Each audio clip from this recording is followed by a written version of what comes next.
After the World Ends. Run. Book 1. Written and narrated by New York Times and USA Today bestselling author Jamie Thornton. Chapter 1. Dessa Safe desperately needed two things: a shower, because she was grimy as hell after stocking shelves at the grocery store, and a phone call, because she always called her little brother by 7 p.m. sharp. She picked up the pace of her steps as the group home came into view. Lights in the curtained windows told her the other teens in the group home, along with the Martins, their main supervisors who also owned the property, were likely all home. She didn't feel up to interacting with any of them. Maybe she could sneak into the shower without getting noticed. By Dessa's calculations, her recent extra shifts at the grocery store would allow her to save enough money in less than 3 months. Hope bubbled inside her in a way she hadn't felt since before this whole sickness mess started, and even since before the car accident that had killed her parents 4 years ago. Enough money to finally make good on all her careful plans. Enough money to move out and get her own place.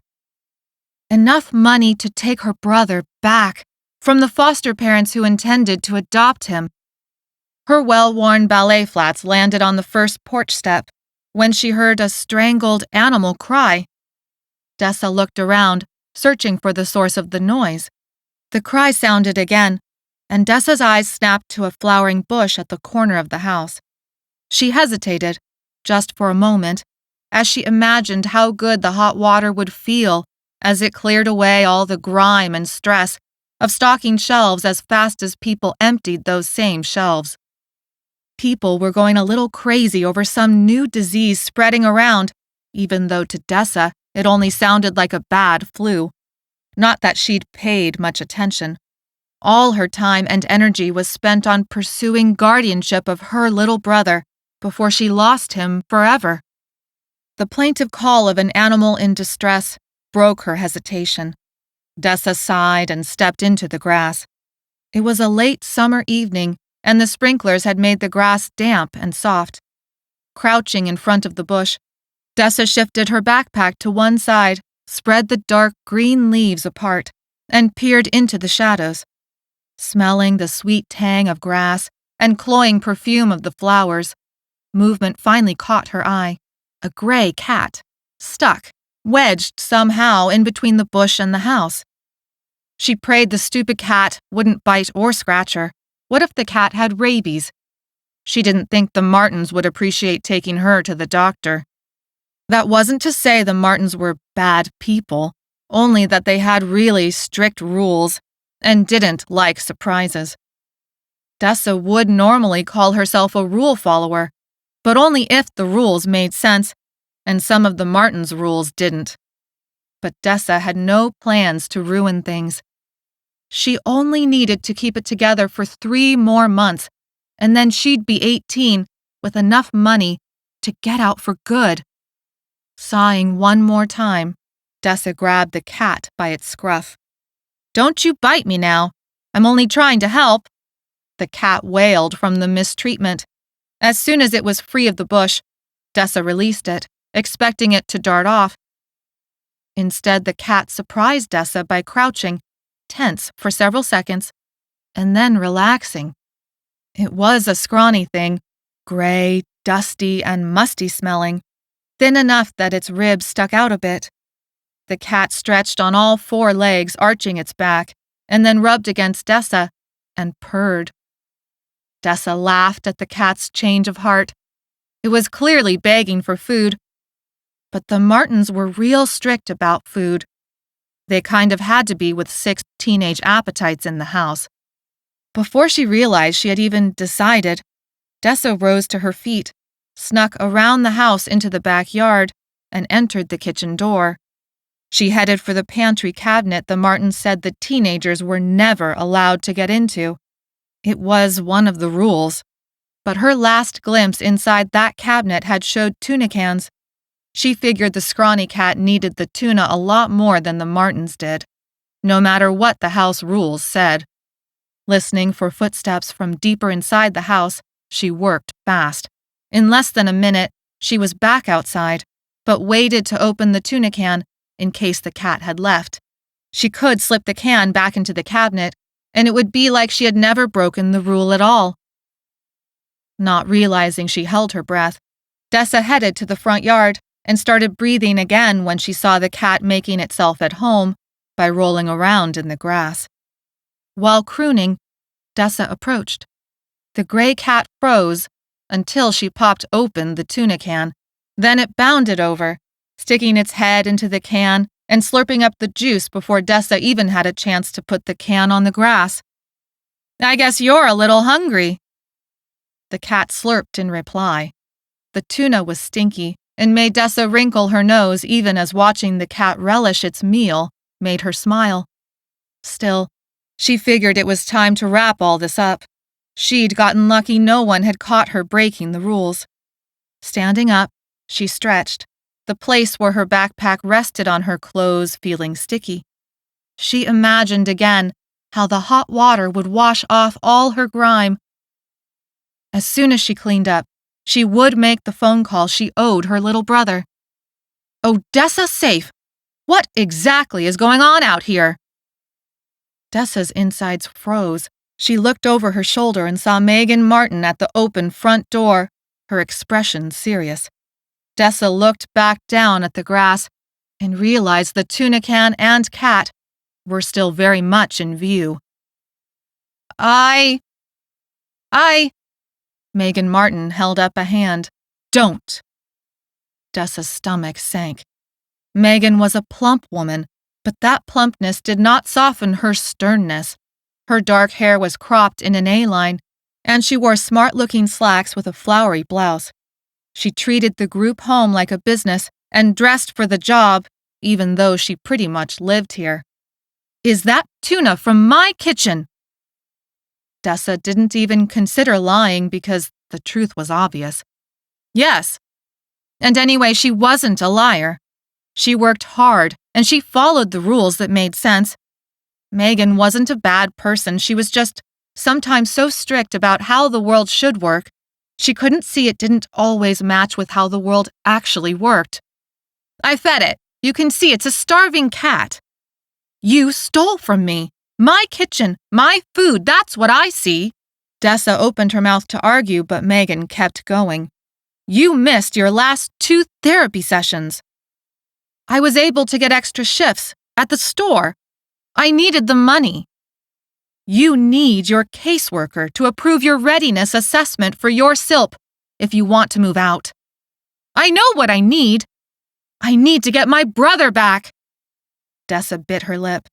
She needed to rein it in. Megan sighed. "You're supposed to show them you're ready to be an adult. How are missing therapy sessions and breaking house rules showing that?" "Oh, Dessa, you want to grow up so badly, but you're not ready. This shows it." Megan motioned to the cat and the tuna can. "You won't be able to move out of here, and you definitely won't be given guardianship of your brother if you keep breaking the rules." Dessa locked up all her feelings and told herself not to argue anymore. "I need to shower." She moved as if to brush past. Megan narrowed her eyes and held her ground, blocking the way. Dessa held her voice steady. It would only make things worse if she let her irritation show. "I've been around a whole bunch of sick people, working my ass off all day today. You might want me to get out of these clothes and get clean before I pass something I've caught along to you all." Megan's eyes widened, but she moved out of the way. Dessa slipped into the cool shadows of the house, tense, but relieved the confrontation was over. Heading for the rooms that belonged to the girls' side, she tried to push away thoughts about what consequences Megan and Mark would think of to punish her for stealing a stupid can of tuna for a stupid starving cat. She was sure it would involve lost privileges and more chores for at least a month. Whatever. She planned to be out in 3. Just 2 girls, Dessa and this girl Tiana, stayed in the house right now, but the boys' side held 4 teenagers. Dessa knew she was lucky not to share a room with someone else. That had not been the case in previous group homes. At the moment, Tiana was nowhere to be seen. Thankful for that gift, Dessa made it inside her room, tossed her phone on the desk, dumped her backpack on the floor, stripped off her grimy clothes, careful to put them in the hamper just as Megan liked, and headed for the shower. All she needed was a hot shower, and then to make the call to her little brother. Everything else would have to wait and take care of itself. The hot water felt as good as she imagined. It cleaned off the grime and panic of the grocery store from both her body and her mind.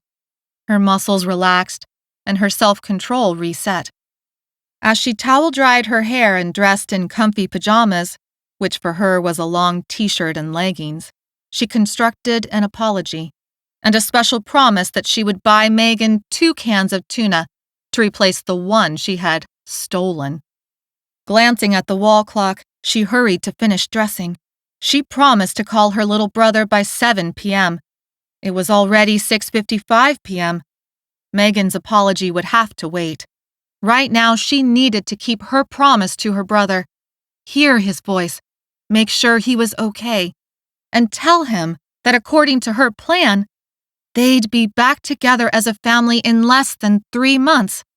Throwing the towel in the hamper, she looked around the room. Where had she tossed her phone? She swore she'd set it on the desk. Nothing. She scanned the dresser and bed. Still no sign of her phone.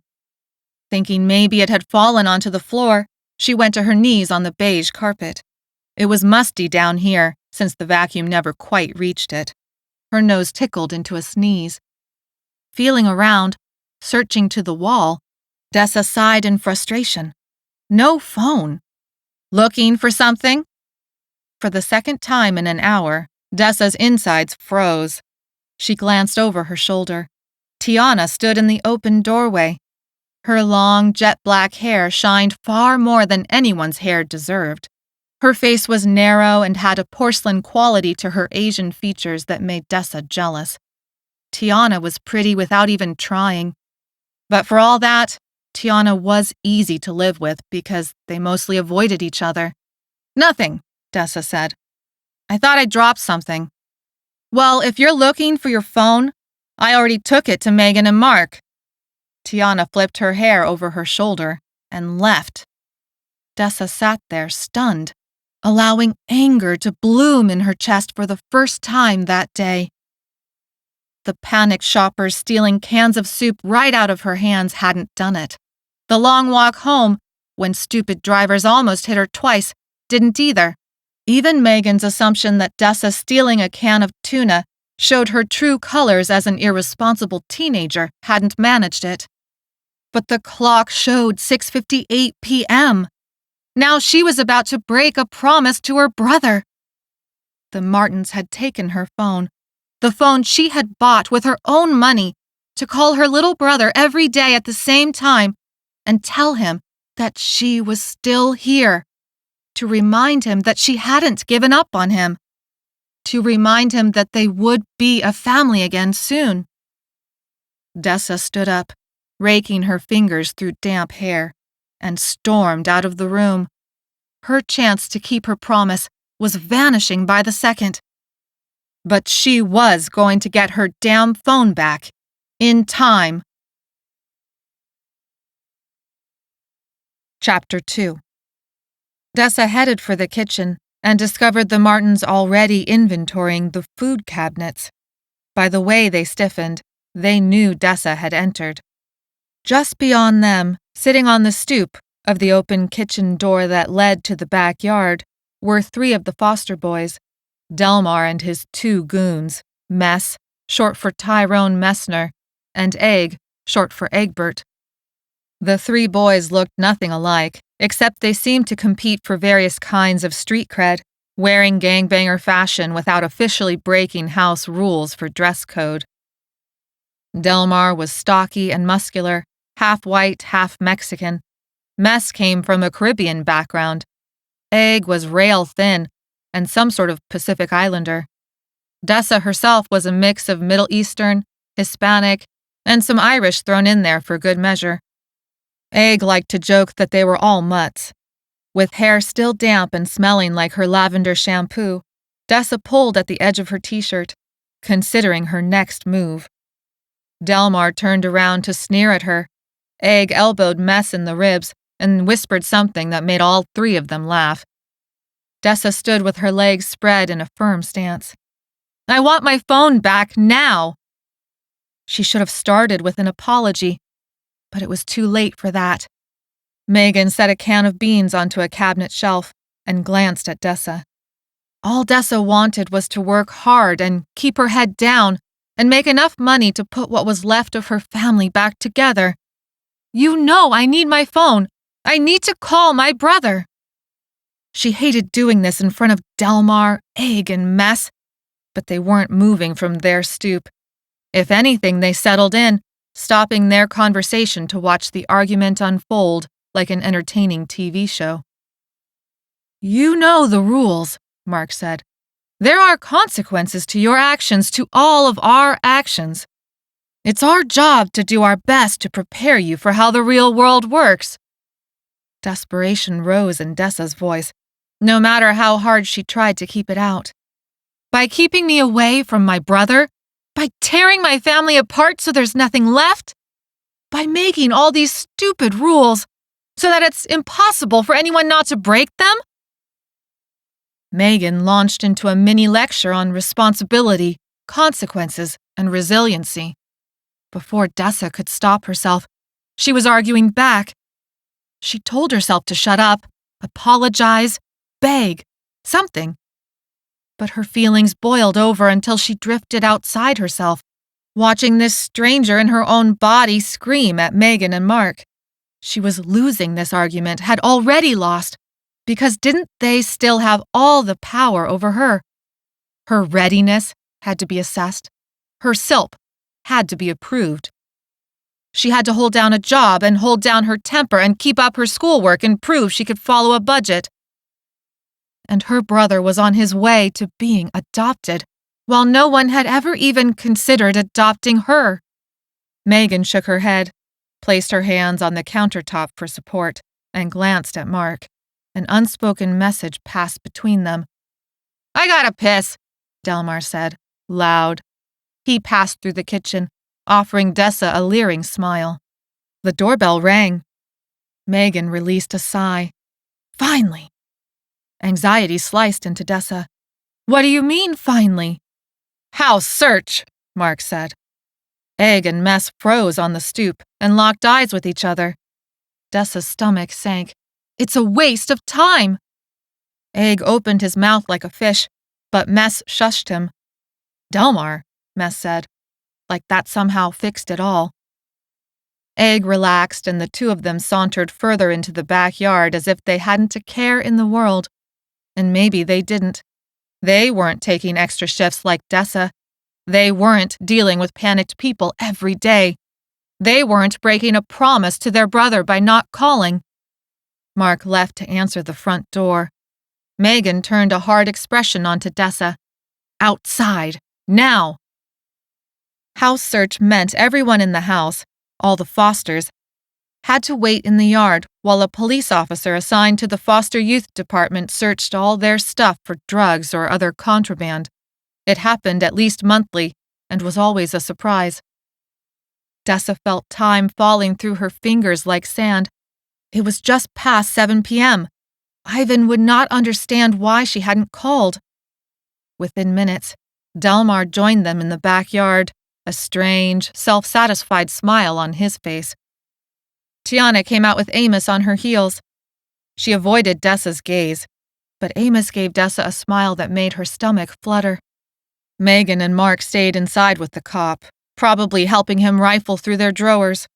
Dessa wasn't worried about what they would find. She had nothing to hide. Bringing drugs into the house would get you kicked out. She'd never even tried drugs. There was no way she would risk getting Ivan back over something that stupid. But this whole drama kept her from calling her brother. She followed the rules, other than when it came, of course, to feeding a starving cat some tuna. Extra chores she could handle, but losing her phone? Megan and Mark had to realize they had taken things too far. As they all waited, Tiana caught Dessa's eye. She didn't look sorry she had helped the Martins take Dessa's phone. Well, she could go screw herself. Dessa was about to say as much out loud when Amos stepped in the way, blocking Tiana from view. Dessa stared at his strong back, and a twinge of jealousy pinged her. Amos didn't talk to her much. A hello here or there, sometimes a joke. He wasn't like the three goons, at least, he didn't hang out with them, so she had a little more respect for him. Also, he was hot. Like those strong, silent types in the movies. He must have a messed-up history just like her. How else would he end up in a group home? But somehow he didn't let it get to him. He kept his head down, just like Dessa. He'd worked at the same job ever since California started shutting things down to stop some virus from spreading. For months now, Amos suited up every day in a bandana mask, gloves, and sunglasses for his job. She was too busy suiting up in a similar outfit for her double shifts at the grocery store to connect with him. Or maybe she feared being rebuffed. Anyway, she had bigger things to worry about. He talked to Tiana like they were great friends. For a moment, she wondered, indulging in an ultimate pity party, as one of her therapists liked to call it. What was so wrong with her that Delmar and his goons picked on her, and someone like Amos couldn't bother to talk to her when a rat like Tiana was around? Suddenly, Amos turned around and approached. Dessa self-consciously smoothed back her hair and tried to make her expression blank, though her stomach flipped like crazy, betraying her. Amos stood several inches taller than Dessa. He cropped his brown hair into a shaggy cut around his ears. A slight curl gave his hair an attractive wave that he had to sweep to one side. His eyes were dark brown, almost black, so she couldn't tell where his pupils ended and his irises began. His chin was firm, and he had golden brown skin, like something out of a tanning commercial. His fitted t-shirt showed off broad shoulders. Between his muscles and his tan, she figured his job had something to do with being outside. Dessa. Dessa blinked and realized she'd been staring, even as she had told herself not to stare. Looking down at his outstretched hand, she saw Amos held out a phone. How long had he waited for her to notice? How long had she stupidly stared? The snickers from Delmar, Egg, and Mess told her long enough for everyone else to notice. Dessa flushed with embarrassment and noticed the protective case on the phone displayed a picture of a monarch butterfly against a pink background. He was offering Tiana's phone. You need to call your brother, right? So, call him. It doesn't make it okay that Tiana took mine. Dessa said it loud enough to make sure Tiana heard, while snatching the phone from Amos and dialing her brother's number. You're the one who broke the rules, Amos said. Dessa wanted to cry. It always felt like this, her against the whole world. Why could no one else see her side of things? That makes it okay they basically forbid me from talking to my brother, my only family. Amos shook his head. I'm just saying, you know the rules. You know how they are. You took a risk, and this is what happened. They'll give your phone back eventually, but fighting them on it like this is only going to make it last longer. Dessa drew in a deep breath to regain some calm. When she felt a little more in control, she released the breath. The rules are stupid. You know they make it impossible sometimes. Yeah, I know. But he didn't offer anything else. Amos agreed with her, but also made it clear she had this coming. But then he'd gotten Tiana's phone so she could call her brother, even though that was sort of breaking the rules, too. She didn't know how it was possible for a boy to mix her up like this in less than 60 seconds of conversation. But Amos had the talent. Dessa let the phone ring on speaker. Tiana scowled and kept her distance. Birds chirped in the yard like they couldn't care less about the drama unfolding in front of them. Megan, Mark, and the cop rummaged loud in the house. The phone clock showed it was 16 minutes past 7. She stepped back from Amos, unable to concentrate. It was hard not to stare at his broad shoulders and the way his shirt stretched across his chest. Turning her back on all of them, the phone clicked and she took it off speaker. Hello? All of Dessa's anger, anxiety, jealousy faded at the sound of her little brother's voice. Hey, Ivan, it's Desi. Hey, how are you doing? She forced her voice to sound light and cheerful. Desi! I told them you were going to call. I told them you wouldn't miss it. No matter what happened, not even with the world ending would you miss calling me. His voice was high and excited, and his eagerness brought a smile to her lips. A deep, fierce love bloomed in her heart, and she let it take over everything and remind her why she was doing all of this. Hey, little brother. I promised, didn't I? I always keep my promises. I know. I told them you always have a plan. Yeah, but I am working long hours right now, so even if I can't call, you know that I'm gonna come for you, right? Yeah, I know. There was a weird note in his voice that Dessa wasn't sure how to read. You do want to be together again, right? She held her breath, waiting for his answer. I do. It's just, they're pretty nice. I mean, it's still not as good as it would be with you, but it's not bad. I wish you could come live with us. But they said you're too old and they can't handle a teenager, but I told them you're not just any teenager. You're practically an adult. You're already working and everything. They'd had this conversation a million times. Ivan's foster parents wanted a little kid, and that was it. They took Ivan and not her, and she was glad that they cared for him. But he was her family, not theirs. How's summer camp, Ivan?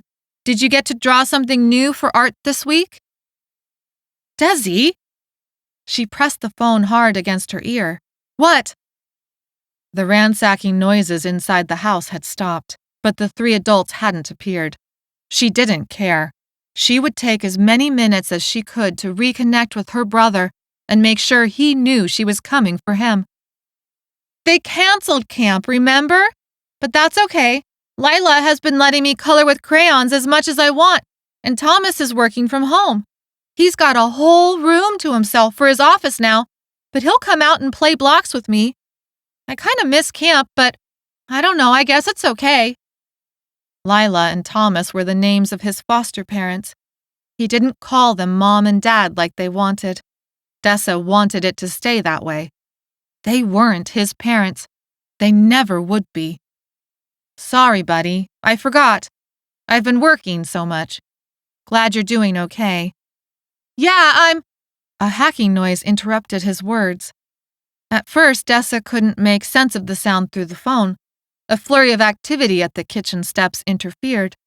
She walked away from the 3 adults entering the backyard to approach the wooden fence. The smell of pine washed over her from a couple of replaced boards. She plugged a finger in her other ear to listen better. Ivan was coughing.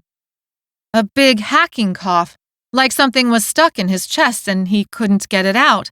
Ivan! Ivan, are you okay? She hadn't paid attention to the news or even what customers said in the store, other than to seize the opportunity of more work and more money. A virus like the flu, except it wasn't. Maybe something else making people sick on top of that.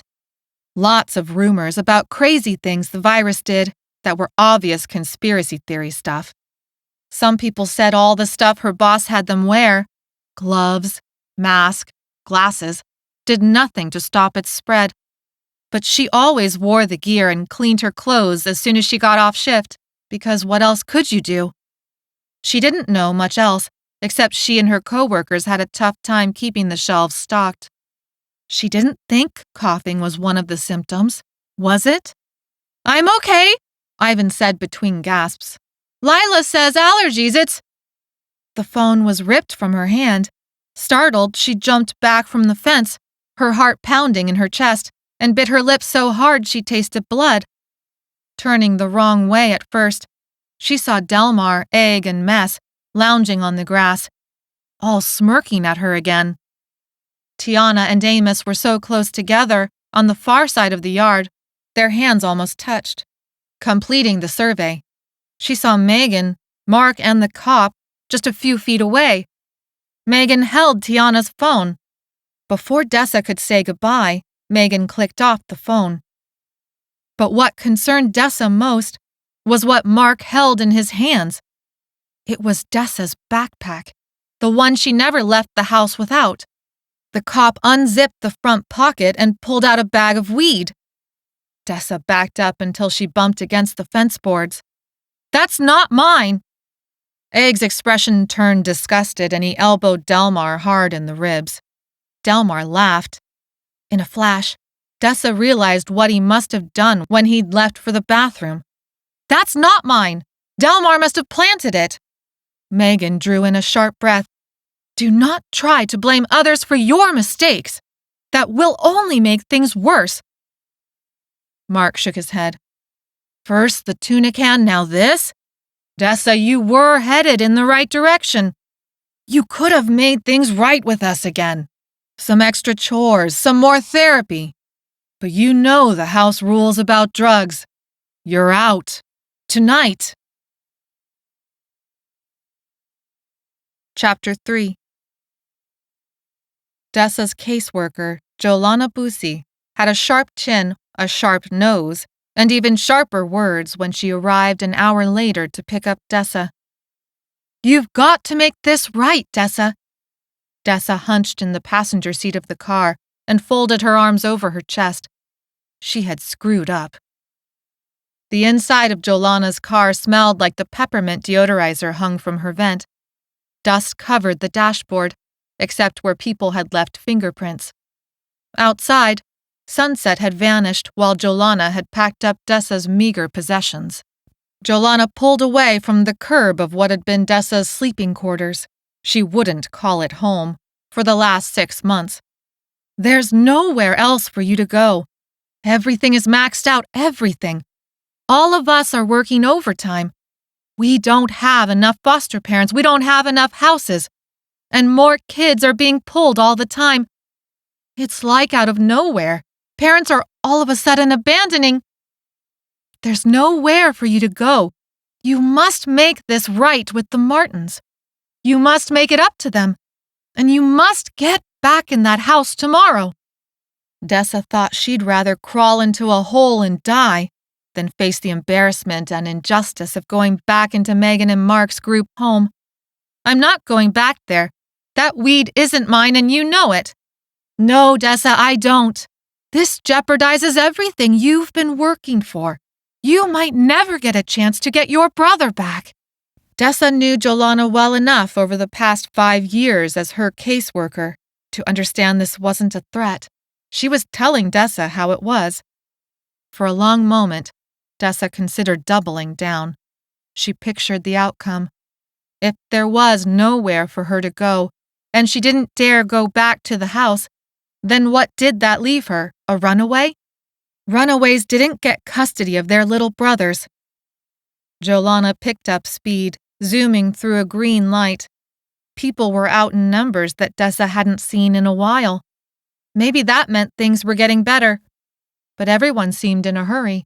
Speeding cars cut off other cars. A big truck turned against a red light. A mother dragged her 2 children down the street yelling at them to hurry. 2 skateboarders whipped around a corner like they were outrunning something. It reminded Dessa of the anxiety she felt right before the grocery store opened for each of her shifts. A line of shoppers always snaked around the side of the building these days, each customer keeping their distance from the others, some waiting patiently, others waiting impatiently to go inside. A nervous energy surrounded everything all the time. Stubbornness led away from her plans, away from the only person on this planet that she cared about. She took deep breaths again, just like the one therapist she had actually liked had showed her. It eased the hard knot of anger. Jolana was right about these sort of things more often than Dessa would ever admit. Dessa! Jolana's dark skin and sharp eyes couldn't hide the puffiness in her face or the weariness that pulled at her muscles. Jolana opened her mouth to speak again, but it turned into multiple sneezes in a row. Dessa waited for her to finish sneezing into her elbow. Jolana grabbed a tissue from the cup holder while taking a left turn. A sip of water and a clearing of the throat seemed to settle her. Allergies. Sorry. All right, Dessa said. All right? What? Jolana said with emphasis. Dessa sighed. Jolana always made her work for it. I'll make it right with them. Jolana's phone dinged, signaling a text message. Dessa couldn't let what happened tonight wreck her plans. She would face any embarrassment, any hardship, to prevent that from happening. I just need somewhere to sleep tonight. But I'll make it right with them. I'm telling you, there's nowhere for you to go, not even for the night. Not even for the night. Jolana made a right turn and reached for her phone to check the message. The best I can do is send you to juvenile hall for the night. Then you can work it out with them tomorrow, hopefully. Dessa had spent a few nights before in juvie when in a similar spot. Her mind whirled as a pit opened inside her stomach. She hated it there. Even with locked doors and steel bars in the windows, it felt like the most unsafe place she had ever been in. Some people cried so hard she heard them through the walls. What could she offer Jolana to get out of a night in juvie? I can work the night shift. My boss, he needs people, Dessa said. It's busy right now. Let me text him and I'll bet he'll let me work a shift and that'll be it. I'll work the night shift and then I'll make it right. Jolana swiped through to the text message, her mouth already half open to nix Dessa's offered solution, when something in her face changed. Shit! Dessa was about to make a joke about how the world sure must have fallen into the crapper if Jolana was cussing. Jolana was always very particular about the words her clients used. She said the more professional you talked, the more places you were going. Those who talked like the gutter would end up in the gutter. Jolana made an illegal U-turn and floored it back in the direction they had come before Dessa could offer a joke. She braced herself on the armrest to keep from sliding. What is it? Oh, Lord! Jolana's eyes tracked in all directions as she barely paused at a stop sign and picked up speed. Her hands held the steering wheel in a death grip, and she inched forward to hover on the edge of her seat. Dessa tried again. What is it? What's wrong? Jolana spared Dessa a glance before taking a left turn that threw Dessa against the door. Another family, some sort of crisis. I've got to get there, but you can't come with me. Wouldn't be safe. It's not procedure. I'll go to work. I already texted my boss. He said it's fine. Of course, she had no time to do that yet. Jolana had retrieved Dessa's phone from the Martins before they'd left, but it was currently in Dessa's pocket. Despite that, she knew her boss, and she knew how crazy things were at the store. He already asked her to work hours beyond the limit the state had set for foster youth, and paid her off the books for it. She could surprise him, and he would put her right to work. Jolana frowned so deep, her eyebrows almost met in the middle of her forehead. Her phone blew up with more text notifications. She swerved around a car taking too long to make a lane change, and then floored the gas pedal through another intersection, her afro bouncing in time. She mumbled something and Dessa leaned over to catch it. But then Jolana erupted into another fit of sneezes, sending the car into jerky motions across the lane. Ms. Boosie, are you okay? When Jolana could speak again, her voice cracked at first, and then steadied. It's nothing. Bad allergies. The trees are about to drop their leaves.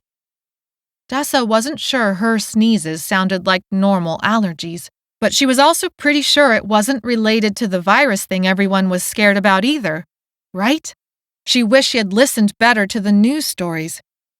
Whatever, it didn't matter. Let me go to work. I'll make everything right. You can deal with whatever this is. Don't worry about me. I can find my own way to work. You know I can." Jolana made another turn and then slowed onto a side street, stopping in front of this worn-out duplex. It was one of those places that looked sad, probably as soon as whoever built it had finished.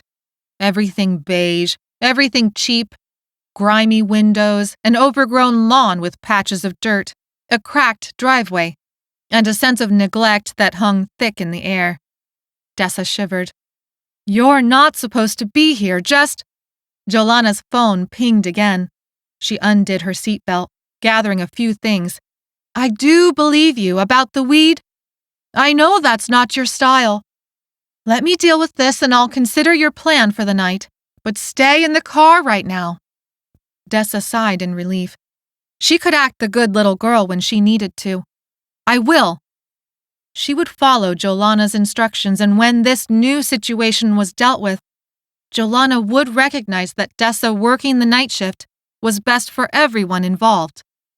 Dessa began making plans to work her butt off that night, and she would buy some tuna cans, a whole bucket full of them out of her own money, as a peace offering to Megan and Mark. Maybe a card, too, apologizing in writing. She'd offered to double her chores for the next 3 months until her SILP was approved. She could make this right. She didn't have to spend the night in juvie or lose the chance to get her brother back. Jolana raced out of the car, slamming the door closed. Striding up to the duplex, she knocked, insistent. But the door must have been unlatched because it opened under her knocks.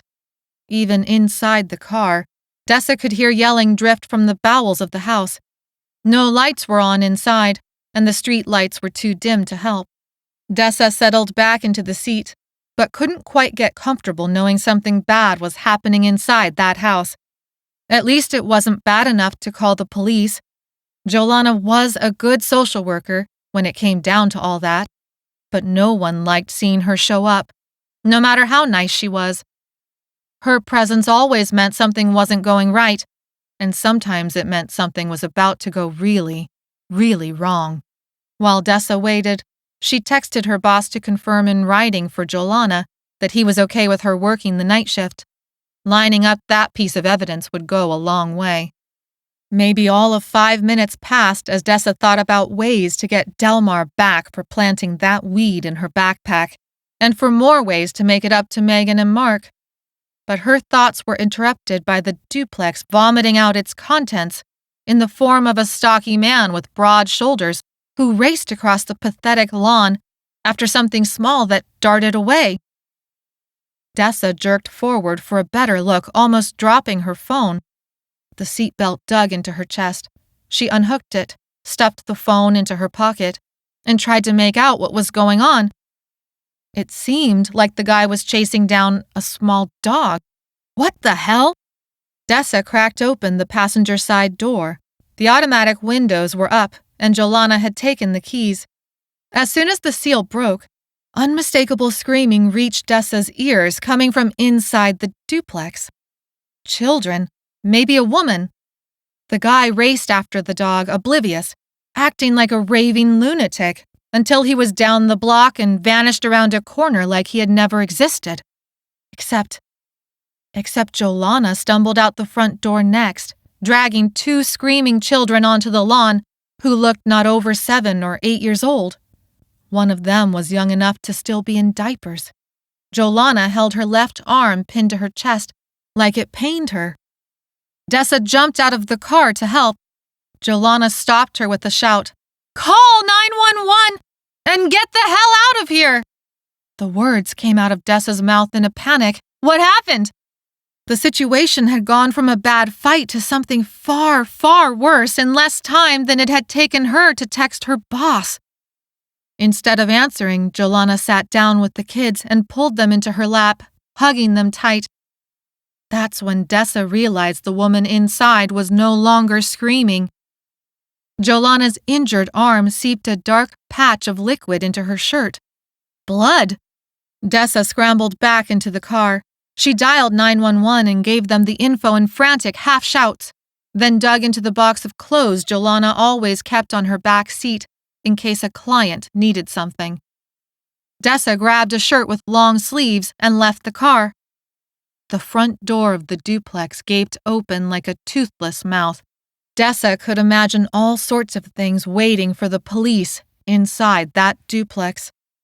After some mild protesting, something about bites and infection, Jolana blabbered into tears and let Dessa wrap her arm. Faraway sirens crept closer. She tied the shirt around Jolana's arm as best she could, though she didn't know first aid. It looked like someone had taken a bite out of her flesh. Dessa's stomach went queasy at the sight, the orange streetlights turning everything into strange colors, but tied off the cloth without losing her stomach contents. The police and ambulance arrived after long, agonizing minutes. 2 dark, shiny vans followed them and then sped down the street, taking the same corner as the lunatic. Everyone just kind of zoomed onto the lawn. Dessa removed herself from the chaos to make room for people who actually knew what they were doing.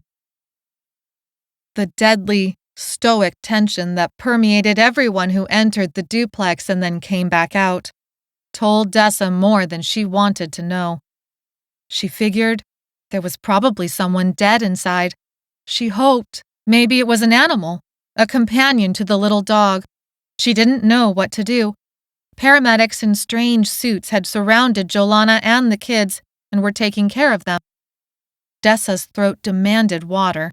Her mouth tasted awful from the stomach acid that had come up at the sight of the bite wound. And then she remembered Jolana had told her to go. None of the paramedics had bothered with her. She looked like just another spectating neighbor for all they knew. Her boss was waiting for her. Dealing with panicked shoppers seemed like Disneyland compared to this mess. She sent Jolana a text and forwarded her boss's text for good measure. That would need to be enough proof she wasn't running away, but trying to be responsible. She kept her head down and headed for the grocery store on foot. Her brother, earning him back, was all that mattered. Chapter 4. Dessa fled on foot to the grocery store. No, she told herself she wasn't running away. She was running to her responsibilities. She was not fleeing the scene. She was not abandoning Jolana. She was running to her job, her future, her brother. But she had left her backpack behind, not wanting the paramedics and people in weird suits to realize Dessa was with Jolana. She had left the backpack in the car, not wanting the paramedics and people in weird suits to realize Dessa was with Jolana. Blending in with the neighbors, she strolled down the block until out of sight. It meant all she had in the whole world at the moment were the clothes on her back, her flimsy shoes, and the phone tucked in her pocket. But Jolana was good for it. Dessa could get the rest of her stuff back later, once things settled down. By the time she reached the employee entrance behind the grocery store, she had put aside the crazy scene outside the duplex. It was one of her best skills since her parents had been killed, not thinking about painful things. Of course, that meant she had also forgotten her employee key in Jolana's car. So she knocked and waited, noticing the dark sky and the dim parking lot lights from around front. Normally, strong blue floodlights lit the back, but not tonight. Faint music drifted out from around the door. Curfew would begin soon, but she'd be safe inside, working. The metal door screeched open a couple of inches. Brian Nguyen appeared, an older man with 2 grandkids who always made jokes and took his time shelving, though he always got the work done. Dessa smiled and gave him a big hello. It was always fun to work with Brian. They liked to rip into each other for laughs and never took it personal. Brian smiled and opened the door wide. "Good to see you, Dessa. The team needs all the help we can get tonight.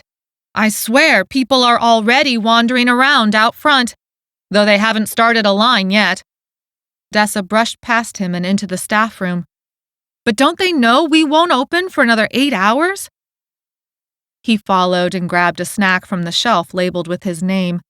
She opened her locker and threw on a work shirt, apron, and gloves for handling the stock.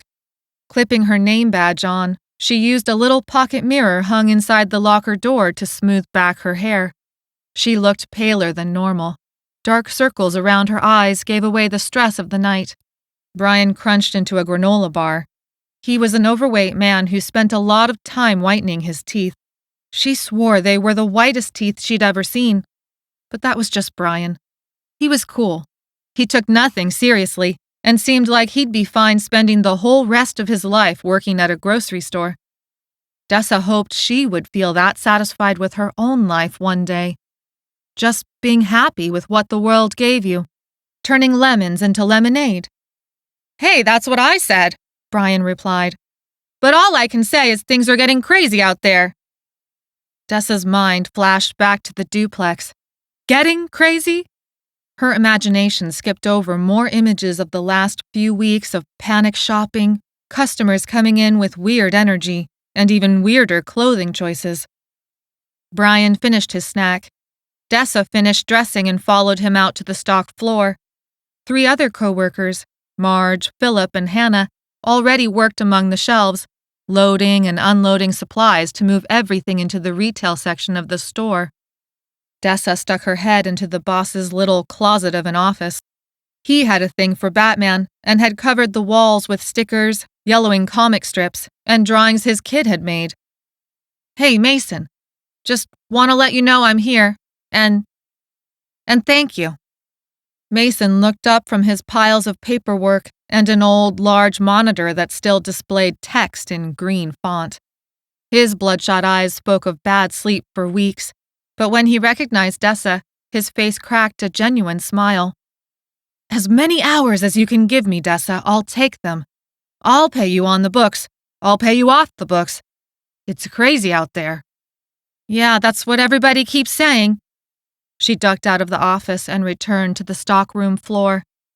It didn't matter how crazy the world became. She had one goal: get her brother back. For several hours, Dessa worked against the alternating backdrop of news bites and music that Mason blared from the stereos. It used to be they only worked to music, but stuff changed so fast now, especially for what grocery stores were supposed to do or not do. At least with no customers, everyone was pretty relaxed. No face masks, no gloves, other than what they used to keep their hands safe. It seemed almost normal. Dessa loaded up a cart full of eggs. Usually it would last the store 2 days before the shelves needed restocking. Dessa suspected they'd vanish within an hour of opening.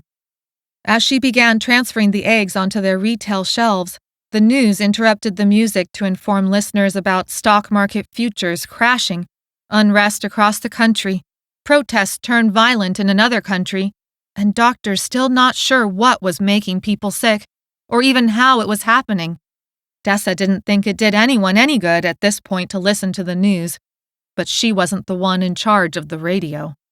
Returning to the stockroom for a second load of eggs, she passed by the dairy section that always smelled like sour milk, no matter how many times they deep cleaned it. Hannah stacked yogurt tubs. "Mason got you to work the night shift, huh?" Rail thin and older than everyone else who worked in the store, Hannah visited Mexico every winter to spend time with her family. She liked to claim cigarettes helped her keep the weight off. Somehow Hannah always had more energy than all the younger employees put together. You could spot her reaching, pulling, shelving, carrying whatever from her always moving, thick-soled sneakers. She wasn't as jolly as Brian, but Dessa liked her all the same. "How's Maleficent?" Maleficent was Hannah's cat, silky and solid black except for emerald eyes. "Oh, she's fine. Better than I am these days." "What's wrong with you?" Hannah waved her arms in the air. "Oh, you know, all that out there. It's hard to stay calm when everyone else is panicking, even if it's for no good reason. How you doing, honey? You keeping it together?" Dessa's mind tripped over the last 24 hours. She was about to say everything was fine, but it wasn't. Not really. "I screwed up, Hannah. They kicked me out of the house, and there's nowhere for me to go. If I can't get them to take me back, then I'm never going to get my brother back. Her words almost turned into a wail. She told herself to get it together. She couldn't lose it now. There was still a chance that she could save this situation. Hannah raised her dark eyebrows. The roots of her reddish-dyed hair showed her natural gray. She liked to style her short hair with gel that made it stand up in edgy spikes. Hannah was all angles and hard lines, but they'd worked enough shifts together that Dessa felt like they were maybe not quite friends, but not strangers, and not just co-workers either. You're strong enough and smart enough. You'll work it out. What do you need to do? Dessa explained about the cat, the tuna can, the phone, the weed that wasn't hers. She described getting kicked out, but skipped the whole violent episode at the duplex and said Jolana had let her work the night shift instead of going to juvie. Well, first, Hannah said, smiling, you gotta bring a buttload of tuna cans back with you. Dessa rolled her eyes and smiled back. Well, that's a given. And anyone who knows you for 2 minutes knows that weed isn't yours. Give them a night to sleep on it. Get Jolana to make them see that. A strange beep interrupted the news program on the stereo.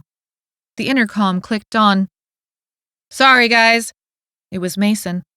He sounded tired, but he always sounded tired these days. Push the wrong button to test the system. False alarm. The news segment returned with more bad news. False alarm for what? Hannah said. Dessa shrugged. They continued talking as they worked. There wasn't much Hannah could add that Dessa hadn't already thought up, but it still felt good to hear Hannah confirm what Dessa was already thinking. Tuna, profuse apologies, maybe some baking, an I'm sorry greeting card, promises to do buttloads of chores without complaint. Dessa reminded herself that she didn't think Megan and Mark were unreasonable most of the time. They liked maddeningly specific and arbitrary rules, but at least that meant Dessa knew what she was and wasn't supposed to do to stay in their good graces. If the Martins could accept the weed wasn't hers, everything else would fall back into place. After they collapsed a bunch of cardboard together, Hannah left to stock the soup can aisle. Dessa stacked the cardboard onto a cart and went to dump it outside in recycling. She hummed to herself and realized she was now in a far better mood. It helped that she liked being on her feet, using her hands, and she liked the people she worked with. And, she realized, it helped that they liked her back. The grocery store was kind of her safe space. Plus, she earned good money when she was here, especially right now. Thinking about her pay made her trip into her calculations again. She resorted to recalculating her number multiple times a day, basically whenever she became stressed.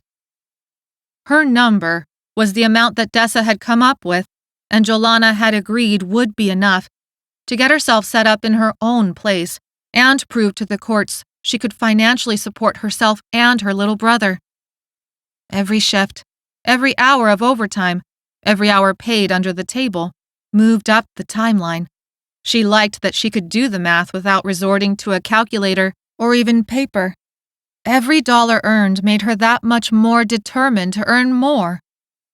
Dessa pushed open the back door, the metal screeching against the cement the first few inches like it always did. Backing the cart of cardboard out of the building, she shut the door with a click and then locked it with the key they kept on a nail inside. Opossums liked to sneak around and had slipped through the open stockroom door more than once, later to be discovered gorging on cheese or other produce. Pivoting the load, she headed for the recycling dumpster. For some reason, the outdoor lights still hadn't tripped. She would need to mention it to Mason, but she didn't need them to find her way. You open yet? Dessa jumped from the shock of a gruff, masculine voice that shouldn't have been there. Her heart raced. Co-workers had told stories about robberies and all that sort of stuff, but Mason was a good manager who always assigned enough people to each shift so everyone felt safe, and usually there were plenty of lights. She maneuvered the load of cardboard to place it between herself and the voice drifting out from the dark. No, We're not open yet. It's still hours away. You gotta go through the other side." "No, that's not going to work for me. I need supplies now. You let me in.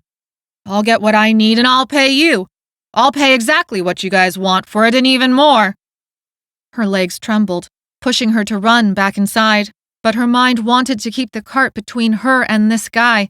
She didn't know what move to make, so she made no move at all. "I'm going to go inside and everything's going to be fine." Dessa jumped. His voice was closer. She heard a weird crinkling sound, like garbage bags rubbing together. He seemed only a few feet away now, to the side of the cart. She let go of the handle, moving around the stack of cardboard to put it back between them as a barrier. "You can't go in, we're not open yet." She didn't know why those words came out of her mouth. Fear filled her inside and out, but somehow her mouth had decided to act brave. She didn't care about anything in that store other than the people. He could go in and take what he wanted, but what if, once inside, he hurt somebody? "The doors are locked. You can't get in unless someone lets you in, or unless you got a key." "So give me the key." Crap, that was stupid. Of course he would guess she had a way back in. Where were the damn lights? A hot wave of air tickled the back of her neck. "Give me the key and walk away, and it'll be fine. No one's going to get hurt." The bulb that overhung the door fluttered on and off. Other backlot lights flooded on a second later. Blue light showed her foe in high relief. Terror coursed through her veins. She yelped and backed away, hitting the corner of the cardboard pile, which ricocheted her onto the ground. The guy loomed large. He wore a mask, a hockey mask. Thick leather gloves covered his hands, almost like the gloves she'd seen someone on TV wear who liked to work with falcons. Plastic garbage bags covered him from head to toe, more plastic wrapped around his waist like a utility belt. He held several trash bags in his hands, as if ready to dump supplies into them, or use them to dump a body. Dessa shouted for help. He jumped on her, covering her hand with his mouth. "Stop that! Stop that!" She smelled plastic and the humidity of his own panic rolling off in waves. Light glared on his goggles, making it impossible to see his eyes. He rifled through her pockets. Panic bubbled in her chest, and she bit hard on his hand. The gloves tasted like leather and sweat, and even an ammonia-like chemical smell. He slapped her on the side of the head, making her ears ring. She brought her knee up hard into his crotch. He howled but didn't budge. The blue lights fluttered on and off, acting like a strobe light to this monster's plastic garbage bag movements. The whole world narrowed into a tunnel of adrenaline. Asphalt dug into her back as she fought, kicking, punching, shouting. Her coworkers were right inside, but that stupid metal door was thick, and she'd closed and locked it because of their opossum problem. She needed to give him the key, but he wasn't giving her a second chance. All she needed was a second chance. Story of her life. Suddenly, the man's weight vanished. His hand flew off her mouth, and he flew into the air, landed with a thump, and rolled across the ground. The release of his assault felt like, she didn't know, like heaven. She coughed and spit, trying to get the smell and taste of him out. She was on the ground, on her butt, looking up. Blue light returned, tracing the frame of another person. The angle shadowed any identifying features, but there was something familiar. A hand extended, outlined in blue light. "Dessa, you okay?" She collapsed on for dear life, as Amos helped her up. Chapter 5. Amos? He lifted her to her feet. Touching his hand zipped her with an electric charge. Dessa thanked the shadows and blue lights for hiding her flushing cheeks. "What are you doing here?" Before he replied, the masked man groaned and rolled over. The lights went out again, plunging everything back into complete darkness. "We should get inside," Amos said. Dessa agreed, and they hustled into the stockroom, leaving the groaning man outside. The metal door screeched closed. Dessa listened for the reassuring click, checking the lock 3 times before returning the key to its peg. Inside the stockroom, The white tone of the lights highlighted Amos's angular face. He wore jeans and a t-shirt, the same clothes from earlier, before the Martins had kicked her out of the house. Hannah approached, but Dessa waved her off. "Tell everyone not to go out back. There's some crazy shopper guy hanging out. He thinks he gets to come in before everyone else." Hannah nodded and headed for Mason's office. It wasn't the first time a crazy stranger had spooked them on the night shift, hence the bright lights. But they had done little good until Amos had come along. "What are you doing here?" She bit her lip. She should have started with a thank you. Instead, her question sounded accusatory. Amos looked like he considered what words to say and how to say them. Dessa's insides jumbled as she drowned in the dark intensity of his eyes. "I wanted to see how you were doing." Dessa blinked and came back to the stockroom. "But how did you even know I worked here?" He half smiled, and the way it lit up his eyes and changed his expression into something warm and welcoming melted Dessa into a puddle on the floor. "You practically live here. You work as much as possible. You said the name of this place 1,000,000 times. Dessa told herself to shake out of it, even as she enjoyed his attention. "Oh," she cursed herself for a monumentally dumb response. He stepped closer. He was all boy and muscle and heat, and her breath hitched. The slap of shoes broke the moment. Dessa turned from Amos and forced a smile onto her face, even as the temperature plummeted. "Everything okay, Dessa? You all right?" Brian asked. She forced brightness into her words because it wasn't Brian's fault he had broken a delicious moment between her and Amos. "It's all right. Just a wacko. Amos helped me." Brian looked Amos up and down, glanced at Dessa, and then badly hid a smile from his face. "All right. Sorry to interrupt. I'll get back to work now." Brian turned, whistling. Moving at an angle so Amos couldn't see, he puckered his lips, rolled his eyes, and made a kissing motion. Dessa didn't think it was possible, but she felt herself flush even hotter, this time from embarrassment. She slapped Brian hard on the back. "Watch yourself out there, old man.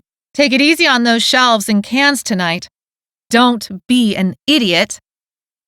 He guffawed and shined her on with a big smile as he left. Later on, he would tease her mercilessly, but she'd get him back. Maybe stuff a fake spider in his locker. Brian hated spiders. Turning back, Dessa noticed a small smile play across Amos's mouth. She frowned. Had he seen Brian's stupid puckered kiss? "I still don't get it, Amos. You came here in the middle of the night to check on me? Okay, so you know where I work, but..."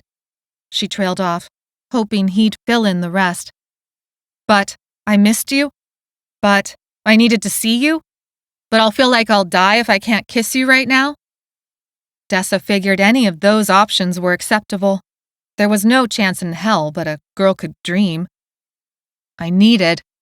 Dessa's heart soared. "To see you? Needed you?" "I needed to get out of that house."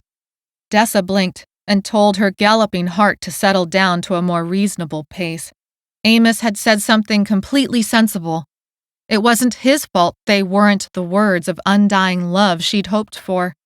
"So you just left?" Amos angled away, showing Dessa his side profile. Shadows carved out his shoulders and chest. "Megan and Mark were fighting." He surveyed the stockroom, though it didn't seem like he saw what was right in front of him. "It just got bad, and I had to get out. Somebody showed up, someone they knew, and it was like, I don't know, they started throwing things." Mark and Megan never throw anything. And it was true. They might have stupid rules and act like the strictest people she'd ever met, but they always stayed in control. "Yeah, that's why I had to get out. It reminded me too much of... Well, anyway, I left a note. You know how they are about the rules." Dessa laughed. "Yeah, you could say that." Amos seemed a little lost, a little not all the way back to reality. She figured the fight had stirred up a bad memory. They all had them. You didn't end up in a group home unless things in your past got to you sometimes. Dessa fished around for something to make him feel better. Hey. Amos acted like he hadn't heard. Dessa dared to reach out a hand and touch his shoulder. His muscles were, of course, as rock hard as she imagined. Hey, Amos, can I show you something? He glanced down. The light didn't quite reach his eyes. Sure. She grabbed his hand and pulled him into the staff room. This had already been a wild night. Why not get a little more wild? She headed for her locker, her hand tingling in his. The inside of the staff room smelled like Brian's granola bar. She tasted grit in her mouth from her asphalt dive with the hockey mask guy. In here, the golden tone of the lights did little to hide the dinginess of the gray walls, but the staff room stayed a lot warmer than the stockroom. Squeaking wheels, pallet movers, stacking cans. The staff room muffled it all. Less prying co-workers, too. She released his hand, though didn't pull away, hoping he would hold on, but he let her hand drop. She tried not to read anything into it, other than him thinking she needed both hands for her locker, which, since the door stuck all the time, she kind of did. With a sharp shriek, the locker door opened, and she stepped wide to let him see inside. What do you think? His eyebrows rose. It's for Megan and Mark. She waited for him to get the joke, or at least say something.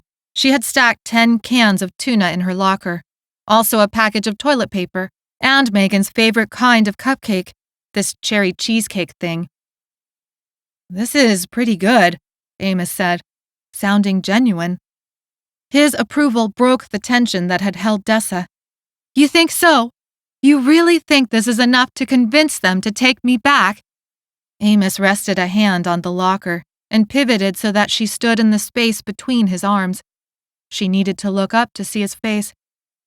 He stood inches away, so close she could feel his heat again. The light had returned to his dark eyes. An easy smile on his lips revealed white teeth and a boyishness that made her heart seriously trip over itself. Yeah, I think it'll be enough. They were already feeling bad about it before I left. They want you to reunite with your brother. You know they do. They can take a joke, especially one that's trying to make things right. Plus, there's just something about you.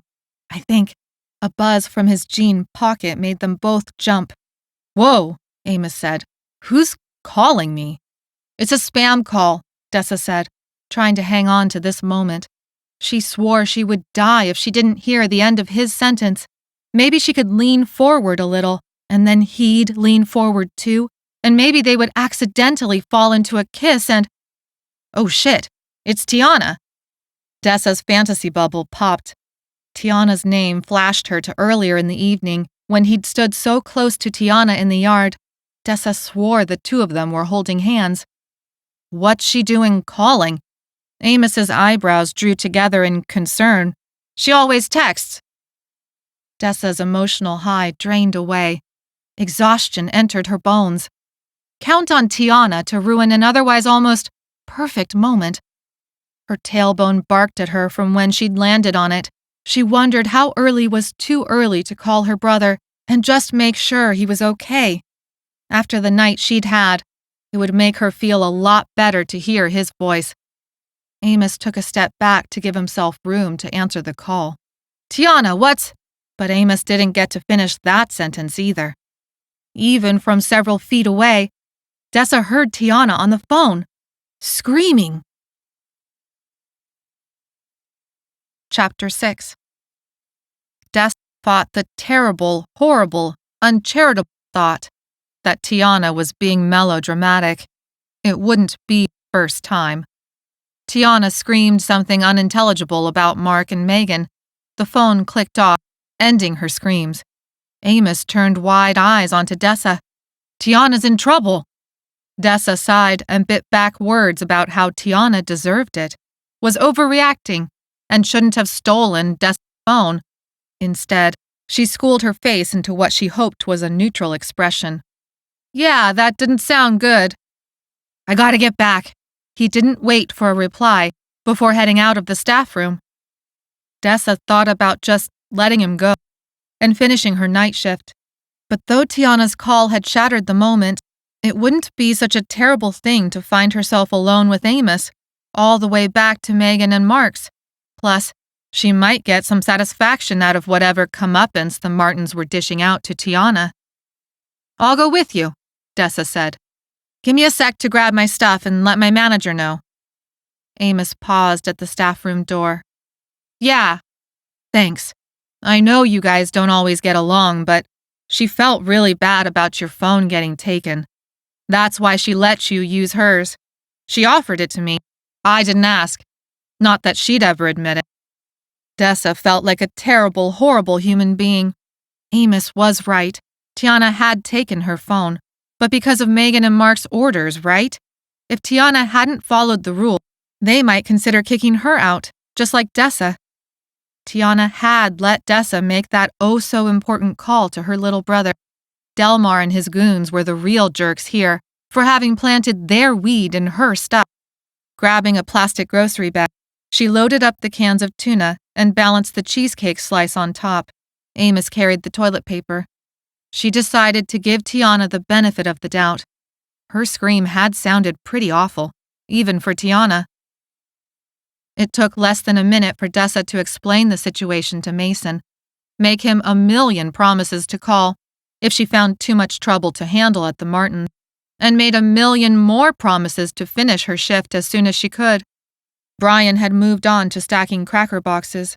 Hannah put out milk jugs from their local supplier, not their normal amount, but at least it was something. Dessa waved to them on her way out. Brian made sure to pantomime another kiss when Amos wasn't looking. Dessa made sure to flip him off while giving him a big smile. "I'll be back and you're going to pay for that," Dessa yelled over her shoulder, not meaning anything by it, other than she would find a way to prank Brian good. That's what they did. Or at least, that's what they used to do before this whole virus thing changed every one of their procedures and routines. Still, she'd figure out something. Inside the stockroom, it was always cold and muggy. Stepping outside, the air felt drier and warmer, even though the evening had cooled. They scanned the parking lot for the crazy masked guy, but he was long gone.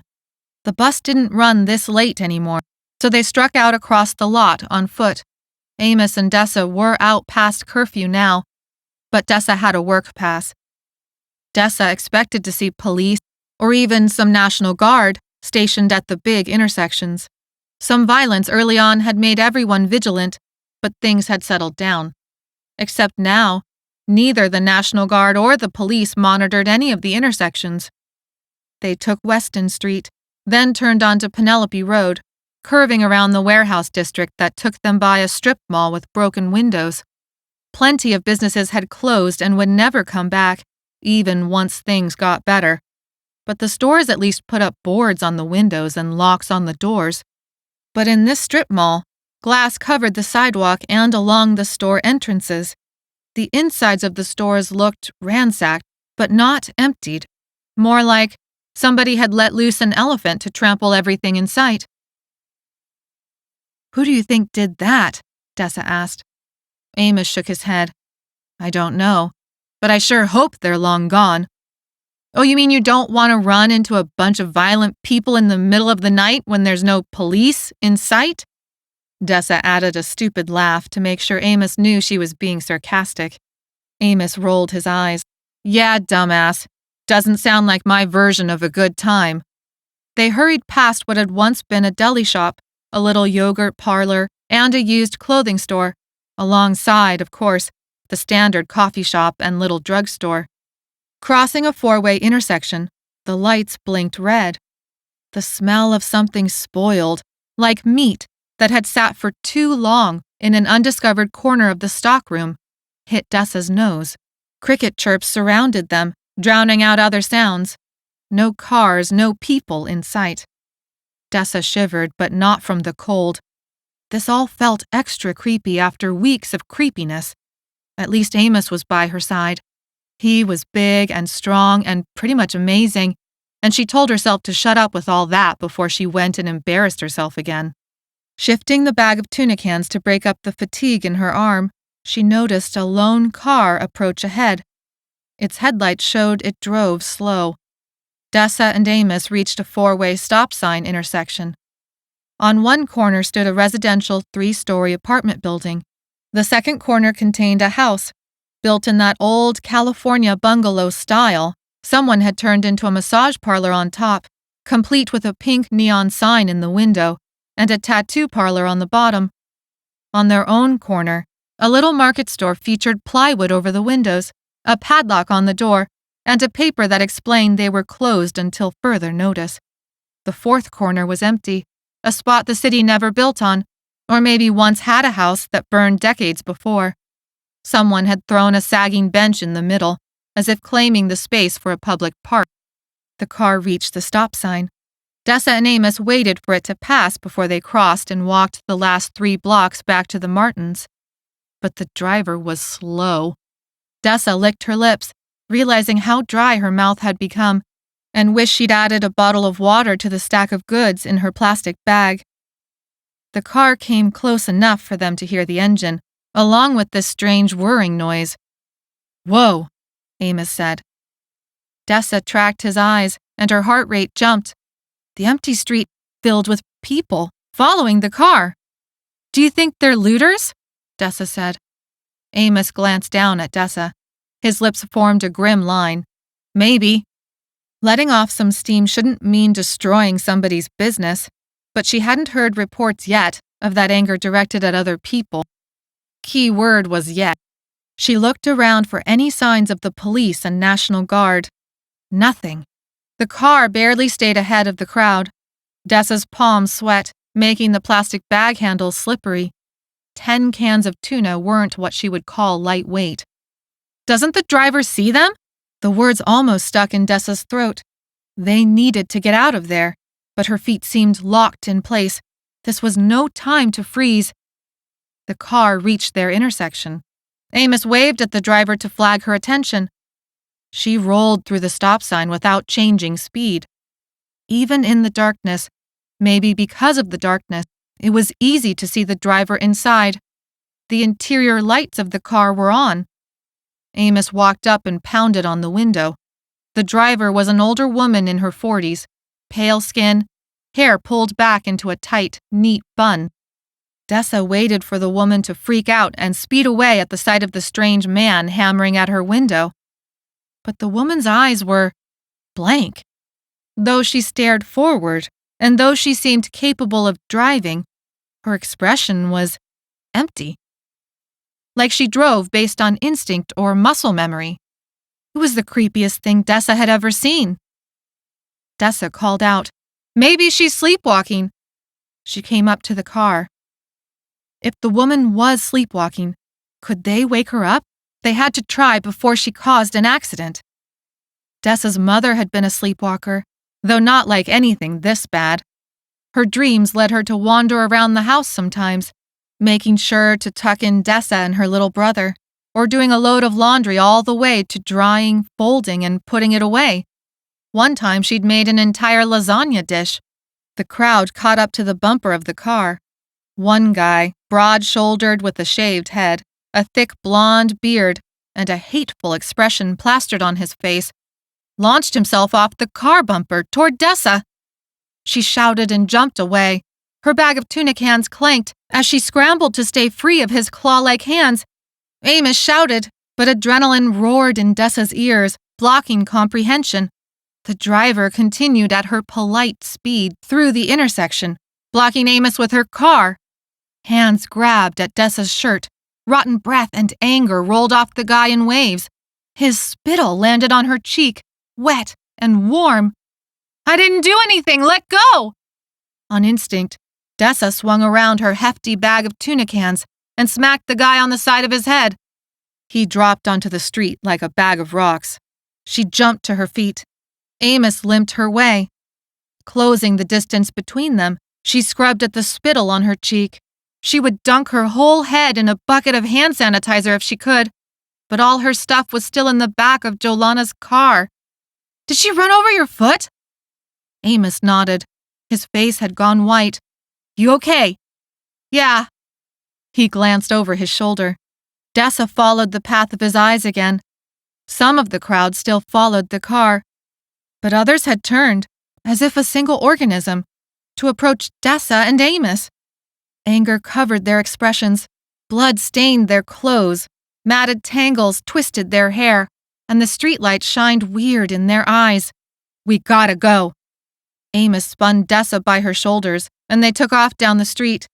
He ducked down an alley and Dessa followed, hoping to lose the crowd and feeling a little too much like prey being hunted. Looking back over her shoulder, she yelped. The guy she had clocked with her bag of tuna cans had stood up and followed them into the alley. The mob followed him. Blood streamed down his cheek, but he acted unfazed. Dessa lost feelings in her fingers and toes. This is bad. Really? I was thinking this was a walk in the park, Amos replied. Funny. And then they ran. All sound seemed to vanish, except for their gasps of breath, and the way their shoes made loud, too loud slapping noises on the street.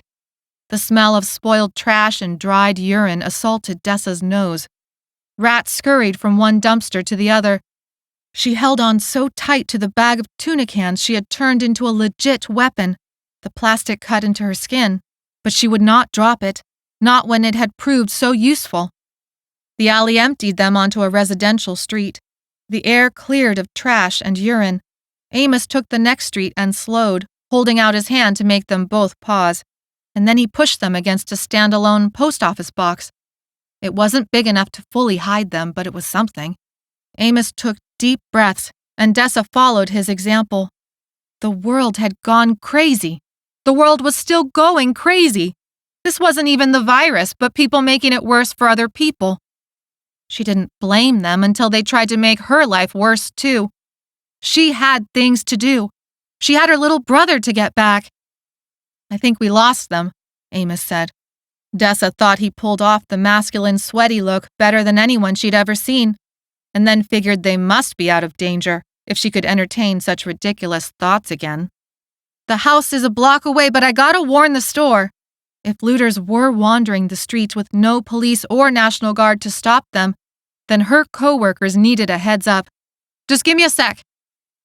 Amos looked both ways along the empty street. He didn't leave, so Dessa took his body language as a yes. Still, she'd make this quick, and then they would reach the safety of the group home. Retrieving her phone from her pocket, she dialed Mason's cell, but heard a strange noise. That's weird. What? Dessa held the phone up to his ear. I think it's a busy signal, Amos said. What's that? If somebody didn't pick up the phone, then it should go to voicemail. It's when there's too many people on the line, Amos said. Dessa took the phone back, hung up and tried again, this time calling Hannah's cell. How do you know that? But all she heard was the busy signal again. She tried Brian and then the main grocery store line. Same. Haven't you ever watched old movies? Amos winced as he stood, favoring the foot the car ran over. It's a thing from before there were cell phones. You could only call one person at a time and then sometimes only 2 or 3. Call waiting, I think? Anyways, it doesn't matter, we gotta go. Dessa shot off a group text message with her warning and promised herself to try again later. Tucking the phone back into her pocket and shifting the bag of tuna cans again, she crossed the street after Amos. She had never felt more grateful for an empty street than at that moment. They reached Mark and Megan's block without further incident, though broken glass littered the streets and crunched under their shoes. Dessa's ballet flats were feeling thin, and she walked a line that avoided the worst of the glass to avoid cutting up her feet. It was like someone had taken a baseball bat to all the parked car windows. If Dessa hadn't already felt guilty about assuming Tiana was being melodramatic, she sure felt guilty about it now. Amos picked up the pace. Dessa followed, hoping Tiana and the others were safe. Get that bag of tuna cans ready, Amos said in a whisper. Armed and dangerous, Dessa quipped back. Amos snorted. The gray cat was long gone, though the empty tuna can still lay tucked under the flowering bush. The front windows were dark holes, like missing teeth, The group home lawn glinted in the streetlights from broken glass. That wasn't right. No matter how much Dessa chafed under their rules, Mark and Megan walked their talk. They took in teenagers no one else wanted and gave them a place to sleep, a place to feel safe, and all they expected in return was for people to follow the rules. Amos took the gate that led to the backyard. It hung, broken, from its hinges. Dessa strained her ears, listening for familiar voices, anything. All she heard were more crickets and a couple of frogs who added themselves to the chorus. Dessa's resentment evaporated like it had never existed. She was truly, truly sorry for making Mark and Megan's life more difficult. She could apologize now with 100% sincerity. It was the least they deserved. She hoped they were okay. Shifting the bag of cans, she noticed the cheesecake slice looked a little squished, but still very edible. Dessa imagined offering it to Megan, while Dessa volunteered to clean up the terrible mess other people dared make of this place. She pulled out the slice of cheesecake, readying herself. Amos rounded the fence corner and held out his arm, stopping in his tracks. Dessa strained to see around him. "What is it?" "Maybe somebody got hurt," Amos said, as if trying to calm himself down. "And they're not even here anymore because they took someone to the hospital." Dessa hoped it wasn't Tiana, Megan, or Mark. Egg and Mess were stupid followers, but not mean like Delmar. If anyone deserved it, that would be Delmar, especially after planting the weed in her stuff. But she didn't really want him hurt enough to go to the hospital either. Whoever it was, her imagined plans shifted. If no one was in the house, she would launch right into cleaning up. She would leave the slice of cheesecake on the kitchen island. By the time everyone returned, the house would be put back together. She moved to get by Amos and start on Plan B. "Dessa!" Amos said, choking on her name. For the third time in what must have been less than an hour, Dessa followed Amos's gaze. He had locked onto the back steps of the kitchen. One small outdoor light created a cone of illumination. A dark liquid seeped from underneath the threshold of the closed door. Rivulets of the liquid fell down the steps before vanishing into the grass. It was blood. It was tiny waterfalls of blood. Chapter 7. "Help! Someone help!" The muffled voice came through the closed kitchen door. Dessa landed on her knees in the grass and felt the cool blades and damp soil between her hands as her stomach emptied itself. There was so much blood, and there was nothing in the world, in the entire universe, that could talk her into crossing that waterfall of blood to see who the voice belonged to, no matter how much they needed help. Amos moved to the steps. He cocked his head, listening. "I think that's Egg." Egg. He was the nicest out of the three goons, but a few hours ago, Delmar, Mess, and Egg had sat on that kitchen stoop, laughing at the drama taking place at Dessa's expense. He had not said a word about Delmar planting the weed. She'd made out with him once, right after moving into the group home, before figuring out he was a dumbass and a Delmar follower. The next time he tried to put his hand partway up her shirt, she boxed his ears. He tried nothing since. They weren't enemies, but they weren't friends either. That's what Dessa told herself, as she rationalized why there was absolutely no reason to answer Egg's call for help. Amos approached the kitchen door, bending at the waist to reach out for the handle while avoiding the bloody steps. Dessa wiped her mouth on her sleeve and really, really wished for some water to rinse out the foul acid taste. What had she even thrown up? She couldn't remember the last time she ate. "Don't go in there!" Amos paused and looked back. "Whatever happened in there, somebody needs help. You going to stay out here and do nothing?" He said it like a challenge, but Dessa didn't take the bait. Yes, I am. That's exactly what I'm saying. You see all that blood, and you think whatever's on the other side is savable?" She forced herself to stand and wobbled over to the hose spigot. Turning it on, she let the stream of water rinse her mouth out before taking big, refreshing gulps. Water had never tasted so good before. Amos frowned. You think you can live with it if you don't even try to help? Dessa shut off the hose. She wanted to run and hide.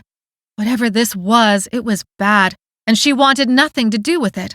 She couldn't mix herself up in other people's messes right now, not when she was so close to getting what was left of her family back together.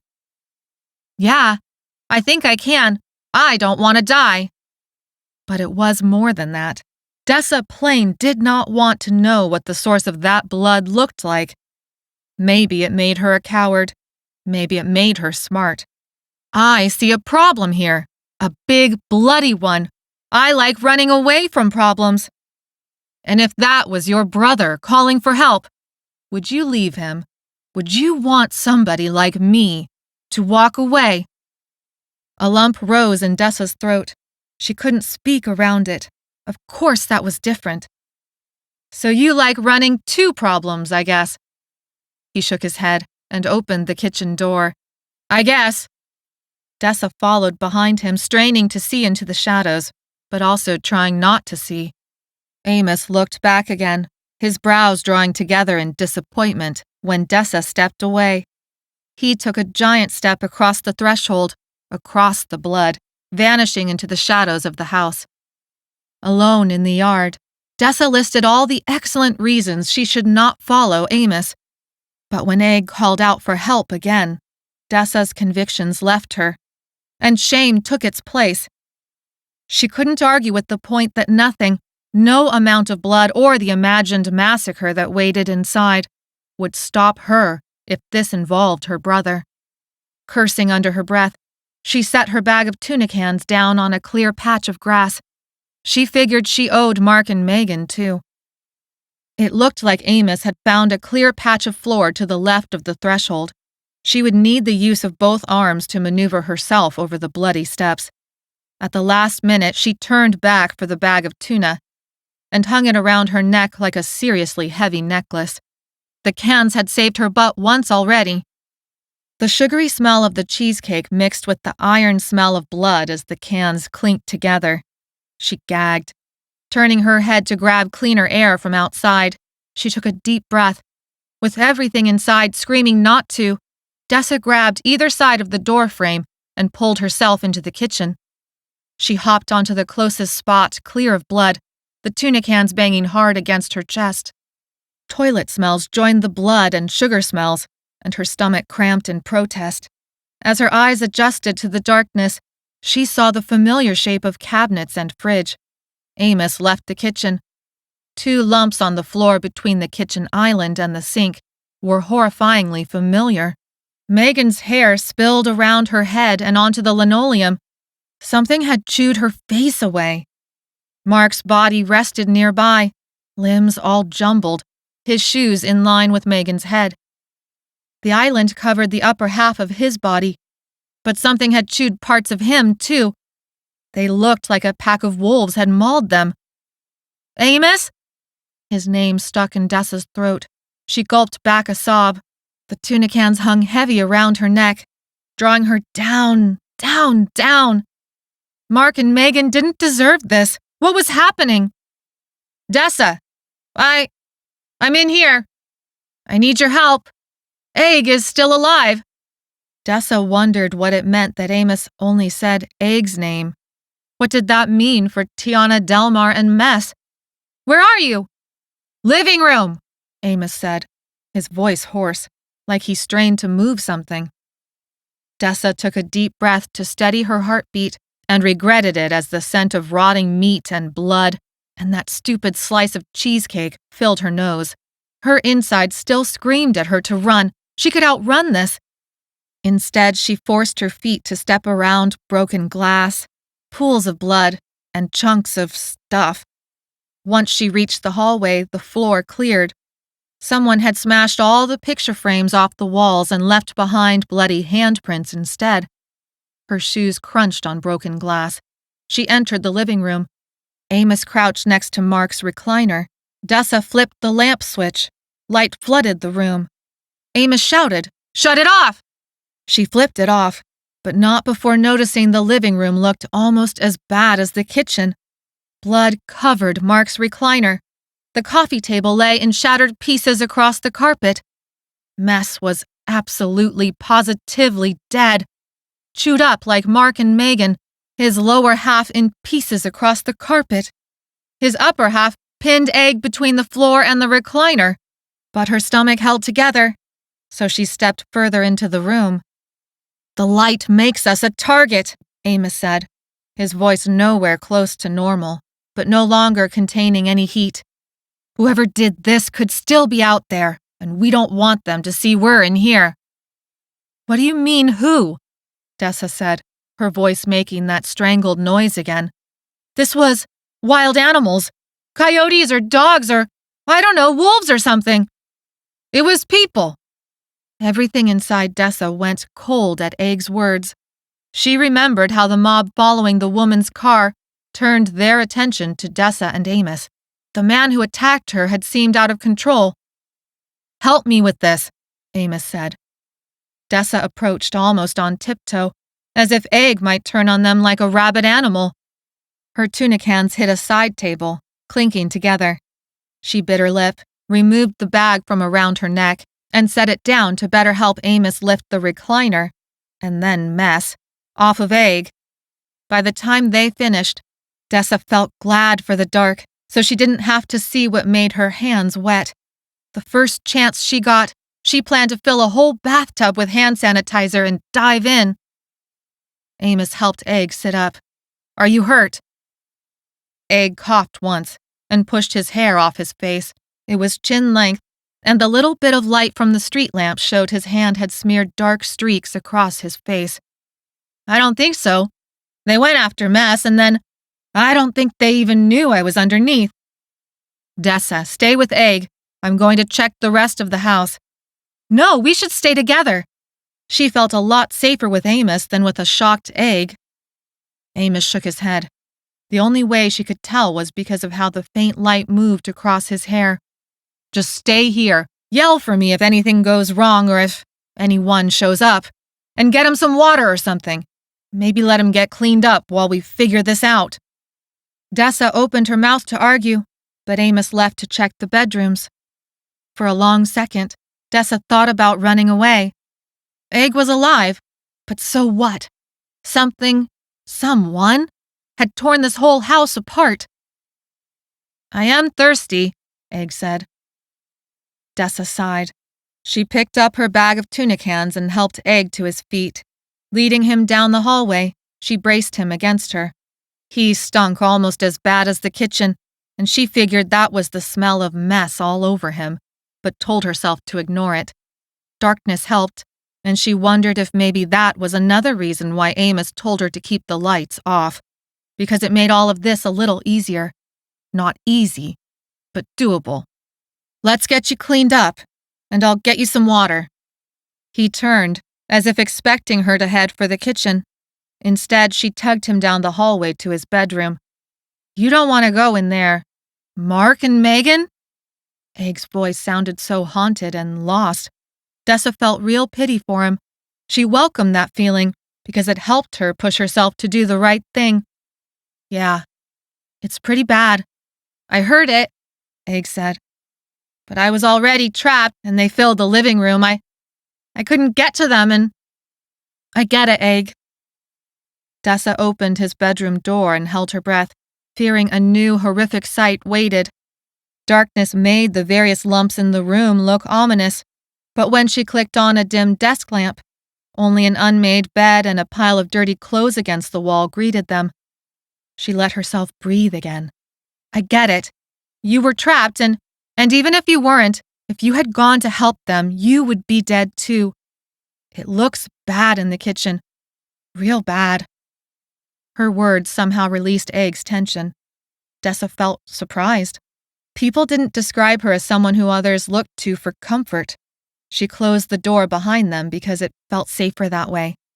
Setting Egg on the bed, she grabbed a cup of water from the attached bathroom. She tried calling 911, but only heard that busy signal. He gulped down the water and asked for another. After the third cup, and after she drank from the faucet and splashed water on her face, which helped with the smells, She looked Egg over.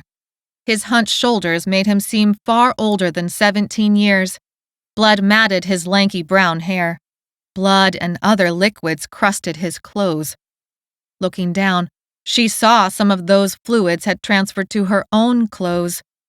The lamp deepened the dark circles around his eyes and hollowed out his cheeks. He looked like a puppy someone had kicked. You got a lot of blood on you and other stuff. You should get cleaned up. She paused. Can you do it on your own? Do you need help? She didn't know how that would work, and really wanted nothing to do with seeing Egg naked, even if this was the most unromantic situation in the history of unromantic situations. But Egg said he could clean up fine all by himself. Dessa grabbed a towel, soaked it with water, and cleaned herself while Egg showered. When she'd done the best she could without changing clothes, she took a minute to sit and think about everything. At first, her mind ran in circles and got stuck on feeling grateful her brother was nowhere near any of this. She felt bad she'd never get the chance to apologize to Mark and Megan. That thought resolved her to thanking Lila and Thomas for caring for her little brother. When the time came to take him from them, she would try to be nice about it.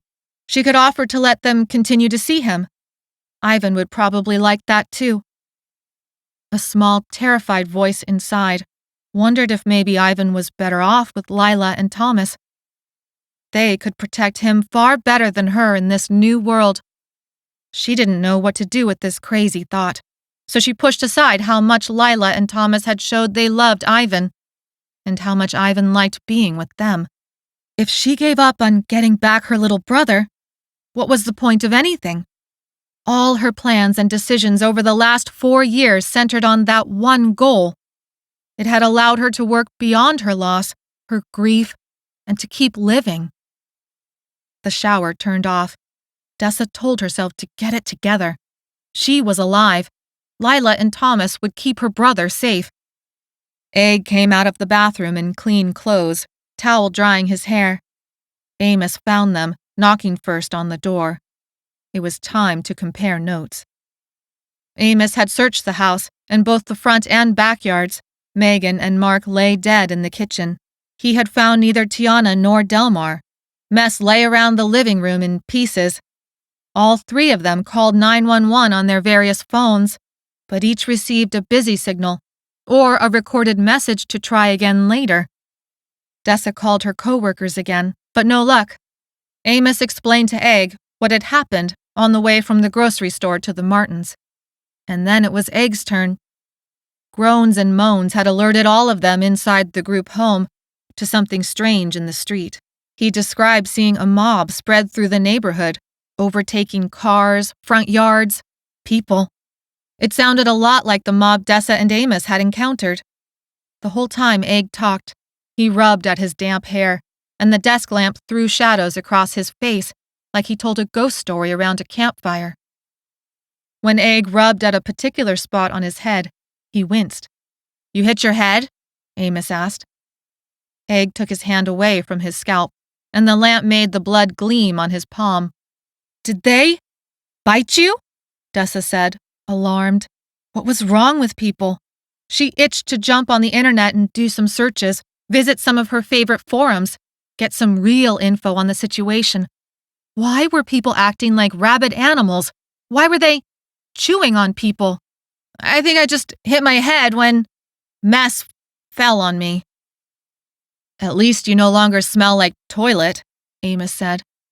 A ghost of a smile appeared on Egg's face. Yeah, now it's just blood and orange coconut tropical spray. Guess you're feeling better if you're trying to crack a bad joke, Dessa said. Egg grimaced. Yeah. Dessa, sorry about the weed. That was all Delmar. I didn't know he was going to do that to you, but... He shrugged. You didn't speak up because it was your weed, Dessa said. Egg nodded. Yeah. I can't get kicked out. If I do, then... His voice trailed off. I guess none of that matters anymore. Dessa looked down at the worn carpet. Guess not. Now what do we do? Egg said. I think we should stay here tonight, Amos said. Dessa whipped up her head. Are you serious? With them? Out there in the kitchen and living room? Amos nodded. We can't call the police. Who knows who's waiting out there at night like this? We're all wiped. If Tiana and Delmar are okay, they might come back here. Dessa opened her mouth to argue, and then shut it again because Amos was right. Closing her eyes, she imagined trying to sleep after everything that had happened, and found that exhaustion pulled at every muscle in her body. All right. She forced herself up from the bed and headed into the hallway. Pulling 3 sheets from the closet, she went to the living room to throw one over Mess. Amos and Egg trailed after Dessa. When they saw what she did, they took the other 2 sheets and went to the kitchen. She grabbed her silly bag of tuna cans and made sure it stayed within easy reach. When finished, they headed for Egg's room. It seemed natural to turn to Amos and wait for him to decide what to do next. Amos wiped a hand across his face. It was late, really late. Amos still didn't speak up. I think we should all sleep this off in Egg's room, Dessa said. It'll be safer if we're all in one place together. The boys nodded in agreement. Dessa fell asleep before hitting Egg's mattress. She'd meant to say something about sleeping on the floor, but exhaustion made her not care. The 3 of them curled up with blankets and sheets, huddled together like a pile of puppies. Sunrise through Egg's window woke her hours later. She blinked her crusty eyes open. Her fetal position had put her up against Egg's back, and her head nestled into Amos's side. She extricated herself from the bed, stretching, and went to use the toilet and splash off her face. Her bathroom noises woke up the boys. Returning to the bedroom, she saw both sitting up. Egg looked hollowed out, but more alert than the night before. Amos looked warm enough to cuddle up with. She turned to stare at Egg's basketball posters as a familiar flush warmed her. You could probably come to the grocery store with me. Dessa had thought it through while in the bathroom. I should get back there anyway. I need to make sure they're all okay and warn them about this. Okay, Amos said, a new urgency in his voice. But we go by the hospital first to see if Tiana is there. And Delmar, Egg said. He could be at the hospital too. All right, Dessa said, reluctant. Hospital, and then grocery store. Now that they had a plan and daylight had arrived, the 3 of them wasted no time leaving the massacre behind.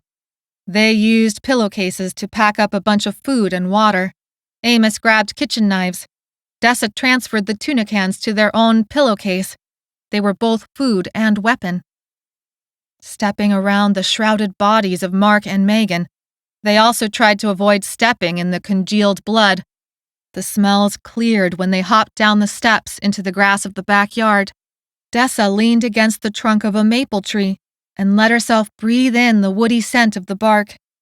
She took strength from its solidness for their trek back to the grocery store. Part of her wanted to stay. As soon as they left the yard, who knew what they would encounter? But the 3 mangled bodies stinking up the house made that option impossible. It was no longer a group home. It was a graveyard. Dessa's pocket buzzed, the vibration startling her. She stepped back from the maple tree and dropped the pillowcases of supplies. Maybe Hannah was calling her back. Maybe Mason had seen her text. But when she pulled out the phone, panic fluttered in her stomach. The name and number flashing across the screen belonged to none of her coworkers. Dessa pressed the phone hard against her ear. Ivan, are you okay? Her voice betrayed how hysterical she felt. Egg and Amos stopped their conversation and supply check and rushed up to her. She put the phone on speaker. Dessa? Ivan spoke in a whisper. Her throat closed up even as her heart leapt in her chest. Ivan, what's wrong? Where are Lila and Thomas? Put them on the phone! Her voice pitched higher after each word. Ivan never called her this early in the morning. He should still be in bed, sleeping in or watching cartoons. Ivan began to cry. Dessa gripped the phone so hard it shook in her hand. She wanted to scream at him to explain. Amos rested a calming hand on her shoulder. Let him talk. He can't talk over you if you're yelling at him. Dessa wanted to murder Amos, except, of course, he was right. I think they're dead. I don't know what's wrong with them. They're sick or something. Come get me, Desi. Come get me. Ivan! Dessa used all her willpower to steady her voice. What happened? Someone came in. They got hurt, but Desi... He broke into sobs again. She realized it didn't matter what happened. He needed her, and he needed somewhere safe until then. Once she got there, she'd figure it out. Ivan, get into the attic. I know you play up there sometimes. Bring some food and water with you. Get into the attic and don't leave it, no matter what. Desi, I'm in the attic, Ivan said, his voice excited. I knew things would get bad, so I brought food and water. I'm smart. I knew if I had to hide that I'd get hungry, but I'm scared. I didn't bring very much, and there... He stopped talking. Ivan? Ivan! Desi, please! Ivan's voice raised in pitch. Come quick, I'm scared! Dessa looked at Amos and Egg, horror filling her. They looked back at her, wild-eyed. She wanted to jump through the phone. Ivan, do you hear me? Ivan, I'm coming! The phone went dead. Chapter 8. Dessa willed the phone back to life. The battery symbol showed full, but nothing happened, no matter how many times she called Ivan back. I have to go after him. She stowed her phone in her pocket and wished she had better shoes than her flats. Water, food, knife, they were all in the pillowcases. What else did she need? She couldn't think through the panic of imagining what her brother was going through. He's in the attic, Amos said. Dessa, he's safe. You heard him.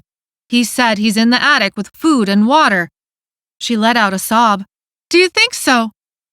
Yeah, I heard him too, Egg said. For sure.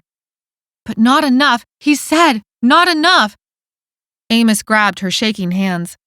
All he needs is enough for you to get to him. Relief energized her like she'd been struck by lightning. Amos was right. She pulled her hands away and grabbed the pillowcases. Anything else she needed, she would pick up along the way. I gotta go now. How, on foot? You don't have your license or a car, Egg said. Dessa, Amos said. Think this through. The buses aren't running right now. She headed for the backyard gate. He doesn't have time for me to waste. But Egg was right. She didn't know how to drive. Amos was right, too. The bus wasn't an option. Ivan was almost 30 miles away. Maybe she could find a bicycle. Until then, she'd run until her flats fell apart, and then she'd run in her socks. You can't go on foot, Egg said, incredulous. He's my little brother, she shouted. 30 miles of roads, neighborhoods, and whatever else lay before her. She swallowed a scream of frustration because it would only slow her down. She left Amos and Egg behind. It would have been nicer and safer to stay in their company, but every second counted, and she didn't see why they would risk themselves for her or her brother. She headed down the street of smashed cars, broken windows, ripped up landscaping, and mutilated bodies. The pillowcases clunked against her. Their weight made it impossible to run. She'd need to steal a bike fast. After 2 blocks, the noise of a car engine came from behind. She ducked next to a pillar of a Thai restaurant. Pressing her back against it, she faced the windows of the storefront. Her brain cataloged the shop's intact windows. No plywood. Sunlight revealed stacked tables and chairs. The deli counter looked clean and organized, as if someone planned to return in a few days, once things went back to normal. Dessa wondered if anything would ever be normal again. Moving lines against the glass marked the car's movements. If it looked friendly, she'd beg for a ride. The 4-door sedan was a familiar blue color. Someone rolled down the front passenger window and stuck out a head. Dessa! Dessa, where are you? Dessa lifted a pillowcase in a wave as she ran to the window. Her heart burst with relief as Egg stopped the car at the curb. Amos leaned out, grinning, his forearm resting on the car. Need a ride? Dessa laughed at his too cool act. She ducked into the back seat, setting her pillowcases next to her. Egg drove, wearing a baseball cap for his favorite team. This was Mark and Megan's car. Egg looked at her through the rearview mirror. You didn't even give us a chance. Amos sat back and turned around. His dark eyes bore into her with an intensity that made her fluster. We'll take you. You can't go alone. Why? Dessa asked, because even though she didn't want to be alone, she didn't understand. Why? Egg pulled away from the curb. Why? He took his hands off the steering wheel and shook them in the air. Why would we want to stick together when people out there are murdering and eating other people? Yeah, I don't know why. I have no idea why. Dessa rolled her eyes at Egg's attempt at sarcasm. Because we should stick together, Amos said, his voice almost solemn. He faced forward in the seat. Plus, Egg owes you for taking the fall for his weed. Egg hunched his shoulders. Yeah, that too. Maybe that explained why Egg felt compelled to help. But what about Amos? She didn't have the courage to ask. Plus, driving 30 miles got her to Ivan 1,000,000 times faster than walking or biking. All right. Thanks. She breathed a sigh of relief. I'm glad you're both here. She rested her head against the back seat, smelling fast food wrappers and sugar, probably from a spilled soda. Mark had liked drive-thrus. The smells made her stomach rumble. Their breakfast had been quick and small. No one's appetite could handle much, with all the dead bodies in the house. But now her body cried out for hot French fries dipped in ketchup. Saliva filled her mouth at the thought. Her pillowcase supplies consisted of granola bars and tuna cans. All right, Amos said. So we've got a plan. We stop by the hospital, then get your brother, then get somewhere safe. Maybe your grocery store, depending on what we find. Dessa sat up. Wait. Egg made a right turn and headed for the freeway ramp. You really think they're at the hospital? I didn't see any lights. Yeah, but you got knocked out. You don't know what happened. Maybe help came and rushed her out and… Wait! We don't have time to stop at the hospital.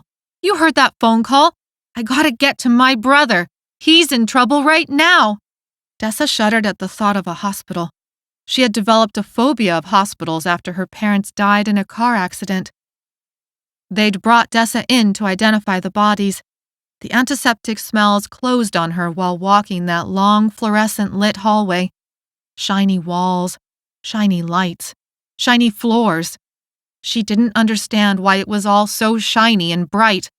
The woman in the gray-blue smock led her into the viewing room. The lifeless forms of her parents called out to Dessa. No, they should have called out to her, but they lay too still, already gone, like mannequin versions of themselves. It all only lasted a few seconds before they led her back into the shiny hallway, and then into the sunlight of the hospital's parking lot. Jolana had waited at the curb, running the engine, checking her phone until Dessa appeared at her car window. It was a moment she had never, ever forgotten. The euphoria of Egg and Amos's arrival evaporated. She should have known better. Everyone was on their own in this, whatever this new world was. You couldn't rely on anybody except family. And if she let her brother down, then what was left of anything? We stop by the hospital first, Amos said. Check in and see if Tiana made it through. She reached for the door handle, ready to jump out and continue on her way. Amos reached across Egg and flicked a switch. All the locks in the car clicked. Dessa's pulse increased. She tried the handle and then the window, but he'd put them in child lock mode. Furious, she glared at the back of Amos's head. Why did you do that? I don't need you guys. Do whatever you want. Go to the hospital. Find Tiana. I'm going after my brother. I don't need you. Egg glanced at her through the rearview mirror, a pleading tone in his voice. It's on the way, Dessa. The hospital is on the way to your brother. She could use her feet to break through the back windshield, or maybe the side window. Swinging her legs around, she readied herself, but then stopped. If she left the car, she'd be back on foot, 30 miles. She pictured the route. He wasn't lying. The closest hospital was on the way, about halfway between here and the Rolling Oaks development where Lila and Thomas lived. Amos turned back around. She searched his face for answers, but he kept everything so stoic it made her want to scream. "We need to stick together," Amos said. "We are going after your brother, I promise. But all I need is 5 minutes to check. Your brother matters, but Tiana matters to me." Dessa flinched. "And Delmar," Egg said. Amos glanced at Egg. "Yeah, okay, and Delmar. 5 minutes. That's it. But I gotta see if she's all right. If she's even at the hospital," Dessa said. "If the hospital isn't full of crazies already." "I have to know. I can't abandon her. But if it looks weird, then we'll keep going." Amos pushed the button to undo the child locks. 5 minutes, so I can see if someone I care about is alive. But if you want to go, then go. If she left the car, she'd be on foot. Even tracking down a bike wouldn't make the difference a car would. She released a frustrated sigh and leaned against the seat, giving up for now. So they'd check the hospital. If Tiana was there, Dessa figured Amos would stay behind. Fine. Egg could drive her. Like he said, he owed Dessa. For how much Egg was, well, an egghead, she suspected he'd follow through if he thought he owed her. And if not, she'd steal the car and learn how to drive it on the way to her brother. Startled, Dessa realized Amos still stared at her, as if trying to figure her out. Maybe he could tell what she was thinking. If he knew she planned to steal the car, he either didn't care or maybe even approved. It was like that in the group homes. You could think someone was stupid and brave all at the same time. Amos broke the staring contest and relaxed back into his seat, acting satisfied he'd convinced Dessa to stay. Which, in fact, was what had happened. "You know you got trust issues, right?" Egg turned into a single-lane alley that took them between apartment complexes 4 stories high. He looked at her in the rearview mirror. "I like that. I mean, don't we all? Have trust issues, I mean." Was Egg trying to flirt? She rolled her eyes and flipped him the bird. He laughed. The tension in the car eased. Dessa allowed herself a small smile. He really was an ass, but not all that bad now that Delmar wasn't around to make him mean.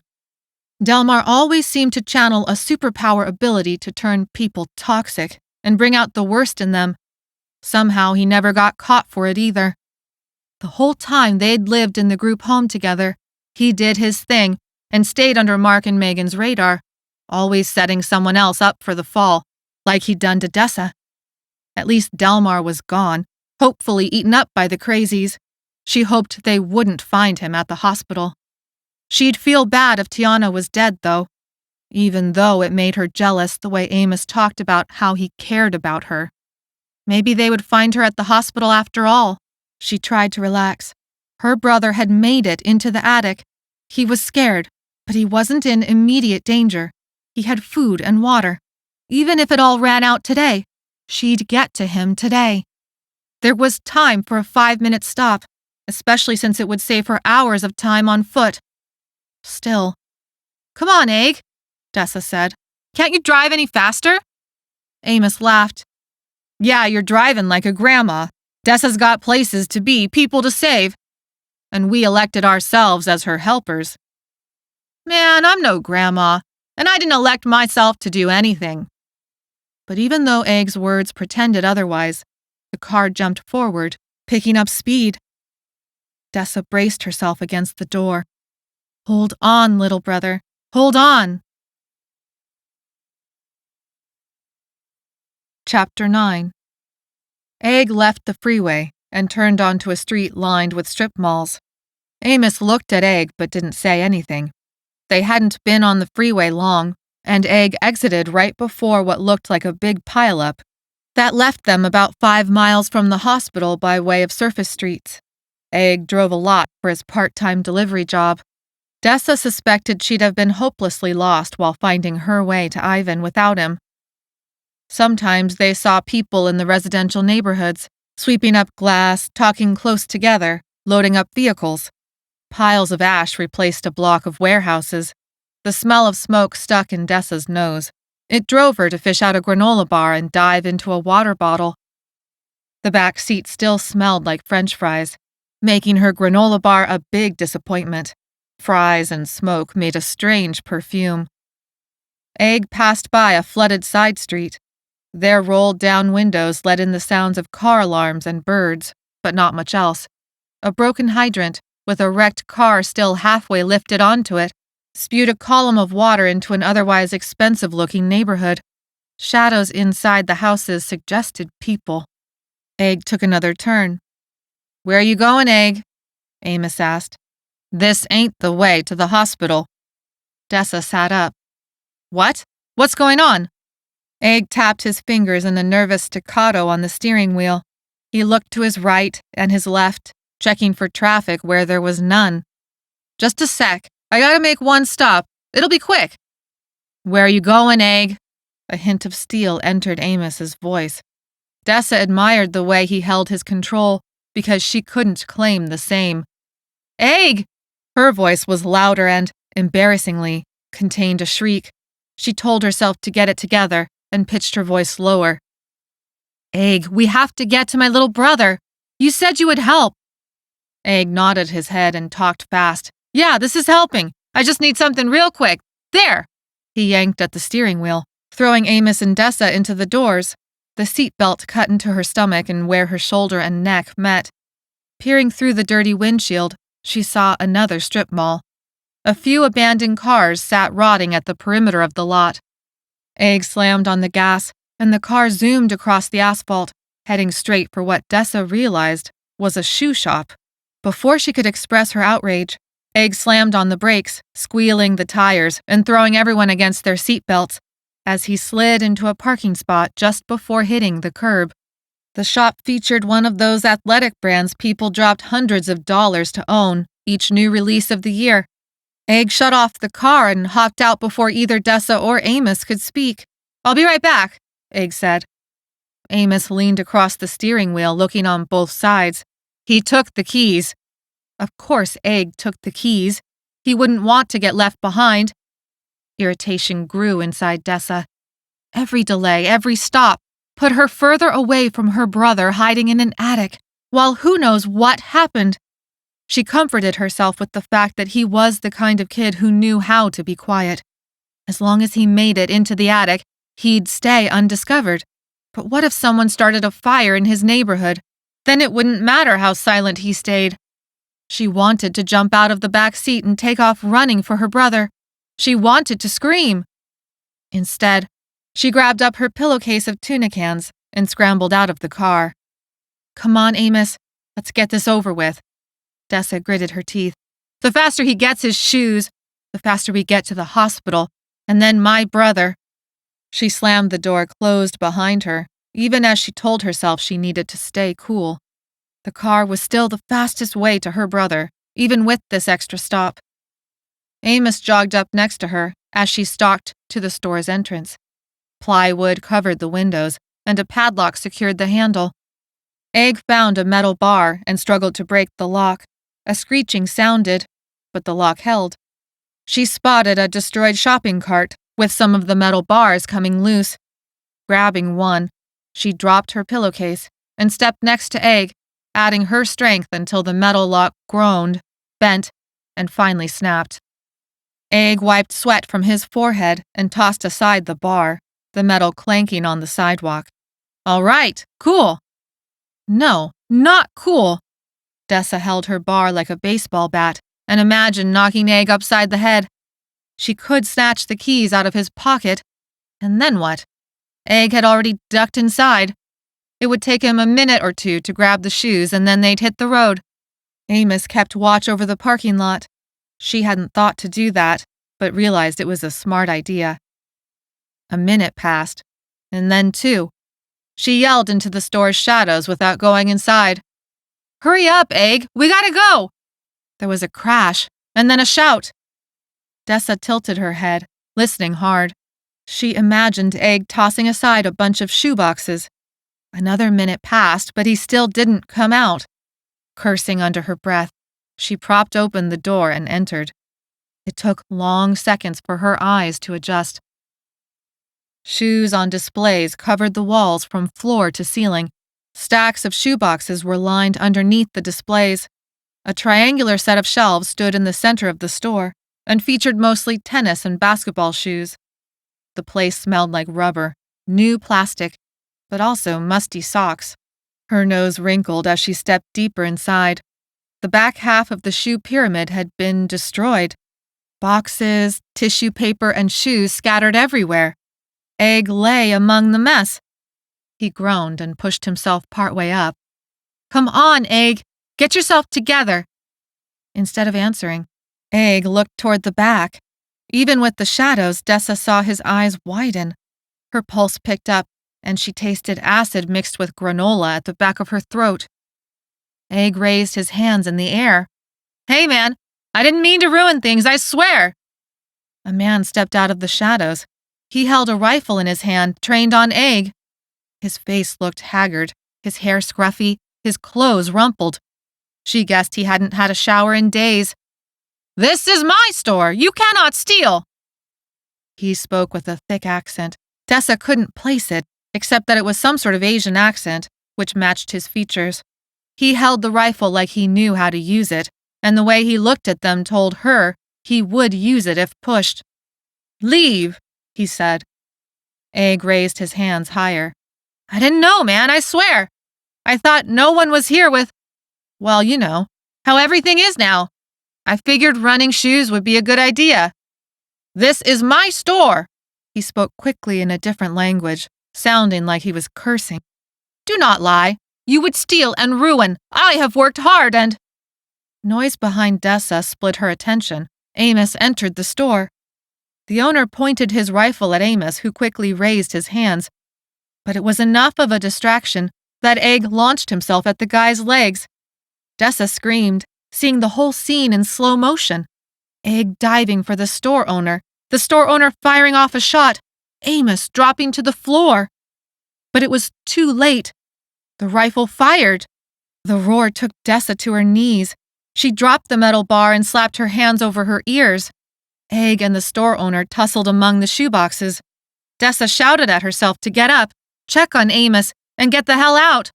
She'd walk, run, crawl to her brother instead of participating in any more of Egg's craziness. She'd be little help if Egg got her killed.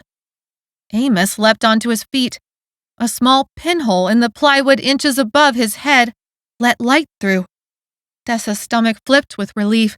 The bullet had missed. Amos launched himself into the fight. Dessa hopped from foot to foot, searching for a chance to grab the rifle. She slipped on a shoebox and went down on one knee, cushioned by a high-top style of shoe back in fashion that year. Suddenly the fighting stopped. The store owner was on his knees, groaning, pressing a hand to a bloodied ear. Amos stepped back, pointing the rifle at the ground. Egg puffed up as he got to his feet. "Yeah, that's right." He looked about to sucker punch the guy. "Don't even think about it," Amos said. "You're the ass who started all this." "Yeah, well, it's a new world." Egg sneered at the store owner and then searched through the pile of shoes. His exclamation of joy marked his discovery. Dessa felt disgusted. She wanted to get the hell out of there. The store owner was only doing his job and he'd gotten beaten up over shoes. The store owner watched them through slitted eyes and a fat lip. "You guys want shoes?" Egg said, excitement in his voice. "We'll probably be doing a lot of running from those zombies soon. They got everything. It's all new, and they'll improve your speed by 14%. You'll jump higher by like 10%. Egg sat on the floor and chucked off his old shoes, as if holding something sacred. He slipped on and tied up red and white striped basketball shoes. To Dessa, they looked like space boots. Egg looked at Dessa. She shook her head. He looked next at Amos. "No, Egg," Amos said. "Just get what you came for. We gotta get to the hospital." At the word hospital, the store owner straightened on his knees. "You go to hospital?" Amos never let his eyes drift from the store owner, but he kept the rifle pointed down. Yeah, we've got a car. We would have already been there if this dumbass hadn't forced us to stop for a pair of goddamn shoes. It's not just any pair of shoes, Amos. Do you know who wore these shoes? Do you know what game this model of shoes helped win? The store owner interrupted. Take whatever shoes you want, but take me to hospital. Egg laughed, but Amos looked like he was considering it. Dessa thought they at least owed him a ride. Egg launched into all the reasons why that was the stupidest request he had ever heard. The store owner talked over him, not looking at Egg, instead keeping attention on Amos and Dessa. Even though Egg held the car keys, it was like he knew Amos and Dessa would make the final decision. My wife is in hospital since last week. Many days there with no calls. Our house burned and so did my car. I have been here protecting this place like I promised, but she has not called and they will not take my calls. Busy signal? Dessa asked. The store owner nodded. What's your name? Amos asked. Egg guffawed. What does that matter? We're not taking him. Sunyuk. My wife is Minyuk. She was sick. I took her to hospital. That was 5 days. Take whatever you want, but please take me to hospital. His shoulders hunched as a brightness appeared in his eyes. Dessa thought she might be about to witness this middle-aged man cry. We can take you, Dessa said, though she knew it was a risk. Egg and Amos had been fighting with this guy a few seconds ago. He'd tried to put a bullet in Amos's head. But the man needed to get to his sick wife, just like Dessa needed to get to her brother. Egg shook his head. I'm not driving him. But Egg, it's on the way, Dessa said. Is that supposed to be sarcastic? Egg said, eyebrows raised. 'Cause it's not funny. Now if we're going to steal his shoes, the least we can do is give him a ride, Dessa said. I agree, Amos said. Sunyuk rose from his knees. He went behind the counter and returned with a plastic bag that looked like it contained some snacks and water. I am ready. Amos pulled out a wad of money from his jean pocket. How much for the shoes? Sunyuk waved his hand away. You take. I ride, you take. Amos shook his head.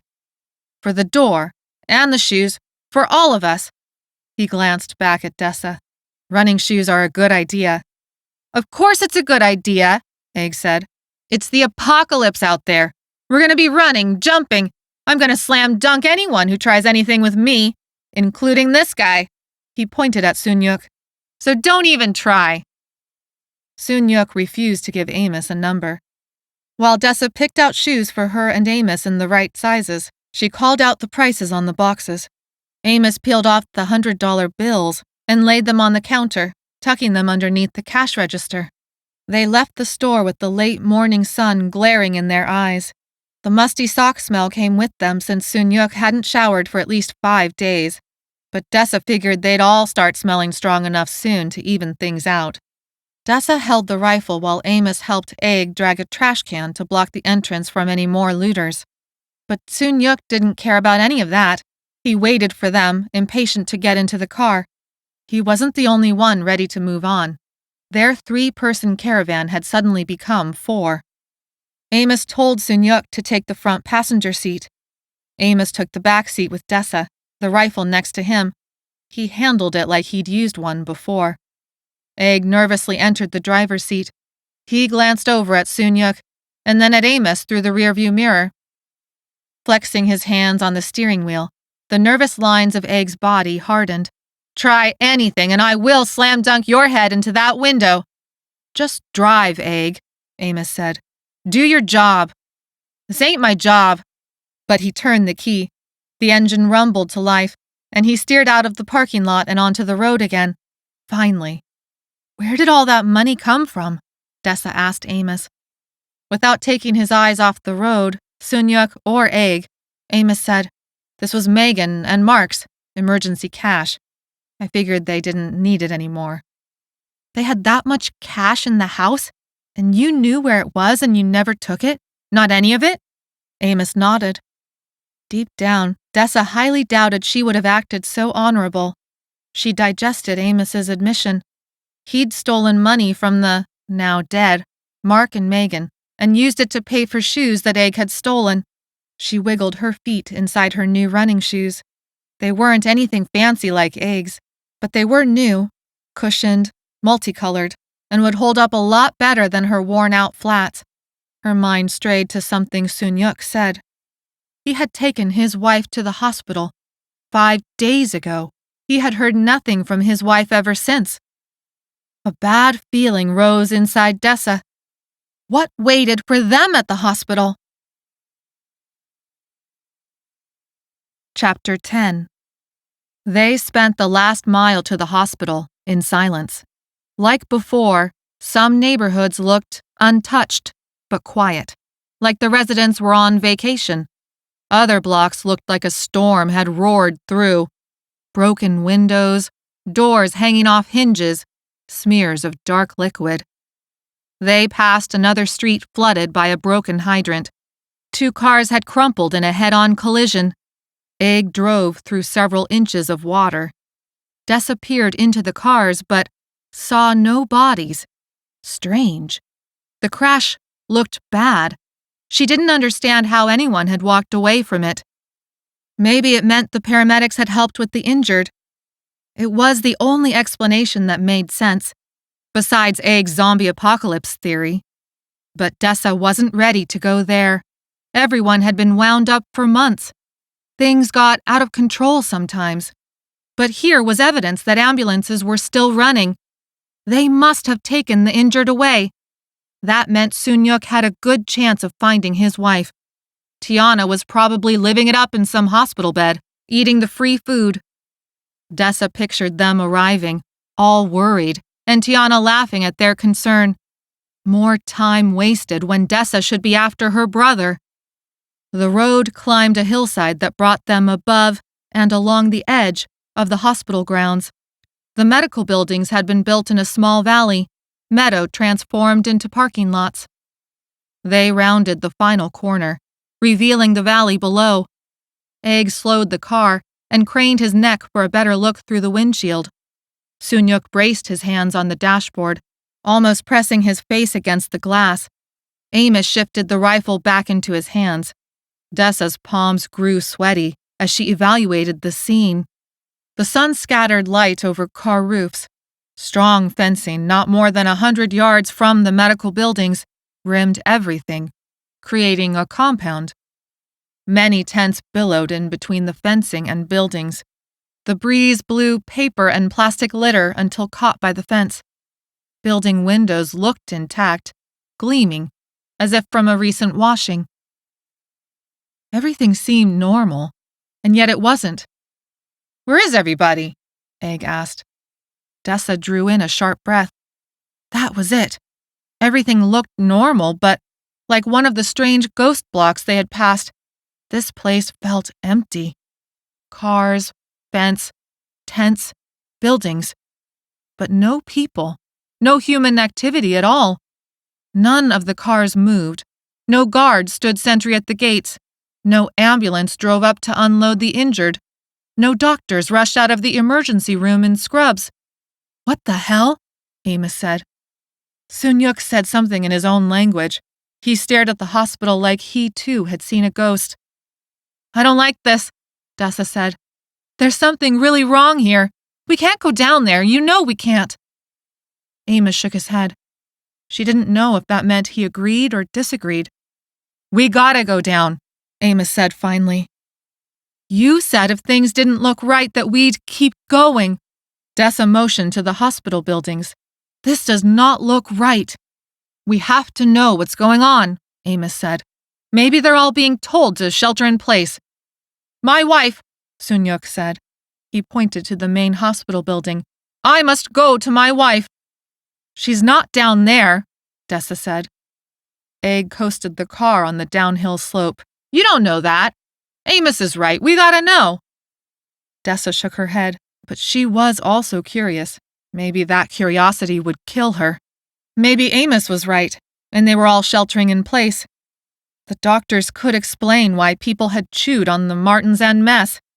The military could offer her and her brother protection. They drove by the last few side streets before crossing into the hospital grounds. A flash of movement down one block caught Dessa's eye. She whipped around for a better look, but apartment buildings now blocked the view. "What?" Amos asked. She took in his strong jawline and the intensity of his gaze.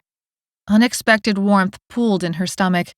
The world might be ending, but Amos sure looked good during an apocalypse. "Nothing. I thought I saw something, but it was nothing." "Hopefully it was somebody," Amos said. "Somebody who could give us some answers. Hopefully somebody down there can tell us what is going on." "Zombie apocalypse," Egg quipped. "Zombies?" Sunyuk said, rolling the Z. "Yeah, you're right, Egg. It sure explains why you're still alive." Dessa rolled her eyes. "These crazies only eat brains and you got none. That's why they passed you right on by." Egg slapped his knee and guffawed. "Good one, Dessa." Amos smirked. "Head full of egg," Sunyuk said. "Egg head." All three teenagers stared at Sunyuk for a long second before they all busted up laughing. Sure, it might have contained a hysterical edge, but it kept the tension from exploding. Nobody manned the gate attendant box. Dessa and Sunyuk jumped out to lift the lever. She waited for an alarm to sound. Nothing. "Hey, Egghead, park along the fence there." Amos pointed to a gap in the fence. "Ha ha," Egg said. Before the car stopped, Sunyuk jumped out and ran to the gap in the 10-foot-tall fence. 2 panels had come unlatched and shifted apart. He wiggled through the gap and sprinted for the emergency room doors. Dessa hopped out and followed, pillowcase of tuna cans in one hand, a kitchen knife in the other. The faster they figured this out, the faster they returned to the road. Above them on the hillside road, a group of people walked along its shoulder. She pointed this out to Amos and Egg. Egg waved and jumped up and down, shouting. A few of the people seemed to wave back, but Dessa couldn't be sure. "Shut up, Egghead," Amos said. "Hey, it's people. Maybe they can help us," Egg said. "Or maybe they're the ones burning cars, breaking windows, destroying neighborhood blocks, and, chewing people's faces off." Amos looked too comfortable holding the rifle. Dessa wondered where he'd gotten that kind of experience. Egg shrugged. "Well, it's done now. Anyway, Sunyuk is kind of ahead of the game here, so if we want to find Tiana and Delmar and figure things out, let's get a move on. I'm sure Dessa wants this over with so we can go get her brother." Now Dessa followed behind Egg. It felt strange for Egg to take her side after being the jerk waylaying them at the shoe store. He was infuriating. She wanted to write him off one moment, and in the very next, he did something that almost redeemed him. But not quite. She figured Egg would find some way to ruin it. She just had to give him a couple of minutes. As if in answer to her unspoken challenge, the automatic emergency room doors swished open, and Egg said, "Hey, you think I could get them to prescribe me some painkillers? My shoulder really hurts from breaking Sunyuk's lock. Also the trauma, of everything I went through last night." Dessa shook her head. Yeah, it hadn't even lasted 5 minutes. "Shut up, Egg," Dessa said. "Look around. Do you see anyone who could prescribe you painkillers?" Papers were scattered across the empty check-in desk. The waiting chairs sat empty. Antiseptic chemical smells flooded Dessa's nose. She hated hospitals. They were brightly lit containers for pain and grief. Her palms became clammy and her legs turned to lead, but she followed Sunyuk and Egg deeper inside. Amos kept watch at their backs again. Sunyuk passed by the check-in desk and pushed through a set of double doors that revealed a hallway lined with hospital curtains. Egg stopped at check-in and rifled through the papers, opened drawers, and held up several prescription bottles to check their labels. He pocketed one and tossed another aside. Some sharp words from Amos made Egg give Amos the bird, but then Egg followed after Sunyuk. Dessa trailed after them, Amos at her heels. Curtains sectioned off bed-sized areas, makeshift privacy for patients. The antiseptic smells grew stronger and mixed with something metallic. Soft beeping sounds came from a few machines blinking between curtains, with tubes that disappeared underneath the cloth. The slap and squeak of their new shoes on the tile echoed, filling the space. Her heart beat loud in her throat. A little more of the granola bar and stomach acid came up. She pinned her hands to her sides, unwilling to touch anything in this place. She could almost feel the layer of germs that coated everything, even the air they breathed. Using her knife hand, she pulled her t-shirt over her nose. The cloth made the air warm and humid and uncomfortable, but she told herself it would block some germs, right? Sunyuk did not show the same hesitation. He wrangled aside curtain after curtain, his exclamations gaining volume each time. Near the end of the hallway, he pulled back a curtain and wailed, his voice like a siren in the silence. Dessa's stomach lurched and she wanted to tell him to shut up. He would alert anything nearby to their presence. She shook her head. That's what they wanted, right? They needed to find the doctors, the nurses, Tiana, anyone. Amos, Egg, and Dessa hurried to Sunyuk's side. The grief etched on his face prepared Dessa for what she supposed waited on the hospital bed. Amos arrived first and stepped back as if stung, clutching the rifle to his chest. Egg came up next, skidding to a stop, his sneakers making a terrible squeak. The blood drained from his face, turning him pale. He reached out a hand as if to rest it on Sunyuk's shoulder, but then pulled it back. She's dead, Amos said. You don't need to look if you don't want to. It's someone killed her. But Dessa forced herself to look, to understand. She took in the hospital bed, sheets, the beeping machines, the IV line still hooked into the dark-haired woman's arm. A dime-sized hole in the middle of her forehead leaked dark blood. A gunshot wound to the head. I'm sorry, man. This time Egg did rest his hand on Sunyuk's shoulder. Don't look at her. You don't want to remember her like that. Sunyuk pushed off Egg's hand. His eyes were red-rimmed and wild. He looked all around him. Where is she? Where is she? They are all gone. She should be here, but where is she? That's when Dessa realized things were far, far worse than she could have imagined. That's not your wife? Dessa inspected the dead woman even as her stomach protested. Not that it mattered. She had no idea what Sunyuk's wife looked like. Amos went to the next curtain and pulled on the cloth so hard the rings made the rod buzz with sound. Dessa gasped at an almost identical headshot that leaked blood, this time from an older man with curly red hair. Someone had strapped him to the bed by the wrists and ankles first. His skin looked strange with pronounced and darkened veins. What the hell? Dessa said. Amos picked up the man's chart, something about a Lissa virus, with some letters and numbers after it. Have you heard of that? No, Dessa said. That's different from the flu stuff on the news all these weeks. Amos shook his head. It's not the flu, it just spreads kind of like it. This Lissa virus isn't what we've been dealing with. I would have remembered a name like that. It's usually what causes rabies. Dessa raised her eyebrows. Rabies? Like rabid dog foaming at the mouth stuff? Like one bite of infected saliva and you die a super painful death, Amos said. How do you even know that? Dessa asked. Instead of answering, Amos went to the next curtain. Dessa followed him in a stupor, back the way they had come. She took the opposite side of the hallway from him, tearing back curtain after curtain. Strapped wrists, strapped ankles, weird veins, foreheads leaking blood, charts in bad handwriting with that name again and again. Lissa virus, with those extra letters and numbers. She finished and met Amos at the double doors that would lead to the waiting room, and then to the clean air outside and to the car that would take her to her brother. Please, let her leave this place. My job, Amos said, his face pale. He held an armful of clipboards and flipped through the papers. Dessa shook her head, confused. I know, because of my job. It involves animal control stuff. You gotta put a rabid animal down one way or the other. Amos tilted his head back toward the beds. That's what this looks like. She'd thought, as soon as Sunyuk had looked inside each curtained area and closed them, all these beds had been empty.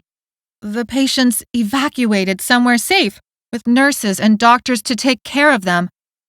Instead, the hallway of curtains was full of dead people, and someone had strapped them all down and murdered them in their beds.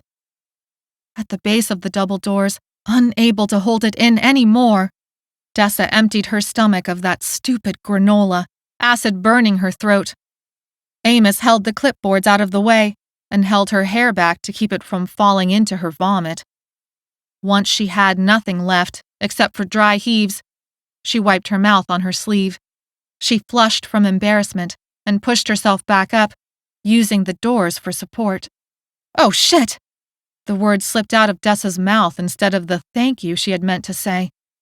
Hey, it's cool. This is awful. I can barely hold my stomach together. Dessa shook her head. No. Amos, look. The little glass window in the door should have shown the empty waiting room they had passed through, except it was no longer empty. The waiting room had filled with people milling around, tripping on chairs, tripping on each other. 2 people attacked the computer at the check-in desk. Papers flew into the air like snow. A woman with a limp banged her forehead against the wall. A man in torn jeans punched the glass window next to the door. They were different ages and ethnicities, and none of them looked right. Their skin showed pronounced, darkened veins. Some of them had wounds that should have immobilized them with pain. They moved in jerky stops and starts. Others limped on limbs that looked broken. Amos crowded the window next to her. She felt self-conscious enough to wonder if he could smell the vomit on her breath. After a few seconds, he stepped back and tugged her away. Her hand felt clammy, but his was warm and solid, like an anchor preventing her from flying into a panic. Quiet, Amos whispered against her ear. We can't let them hear or see us. A huge crashing sound made them whip around. Halfway down the hallway, Egg pulled an IV pole out of the now broken glass doors of a cabinet containing dozens of pill bottles. Egg chortled as glass tinkled onto the tile floor. You guys! They've got everything right here. What do you want? What do you need? He threw aside the IV pole and gathered bottles by the armful into his t-shirt. Forget it, I'm taking it all. What we don't want for ourselves, we can sell. We're gonna be so freaking rich. Sunyuk slammed through the double doors at the far end of the hallway, shouting his wife's name. A roar of groans brought Dessa and Amos back to the little windows that looked into the waiting room. If Dessa's stomach had held any more food, she would have upchucked its contents again. Humans were not supposed to sound like that. Humans were not supposed to look like that. The waiting room formed a mob that turned as one to Amos and Dessa and moved. Chapter 11. Dessa and Amos scrambled back from the doors just before 2 men burst through. The rifle clattered across the floor and vanished under a hospital bed. Amos scrambled after it. Dessa's tuna cans banged her knee. Dessa pulled Amos back. Come on, Amos, it's a mob! Dessa didn't have time to explain how that word, mob, struck horror in her. She'd grown up on the stories her father told about what had happened in his home country before escaping to the U.S. When people got angry, other people got dead, and it didn't matter if those who died deserved it. Dessa yanked on Amos's arm, but he resisted. One of the men, light-skinned and wiry like a rock climber, with wild eyes and a bleeding bicep, launched for them. Amos swung a hard left hook that threw the man into the curtains. Amos, we have to run! An older man with a long beard matted in blood, and a plaid shirt turned solid with awful-smelling fluid, ran at them, hands in the shape of claws, eyes bloodshot, mouth opened in a snarl. Dessa swung her pillowcase and heard a satisfying crunch as the tuna cans landed. The old man went down, but the younger rock climber was already back on his feet. Amos gave up on the rifle. Run! Dessa sprinted down the hallway, Amos running next to her. About time! She lost the kitchen knife somewhere along the way. The swinging tuna cans in the pillowcase made running awkward, but there was no way she was giving it up now. Someone snatched at her clothes. She stumbled, and then Amos caught her elbow and pulled her up. Next, something caught in her hair and yanked back her head. Pain bloomed across her scalp. A sharp sound, like snapping teeth, clicked next to Dessa's ear. Hot, stinking breath surrounded her. The guy had tried to bite her. Amos socked the freak in the nose. With a crunch, he freed her hair. She had time to feel grateful for the way the tread of her new sneakers gripped the floor. Not that she'd dare admit that to Egg. It would only go to his head. She sprinted for the double doors. Amos and Dessa hit them at the same time, slamming through. As they turned a sharp corner, Dessa glanced back and saw dozens of people had entered the hallway of beds and raced after them. They encountered an intersection of hallways, one lighted, two dark, or back the way they came. Behind them, the mob growled, their feet pounded. Dessa glimpsed Egg's red and white striped shoes at the end of the lighted hallway and dashed after him. Over there! They gained enough of a lead at the next intersection that the moans of rage muffled. Their own heavy breathing replaced the silence. The hallway dumped them into a nurse's reception area. Dessa gasped as pain split her side. I need a break. Dessa! The adrenaline rush of the sprint made her dizzy. I can't! She bent over, and then stood and raised her arms over her head, cataloging the plastic curtains that sectioned off beds in this area, far differently than in the emergency room. Amos skidded to a stop in front of a nurse's desk. No doctors or nurses in sight. Papers strewn everywhere. Someone had smashed a computer to bits. White sneakered feet stuck out from behind the desk. Dessa decided she didn't need to know if they attached to a body. Thick plastic, transparent curtains hung everywhere. They rose from floor to ceiling, overlapping together to form makeshift bubbles. Inside each plastic bubble was a patient. Dessa's stomach flipped, even as the split in her side eased. Oh no! They're alive! They're all alive! People filled the hospital beds on the other side of transparent curtains that overlapped. None of the patients were strapped down. Machines hummed and beeped. Chests rose and fell. Amos still clutched several clipboards to his chest while rifling through paperwork on the desk. He looked up. What? But she didn't need to answer. He could see it for himself. His eyes widened. Returning to the paperwork, he shook his head in confusion. This doesn't make sense. What is this? Why aren't they strapped down like the others? Why are the others dead, but these patients are still alive? But that wasn't what Dessa was really thinking. As if reading her mind, Amos said, Not sure how long they'll live once that mob catches up. She tried not to imagine it, but it was too late. She shivered with the surety that those chasing them would destroy everything and everyone in their path. Energized with the powerful desire to never set foot inside a hospital ever again, Dessa said, I'm ready. I can run. Which was good because the noise of the mob was increasing in volume again. She headed for the far end of the reception area, toward another lit hallway. But Amos didn't follow. Amos, we gotta go! He tossed his head again, acting almost like a dog shaking off water. Amos! Finally he looked at her, papers crumpling in his hands.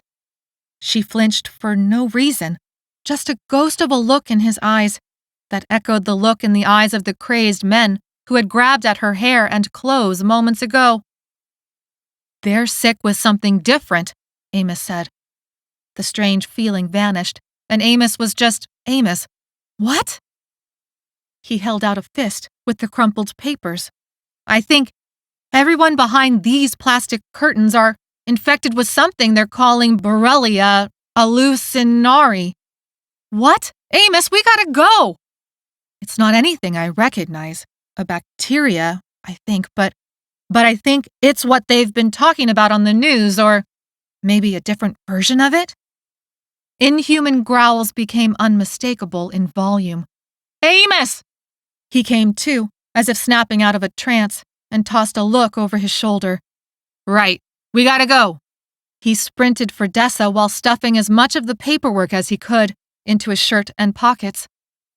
They crossed the reception area and took another hallway, following the light, hoping Egg and Sunyuk had taken the same route.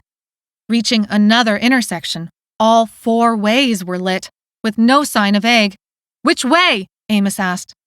They both bent over, gasping for air again. I don't know. Amos and Dessa looked at each other, and then at their 3 options. Just pick one and go, Amos said. So that if I pick wrong, it's all my fault? No, thank you. You pick one. That way, if we die, I can blame you. That generated a half-grimace, half-smile from Amos. Nice. I don't want your life in my hands. That's a good way to get yourself killed. I doubt that. Groans rose in volume behind them again. They just won't stop, will they? Dessa said. I don't think it's in them to stop, Amos said. What does that mean? Dessa said. It means the front line of the mob came into view. They were out of time. She flinched as she remembered the click of the man's teeth, his hot, humid breath so close to her ear, and how the smell of disinfectant overpowered everything. She hated hospitals with everything inside of her. Dessa dashed down the left hallway, the dark one. Amos nipped at her heels. He shouted the words over the roar behind them. I thought you didn't want to choose. I didn't. If we die, I'm blaming you. Dessa shouted back. I guess I don't care about that as much as I thought. Rather, her choice had been more like the fear flight of a rabbit. Direction didn't matter as long as it led away from the predator. Predators. She took a right at the next hallway and then a left. These areas were all dark, except for the red glow of exit signs. Those were plenty bright enough to follow through more reception areas and beds filled with patients that might, or might not, be alive. They ran for what felt like miles, for a lifetime. For all she knew, she had only ever spent her life at a full sprint, running away. Another exit sign appeared, this time over a door with a drop bar and a glass window. Sunlight shined on that window, or at least something that looked like sunlight. Whatever was on the other side had to be an improvement over the hallways, desks, patients, mob, dead people, comatose people, and missing doctors and nurses, right? They slammed into the drop bar at the same time. The sunlight blinded her. When her eyes adjusted, she saw they'd made it to the back side of the hospital, into what looked like a supply drop-off area.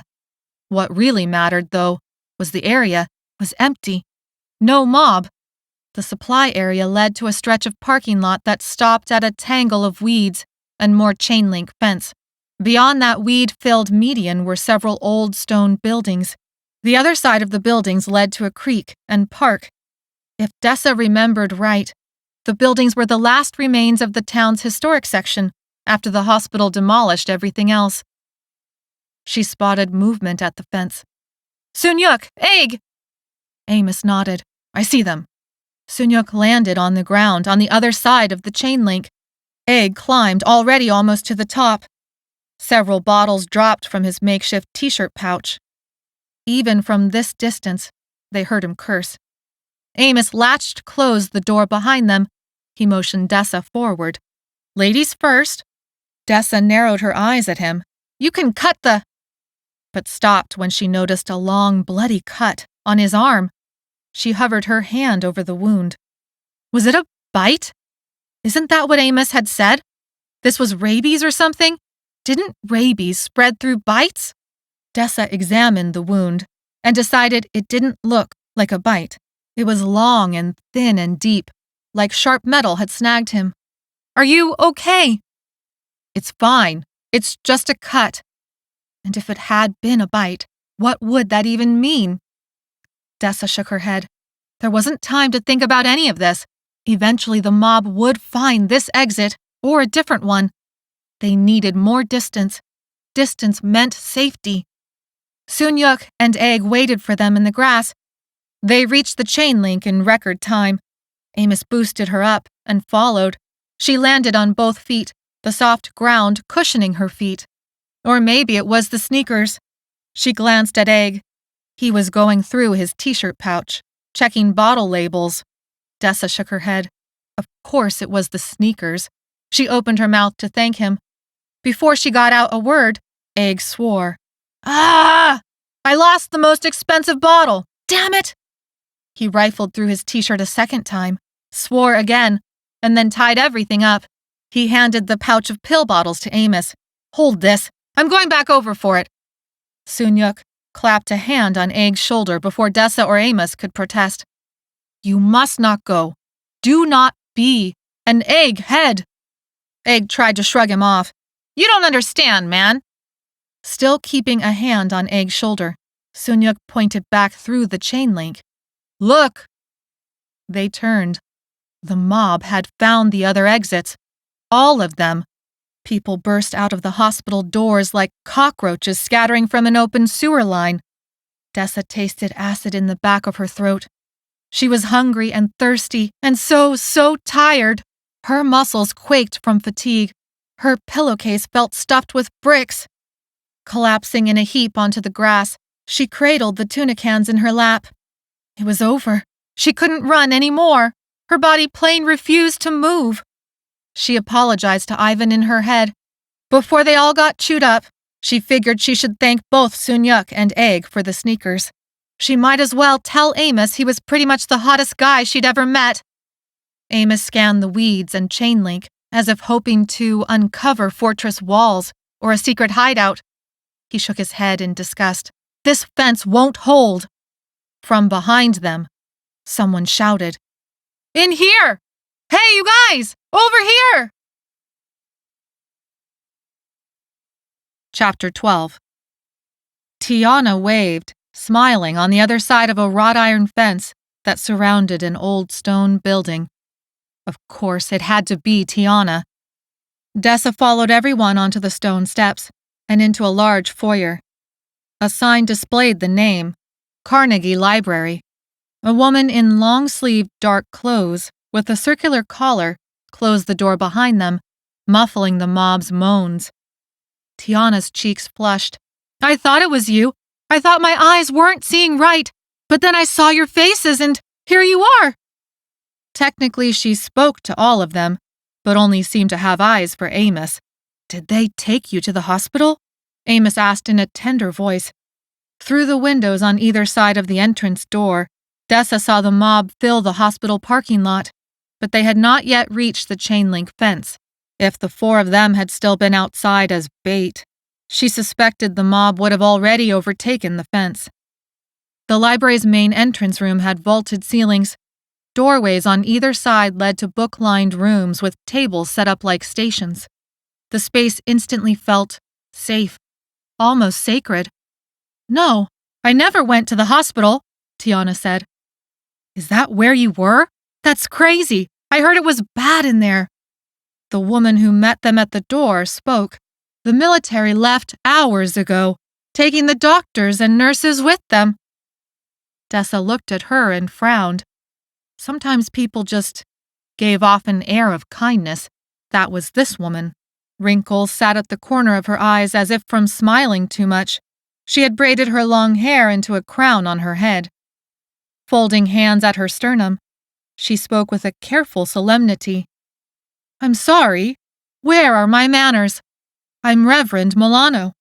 I pastor the historic church next door, but this library had the better fence. I moved those of my flock who sought solace with me into this building. We are, she gave them a wry grin, hiding out. That's probably the best way to describe it. We have a food station, a medical tent, some clothes and bedding if you need it, though not much. The military left? What do you mean? Amos asked. Reverend Milano held up her hands.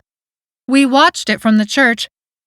I don't know what happened or why, but we did see they took the doctors and nurses with them. Did they take the patients too? I thought they must have taken the patients, but it's such a large hospital, and we didn't see any gurneys or ambulances. No, they didn't, Dessa said. Or maybe they took some of them, but they left a lot of patients inside and… She looked at Amos before continuing. He nodded. Some of them were murdered. A lot of them, Amos said. They were strapped to their beds and shot in the head. Reverend Milano's face paled. This is information Councilperson Pierce needs to hear. But first, we do need to check you over, and you would probably enjoy some food and water. More than anything, Dessa wanted to enjoy the food and water Reverend Milano offered, especially if it meant sitting down. But she also had questions that needed answering. What's going on? Why is there a mob? Why are people being murdered in their hospital beds? Why? The next words had to make it around the lump in her throat. Why are people murdering other people and chewing on them?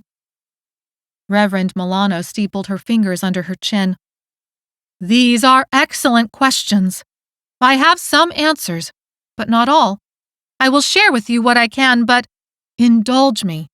Let's take care of your injuries. Let's replenish yourselves with food and water. Let's check you into the system. And once you are refreshed, we can sit down, and I will share what we know. Dessa closed her eyes and felt the world spin. She didn't have any time to waste, but she wouldn't survive for long out there in her current state. Reverend Milano brought them to a table piled with clothes. 2 people sat behind it. A curtain hung behind them, blocking off what looked to be a hallway. As Dessa's group approached, the people stood and pulled on masks, gloves, and face shields. On the other side of this curtain, you will find access to the hallway that leads to the bathrooms. Please wash yourselves as best you can. Here are fresh towels and clothes. Reverend Milano motioned at the table. When you are finished, please call out, and one of our medical assistants will tend to your injuries. We have learned that part of what is spreading and making people sick is not airborne. It is spread through bites. So we will check for bites as well. Hence, the chewing. Egg's eyes widened, and he opened his mouth, but Reverend Milano held up a hand to stop him. I know that does not quite make sense, but let's get you through this process first. Amos spoke with a careful, neutral voice. And what happens if one of us has a bite? Reverend Milano raised an eyebrow. The 2 people manning the table stiffened. Hypothetically, Amos said, I haven't been bitten, though I did scratch myself good on a sharp cabinet corner. Then let's not worry about problems that do not exist, Reverend Milano said. It'll feel good to be clean, Tiana said. It's just like she said. That seemed to satisfy Amos and Egg. They took the towels and vanished through the curtain. Sunyuk held back for a moment before taking the toiletries and following the boys. I'll go with you if you want, Tiana said. There's nothing to be afraid of. Dessa grabbed the plush towel. I'm not afraid. She imagined curling into a ball on the floor and using the towel as a pillow. Her body promised her it would instantly fall asleep if she gave in. Instead, she grabbed the other supplies and struggled past the curtain. On the other side, a short hallway ended in a T at another hallway, likely a different access point. 2 doors on her right marked the bathrooms. She entered the empty bathroom and walked into a clean, bright space. Natural light through a window at the end illuminated 4 toilet stalls on the left and 4 sinks on the right. Shelving leaned against the wall covering part of the window and contained bathroom supplies. Eager to feel clean, Dessa got to work, but stopped short when she spotted herself in the mirror. Dark circles ringed her eyes. Grime and other dried liquids covered her skin. The running had flushed her cheeks and plastered down her straight hair. Her normal ponytail still existed, but most of her hair had been pulled out. Her image reminded her of pictures of earthquake victims, buried alive and pulled out of the rubble on the brink of death. Dessa stripped off her clothes and washed up. It was a sink bath, but it felt no less glorious. She undid the elastic hairband, used her fingers to comb through the strands as best she could, filled the sink, and dunked her hair. Using several washcloths, she scrubbed every inch of herself. She finished by cleaning her sneakers and scrubbing the blood from her pillowcase as best she could. By the time she wrapped herself with the bath towel, she felt squeaky clean. She doubted her body could handle jumping a chain-link fence any time in the next few hours, but at least she could think again. Inspection was quick and painless. With gloves and mask, a woman whose features were hard to discern behind all the equipment dabbed antiseptic ointment on her scratches, commented on some bruising already forming on her left thigh, and declared her bite-free. The woman removed her gloves by turning them inside out, and then stashed them in a special pouch with a strange hazard symbol on the outside. So that means time for check-in, but you can eat and drink during that. She stuffed Dessa's used washcloths in there, along with her ruined clothes, and exchanged the bath towel for a fresh set of clothes. Jeans and a t-shirt 2 sizes too big, but smelling laundered. "Thank you," Dessa said, as she finished dressing. "You're welcome," the woman nodded. "We need to all look out for each other right now." The woman's kind words brought tears up as she thought about her brother, alone in the attic. She swallowed back the tears and headed for the main area of the library again, meeting up with Amos, Egg, and Sunyuk. Of course, Tiana was already there, chatting it up with Amos. Dessa took a deep breath, bringing the scent of coconut soap into her nose. She shouldn't let Tiana rile her up so much. "Okay, now that Dessa is here, pick out something you want to eat." Tiana walked them over to a table covered in fresh fruit, jerky, mixed nuts, and plenty of granola bars and plastic water bottles. "Each of you gets a bottle of water. Then we need to introduce you to Councilperson Pierce." "And who put you in charge, Shorty?" Egg said, even as he took one of each kind of food from the table. "I'm not in charge, Egg," Tiana shot back. "But I got here before you, and I know how they want this to work." "Who is in charge?" Egg ripped into a bag of nuts and stuffed a handful into his mouth. "I don't know," Tiana said, exasperated. "The Reverend and Councilperson Pierce, I guess." Dessa couldn't help but cheer on Egg for giving Tiana the 3rd degree. Tiana had never been this cheery around Dessa before. Where was the old sarcasm and attitude? She looked the table over, avoiding the granola bars. The memory of how they tasted coming back up her throat was too fresh. She might never eat another granola bar again. Instead, she chose an apple, some jerky, a bag of nuts, and a bottle of water. Biting into the apple, she added the rest of the supplies to her pillowcase of tuna cans. "You sure look buddied up to them," Egg said. "Lay off, Egg," Amos said. "We don't know what's going on yet. Tiana's in this with us." "I saw Mark and Megan die," Tiana said, and fell silent. Crap. Dessa felt awful siding with Egg. When had Egg become her guidepost? Egg looked as stricken as Dessa felt. "Where's the Reverend?" Dessa would much rather get answers from Reverend Milano than Tiana. Not that she planned to stay long. Yes, she needed food and water and a little rest. Maybe 15 more minutes. That's all she would allow herself. Long enough to figure out the vehicle situation and talk Egg into driving her the last few miles to her brother. "A few more people came in," Tiana said. "She has to help them and asked me to finish with you guys." At the table with the medical personnel, Reverend Milano spoke with an older Hispanic couple and their teenage daughter. Grime and blood covered their clothes. They huddled together, fear rolling off of them. Tiana led them through the library as they munched away. Each bite of the apple sent a rush of sugar into Dessa, flooding her body with energy. They passed by shelves of books with laminated covers and barcodes. The smell of new carpet told her the library might be old, but the insides had been remodeled not too long ago. The books still gave off the scent of musty paper, but that didn't bother her. She'd spent a lot of time in public libraries over the years. Her hands trailed along the slick, laminated spines of a series of horror books, vampires, zombies, werewolves, before they turned right and headed down a set of stairs. The basement level held few books. Instead, computers lined several tables. Small windows dotted the upper wall where it met ceiling all the way around the room. Natural light filtered in through those windows and showed a clear, mob-free view. A man in suit pants, wearing a white collared shirt and a red and gold striped tie, sat behind a large desk. His hair was cut short. His nails were manicured. He looked freshly shaven. The tie was yanked loose around his neck, but it felt strange to see someone wearing such formal clothes. As Tiana entered, the man stood up from the desk and walked over, hand forward, as if to shake theirs. Sun-yuk was the only one who shook the man's hand. "I'm City Councilperson Pierce. We're glad to have you. This is a dark time for the city, but we will rebuild." He motioned to the computers. "And I want us ready.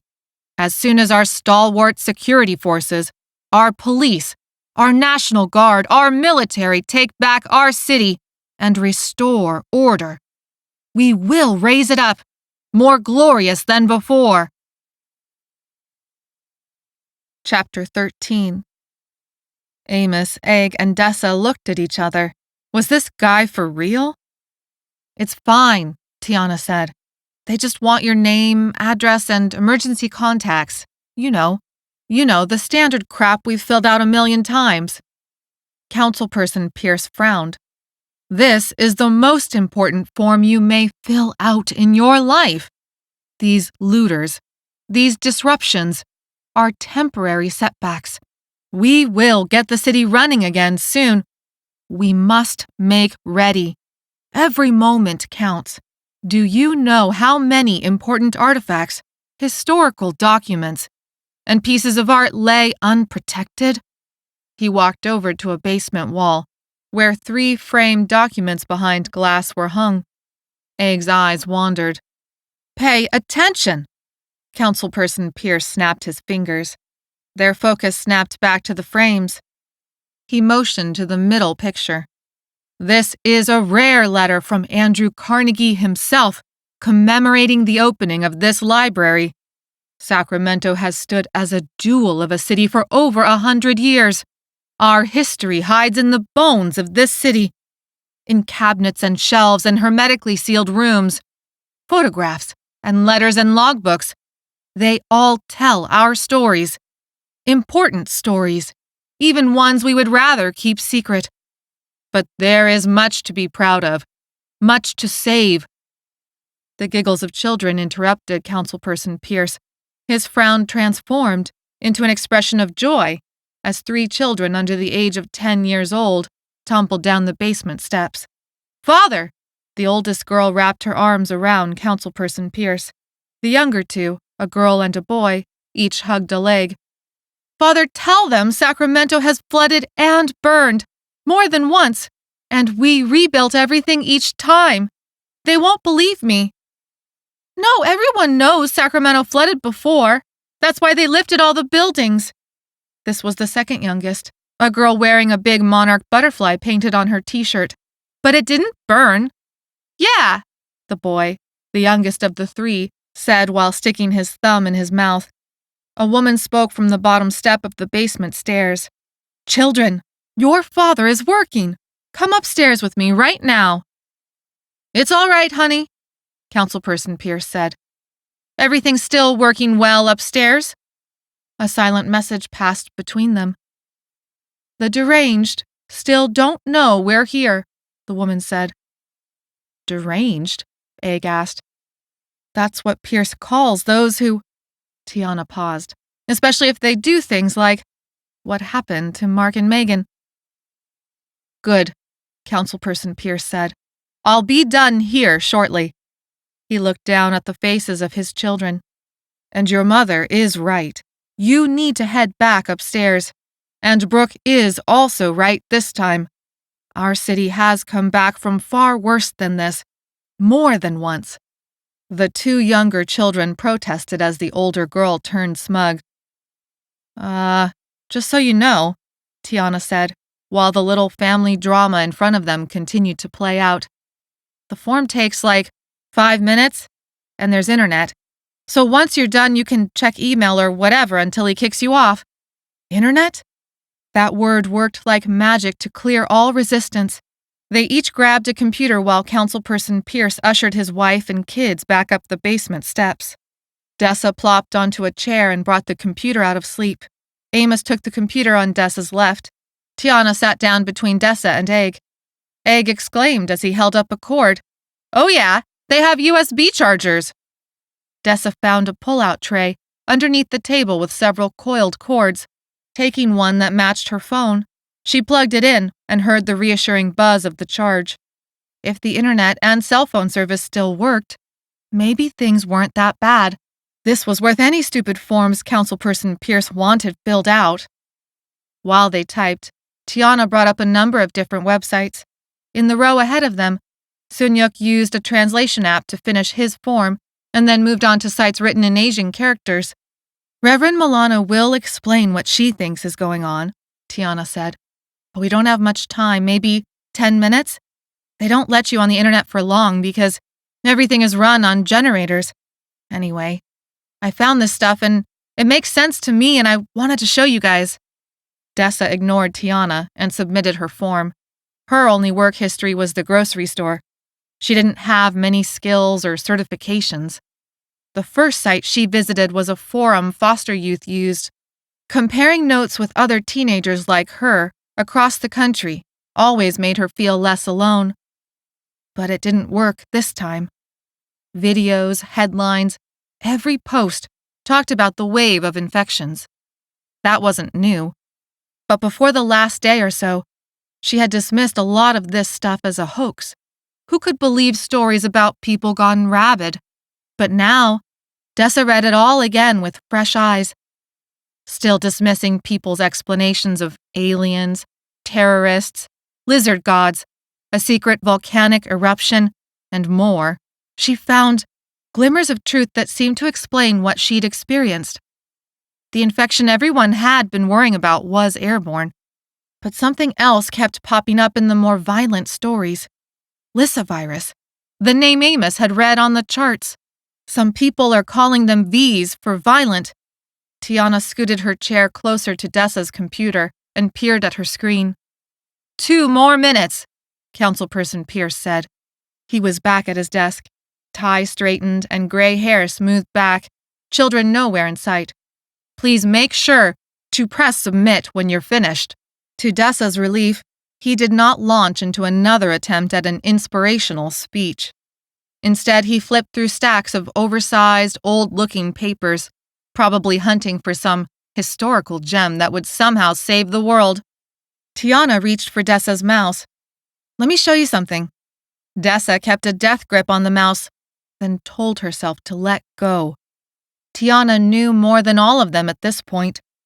Somehow she'd ended up at the library safe and sound, while they'd been chased almost to their deaths by a mob of what looked like rabid humans. Commanding her hand to let go, it finally did.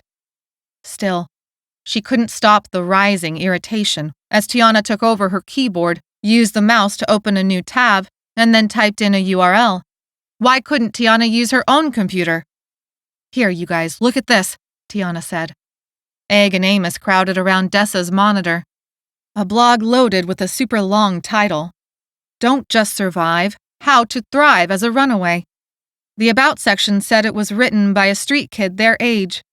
"That's a stupid title," Dessa said, "especially for a blog." Tiana didn't take the bait. "I like it. She writes real stuff.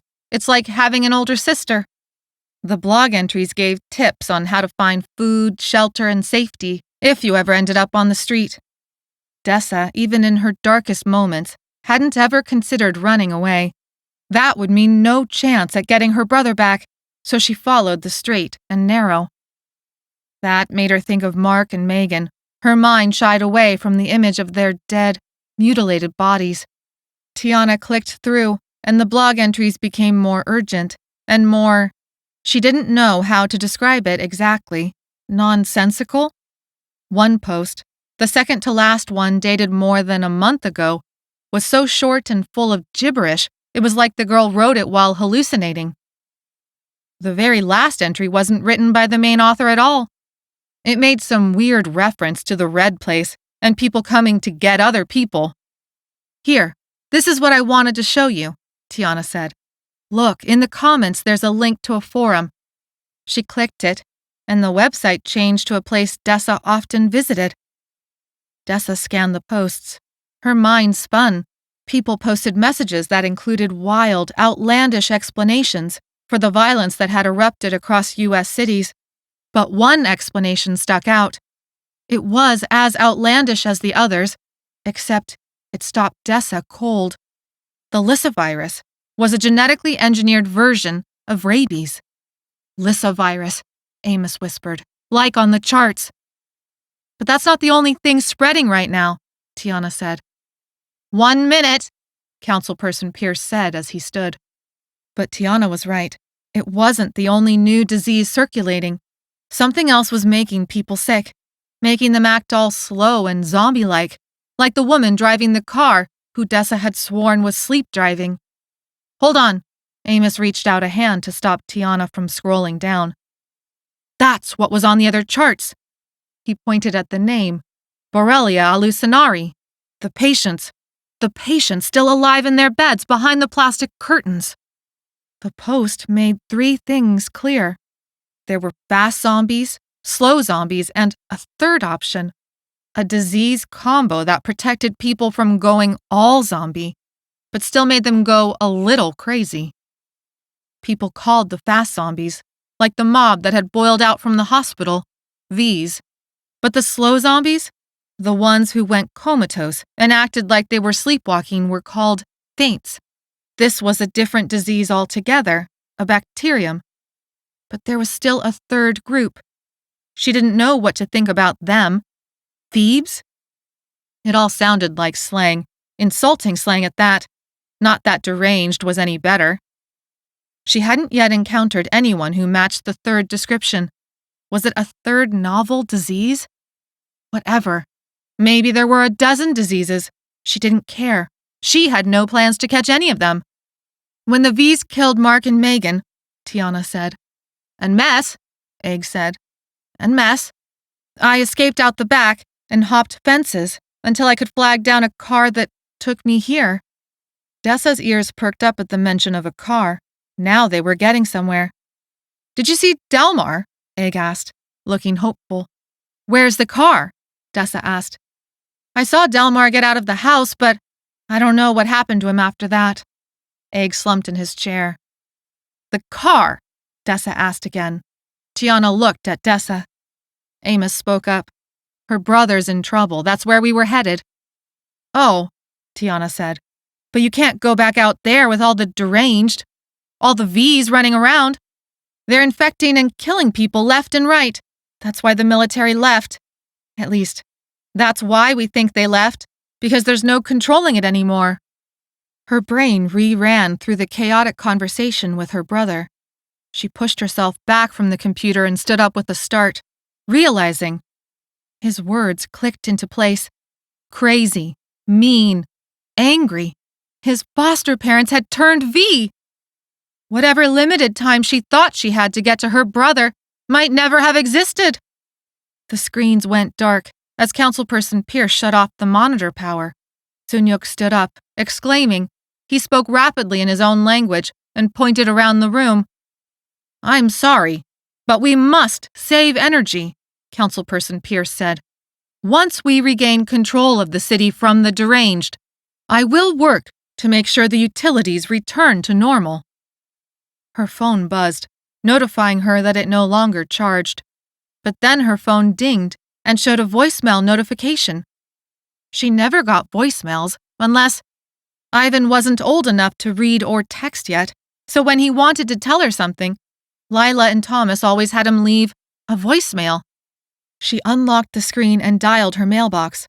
Closing her eyes to concentrate, her heart lurched at the sound of her brother's voice.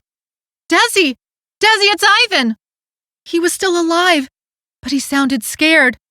I'm in the attic, but I can't go down. Lila and Thomas are down there and they're being really mean. Don't let them touch you, Dessa wanted to shout. She pressed the phone so hard into her ear, her head ached.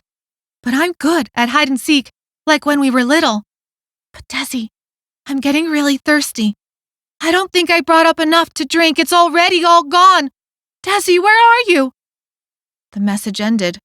She blinked open and looked straight into Amos's eyes. What is it? What happened? Amos asked. My brother, he says V's are in the house with him. Dessa stood up. Her pillowcase clanked onto the floor. She grabbed it and stuffed her phone in her pocket. I gotta go right now, right now! She would never forgive herself if the time she had spent cleaning up and surfing the internet had taken her brother away from her. Never. Tiana had mentioned a vehicle. That's what she needed now that their old one was lost on the other side of the hospital. A mob of infected in the middle. Only a few miles remained between her and her brother. She'd run the whole damn way in her fancy sneakers, if that's what it took. God, how she wished she had tried harder at her school's weekly mile times. Did you see? Sunyuk said in English to Councilperson Pierce. His eyes were wild and wide. Councilperson Pierce frowned. I don't understand. Sunyuk flung his arms wide and turned to the 4 teenagers. Maybe grief had broken him. After seeing what was left of the hospital, Sunyuk must know there was little chance his wife lived. Zombies! These are zombies! All around! Sunyuk said. Dessa pushed past Sunyuk. Amos, Egg, and Tiana followed her. Zombies or not, her brother was counting on her. If Ivan made one wrong move in that attic, he was dead. Dead like Mark and Megan. She felt the room darken at the thought, like someone had covered the windows. Councilperson Pierce called after them, but she didn't stop. Sunyuk caught up to her and blocked the way. Zombies all around! We know, Sunyuk, Amos said. Let her be. She just learned her brother is trapped in by them. We gotta get him out. Dessa made note of the we. She would not turn down help. She headed for the stairs. No more side trips. No more errands. No more, let's check the hospital. What errands? Tiana asked. Nothing, Egg said. It was nothing. Only one goal, Amos agreed. A rumbling noise stopped her. It sounded eerily familiar even through the walls. Egg tripped over her heels. Sunyuk jumped up while pointing at the windows. It hadn't been her imagination. The windows that allowed in sunlight and a view of the park had darkened. The darkness on the other side of those windows writhed and groaned. Zombies, Sunyuk said, and they finally heard him. Zombies everywhere! Chapter 14. No! Dessa raced around the basement, checking the window lights that rimmed the room. But they were all the same, covered in a writhing mass of people. She sprinted up the stairs. The sacred silence of the library had vanished, like it never existed. People guarded every window. Dozens more milled around the main floor. Others crowded several tables. On the outside, people, V's, deranged, whatever, crammed along every inch of the fence. Gnashing teeth, wild eyes, veins that snaked dark and bulbous under infected skin. They matched everything she had read online. On one of the tables lay the teenage girl from earlier, clothes stuffed under her for padding. She moaned, and fever flushed her skin. An older Indian woman on a different table moaned as well. Panic roared inside Dessa. They were infected. She felt that truth hit the very core of her. They would transform into the same monsters that had turned the library into a trap. Dessa pointed a shaky finger at the tables. The room spun. They're infected. They're going to turn into a V, into the deranged. We can't let them stay here, don't you understand? They're all sick. They're going to turn like those outside. The eyes of many survivors skated back and forth between the teenage girl and the older woman. 2 Indian men left their window lookout to stand by their mother's side, arms folded across their chests. It is a scratch, one man said. She needs antibiotics. She is not like them out there. She is old and sick. Please." The parents of the teenage girl stood protectively over her. The mother spoke. "She is sick from a fever, a regular fever.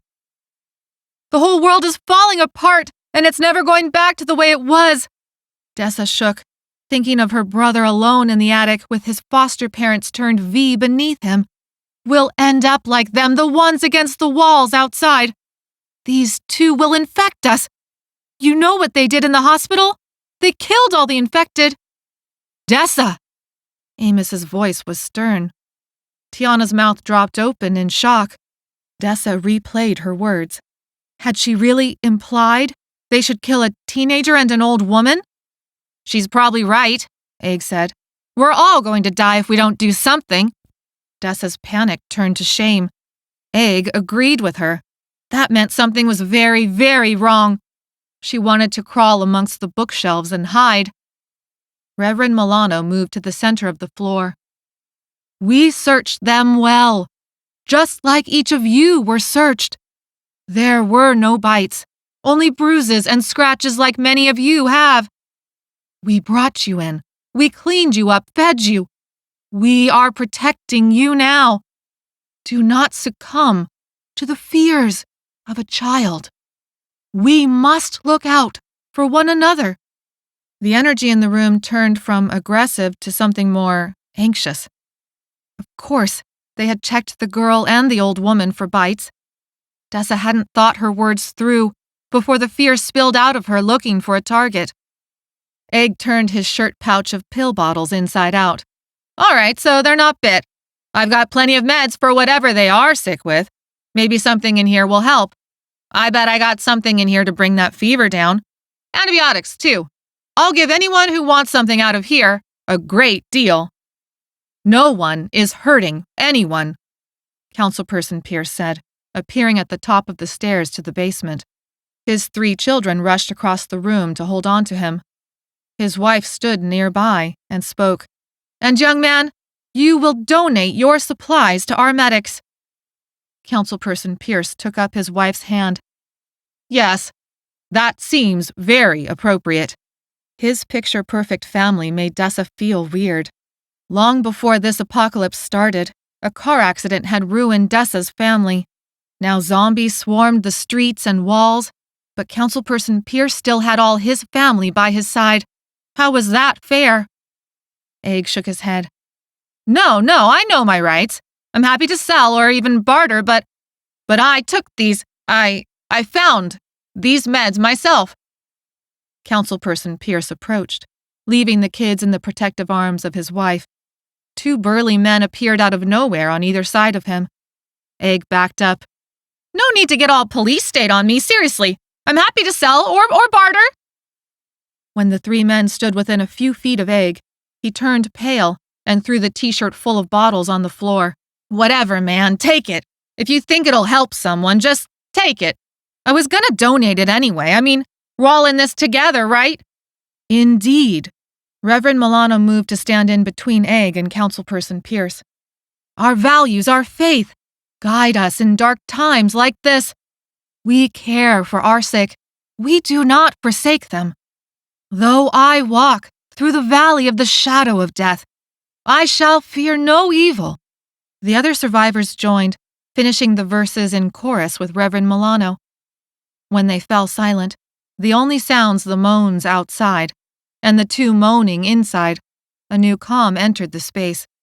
A medic scooped up the pill bottles without a squeak of protest from Egg. People returned to their duties with new vigilance.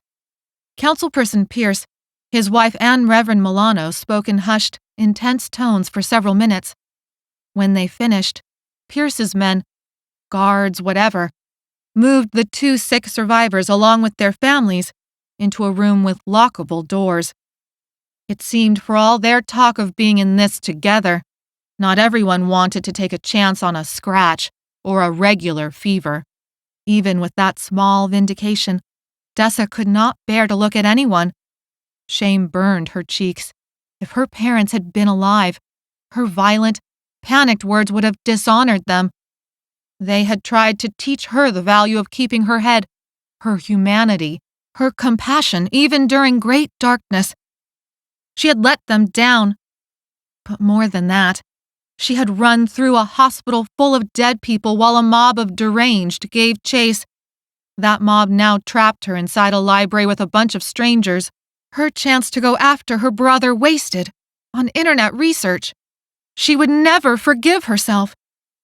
Dessa hid in the horror section of the books on the main floor, setting up a makeshift nest with her clothes and pillowcase of supplies.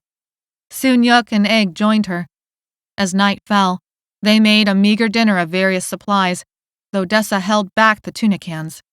Their value as a weapon so far proved far greater than their value in calories.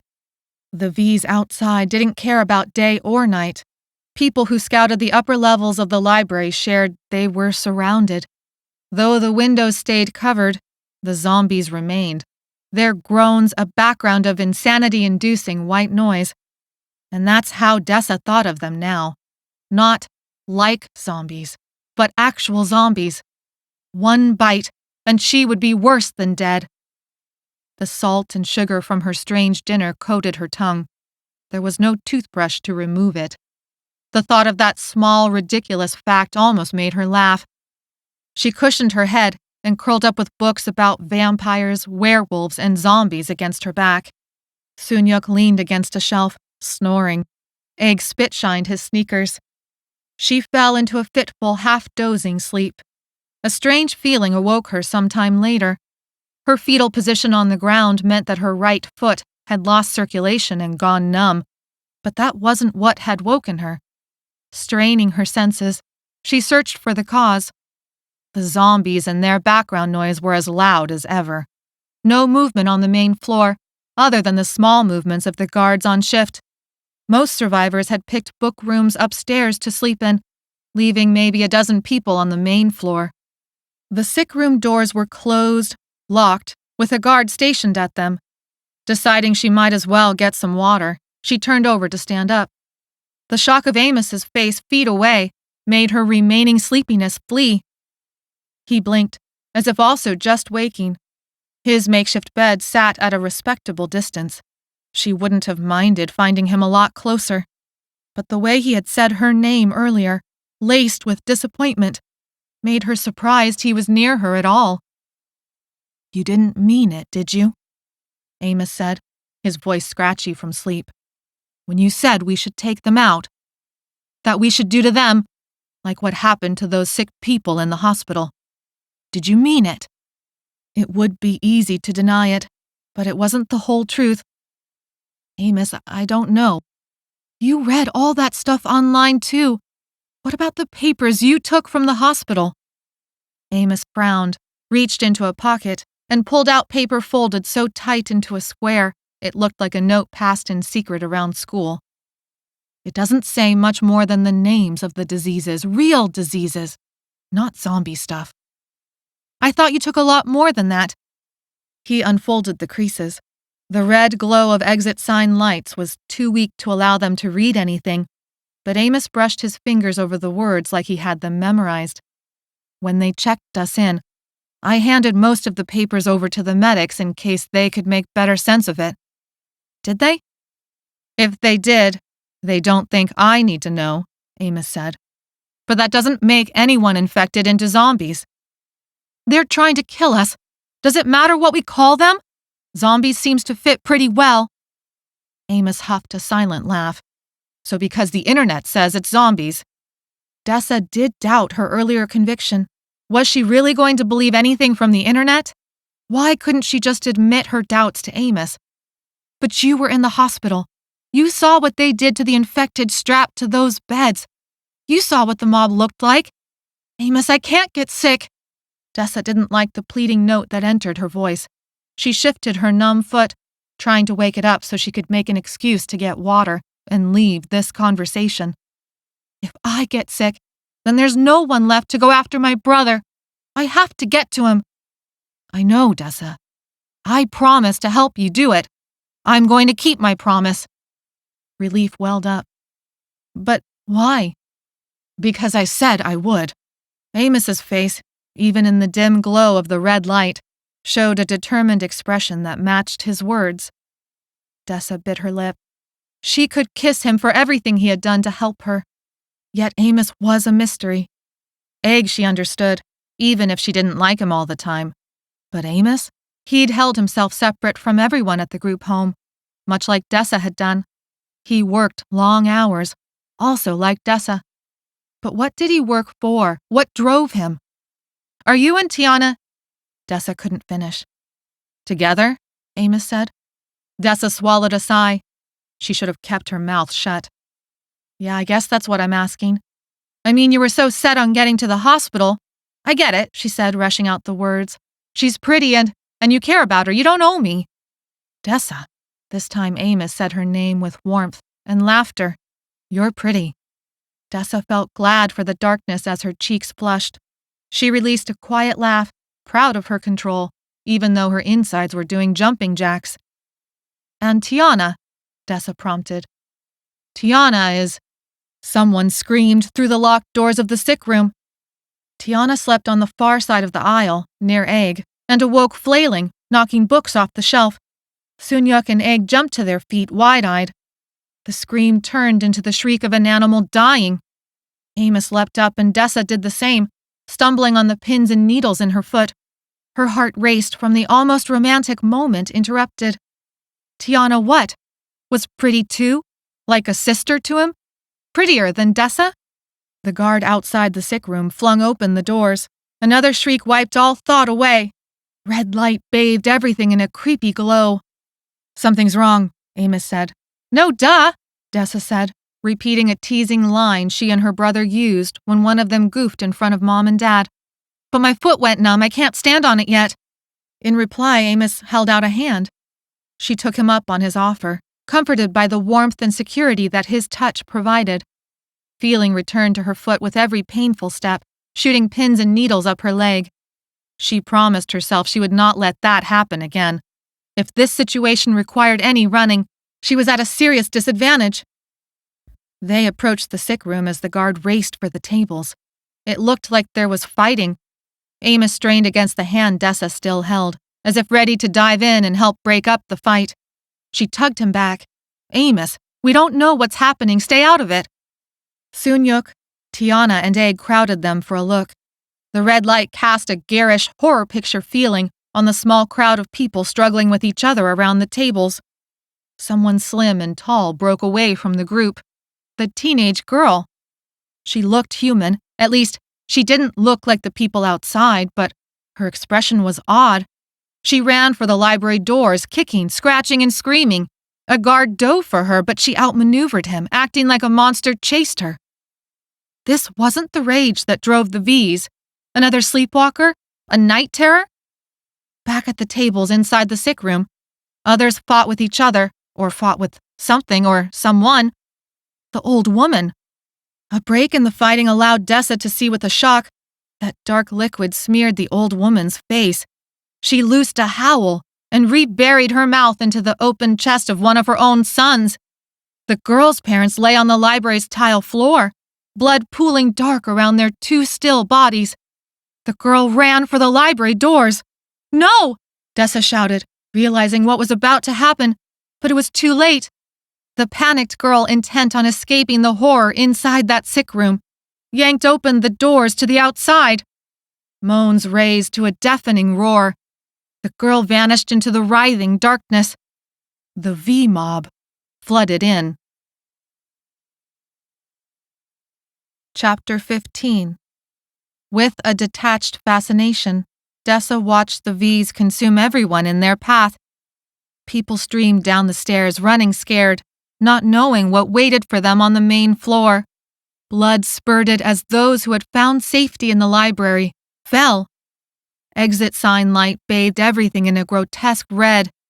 Rage fueled the V's power and hunger, cutting off every exit. Screams became so unbearable she clapped her hands over her ears. Several V's dressed in office clothes locked eyes on Amos. The world snapped back into place and moved at normal speed again. But Amos stood frozen.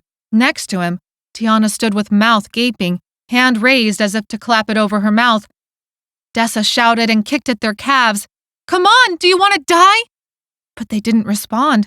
She boxed them on their ears, hoping it would stun them back into reality. It worked. They shook themselves like dogs and blinked, awareness returning. Dessa tugged them into the relative safety of the bookshelves, to where Egg and Sunyuk had retreated. From the far side of the library, another scream cut short. Sunyuk led the way. Egg followed. Dessa ran behind Amos and Tiana, spurring them on, the pillowcase banging against her knees. The V's followed. She pivoted around a bookshelf and smacked into Reverend Milano helping one of the Indian woman's sons. Blood soaked his shirt, and a gruesome bite had taken flesh from his shoulder down to the bone. A dark streak of blood smeared the Reverend's cheek, and her collar was knocked askew. Dessa figured the old woman's scratch hadn't come from a filing cabinet like Amos's scratch. A deep enough scratch could infect, just like a bite. Dessa pushed past, yelling for them to run. She considered making a break for the basement level, but V's blocked the way. Somehow she'd lost sight of everyone except for Tiana. Skidding to a stop, she pivoted and tore through the cloth hung in front of the bathroom hallway. Ahead, Sunyuk, Egg, and Amos reached the far end of the bathroom hallway, where it intersected in a T with another hallway. V sprinted into view, pushing Sunyuk, Egg, and Amos back to Dessa, but there were also V's in between them. They were surrounded, trapped in a hallway about to be slaughtered. Dessa remembered the bathrooms. She pushed Tiana inside and screamed for Amos, Sunyuk, and Egg to get into the other. Barreling through the door, she fell onto the tile floor, Tiana falling next to her. Reverend Milano and the injured man stumbled in, too. Dessa sprang onto her feet and, with Tiana's help, slammed the door closed even as V's made impact on the other side. Dessa's sneakers gripped the tile floor well, but the V's pushed them back inch by inch, her shoes squeaking in protest. Grimy, bloody, injured hands reached through the gap, grabbing for them. Reverend Milano and her injured companion added their weight to the door. It clicked closed. Dessa bolted the lock and fell to the floor, gasping for air. She leaned back and felt the industrial-strength door shake her like an earthquake under the V assault. But it held. They had bought themselves some time. As if to make an immediate lie of this thought, a screech drew Dessa's gaze to the lock. She watched in horror as one screw slowly came loose. The door might last, but the lock wouldn't. Jumping up, Dessa surveyed the bathroom refugees in front of her. A motion sensor light in the center of the ceiling bathed them in a soft yellow glow. Reverend Milano, Tiana, and, "What's your name?" Turning glassy eyes onto Dessa, the man said, "Harshad." Dessa nodded. Fever flushed his face, and he hunched his injured shoulder. "Well, Harshad, Reverend Milano, that door won't hold long." Reverend Milano stared at the screws. Indeed. She scanned the stalls, the sinks, the soap and towel dispensers. "And there does not seem to be much here that can help us. I will pray." Tiana huddled in a fetal position on the floor underneath the sink, babbling. Reverend Milano crouched and brought Tiana into her arms. Dessa should have felt compassion, but the only feeling she could name was pathetic resentment. Tiana was useless. Harshad was injured and infected. Reverend Milano wanted to pray until the V's broke in? Had Dessa only paused their deaths by a few minutes? No, she shook her head. No. That's when she remembered. The window! Reverend Milano's head popped up. Harshad looked to where Dessa pointed. The shelving that contained bathroom supplies also covered a small exterior window. She sprung to her feet. Approaching the shelves, she exchanged a look with Harshad. He nodded. Together they pushed over the shelves. The toilet paper and little picture-framed quotes crashed to the ground. Dessa fiddled with the window latch, but it was painted shut. "We need to break it." Dessa hefted up her pillowcase of tuna cans. It looked like they were about to save the day again. She swung the pillowcase in a big circle, picking up momentum. One direct hit shattered the glass. The shards sparkled in the light. Harshad wrapped a bunch of paper towels around his fist to clear the glass shards from the windowsill. It was night on the outside, too dark to see anything. Dessa wondered what waited for them on the other side. As if reading her thoughts, Reverend Milano said, "There is only one way to find out." One of the broken soap bottles released a strong lemon scent. Reverend Milano spoke as if talking to a wild animal. Finally, Tiana sniffled and wiped her eyes, standing with the Reverend's help. As Dessa boosted herself through, she hoped Amos, Egg, and Sunyuk had a window too. She entered the cool air of the night and landed on her feet in the soft soil behind a line of manicured bushes, the leaves scratching at her bare arms. Plopping the pillowcase onto the ground next to her, she scanned the area as best she could, whispering for the others to join. Tiana dropped next to Dessa. Reverend Milano came next, and then Harshad. The chaos inside had drawn the V's like moth to flame, leaving what looked like a clear path ahead. The library backed up to a park that led to a creek. No street lights, no parking lights. The only light came from the stars, a quarter moon, and an exterior motion sensor light that glowed blue. Figures dropped onto the ground from a window a few yards away. "Amos! Egg! Sunyuk!" Dessa whisper shouted their names with joy. They waved and headed over. Dessa dared to sigh in relief when the bathroom door burst open. Looking back through, she saw the V's sprint for the broken window. "We gotta go!" Dessa shouted. Amos was in the lead. He moved with confidence as he headed her way, smiling, the blue light making his eyes dance. Dessa's heart wanted to burst. He had made it out. Everything would be okay. Two V's popped out from the bushes between them, as if they had laid in wait. Dessa stared in horror as a V lunged for Egg. Amos dove and tackled the V to the ground. "Amos!" Tiana screamed, snapping Dessa back to reality. More V's popped up, and Harshad went down, his throat ripped out, blood spurting in a long arc. He was gone, just like that, ripped to shreds. Groans rose from the darkness. V's from the left and right entered the cone of blue light. Dessa lost sight of everyone except for Tiana. Screaming, Dessa grabbed Tiana and dragged her away. The tuna cans bounced painfully against her legs.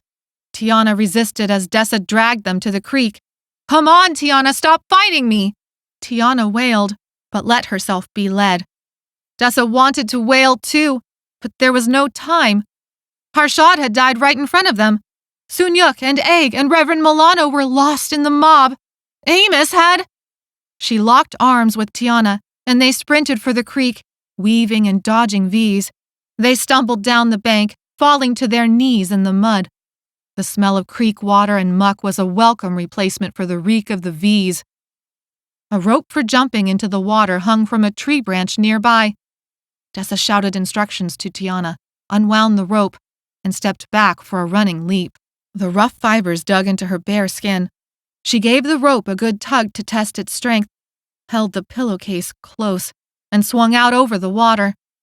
Becoming weightless, she flew into the darkness of the night, her toes tingling from the cold mud.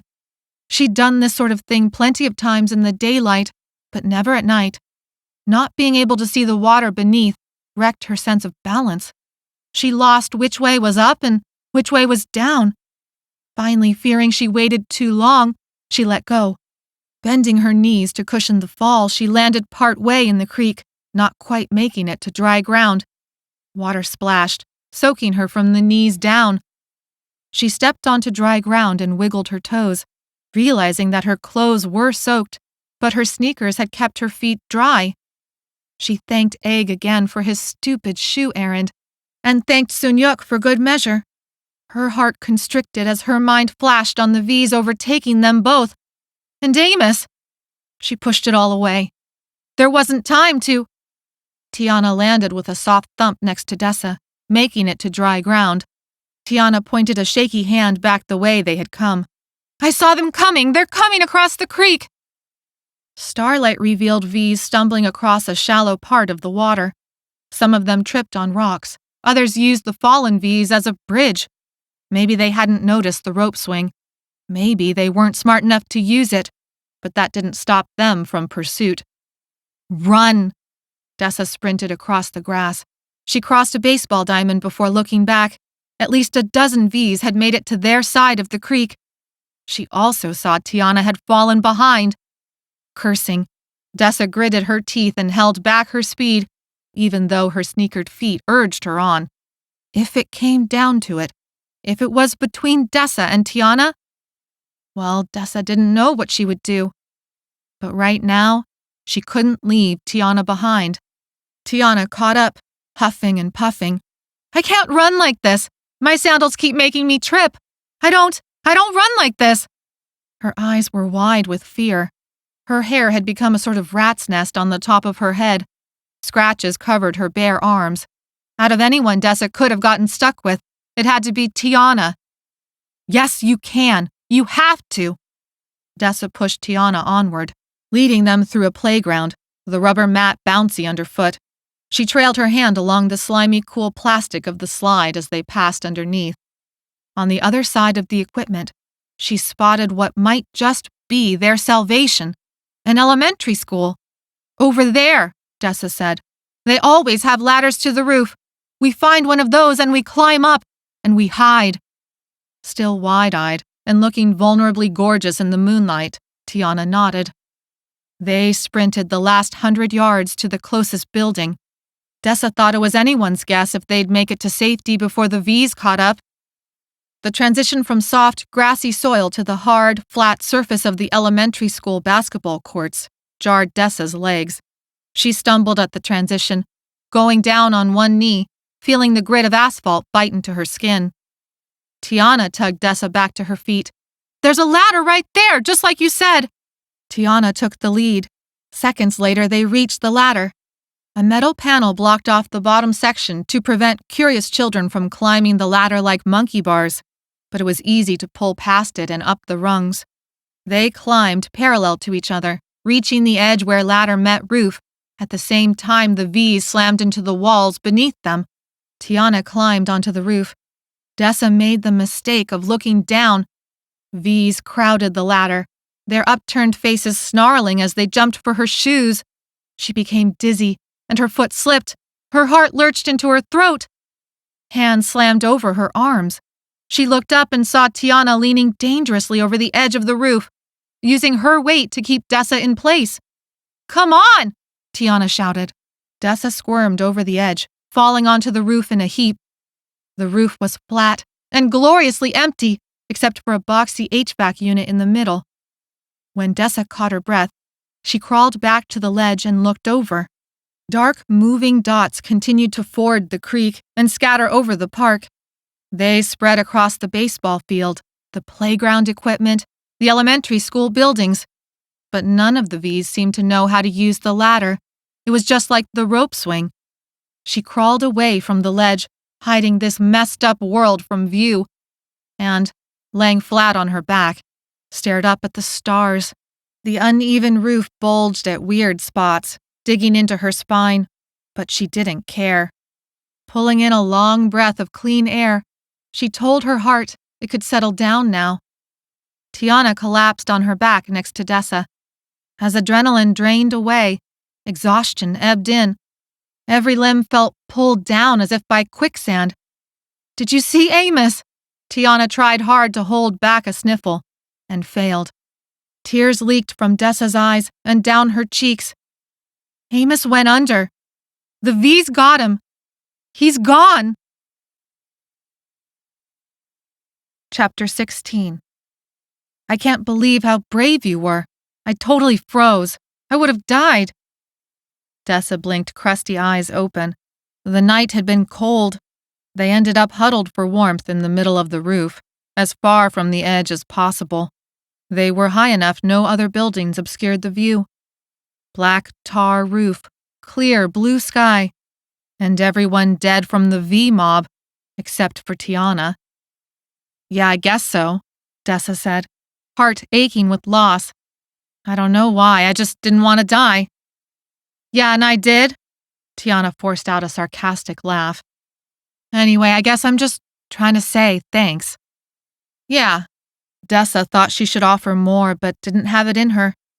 Sitting up, her body felt like it had taken a beating. She was almost 18 years old, and sore in places she didn't know existed. Was this what it was like to get old? She hoped it would never happen, and then figured she'd likely get her wish. Life expectancy during a zombie apocalypse wasn't high. Tiana jumped up, face tear-streaked, looking far too awake. Didn't she ache like Dessa? Whatever. Dessa stood, stretching to get the blood flowing. Her mouth felt dry as a desert. She searched through her pillowcase.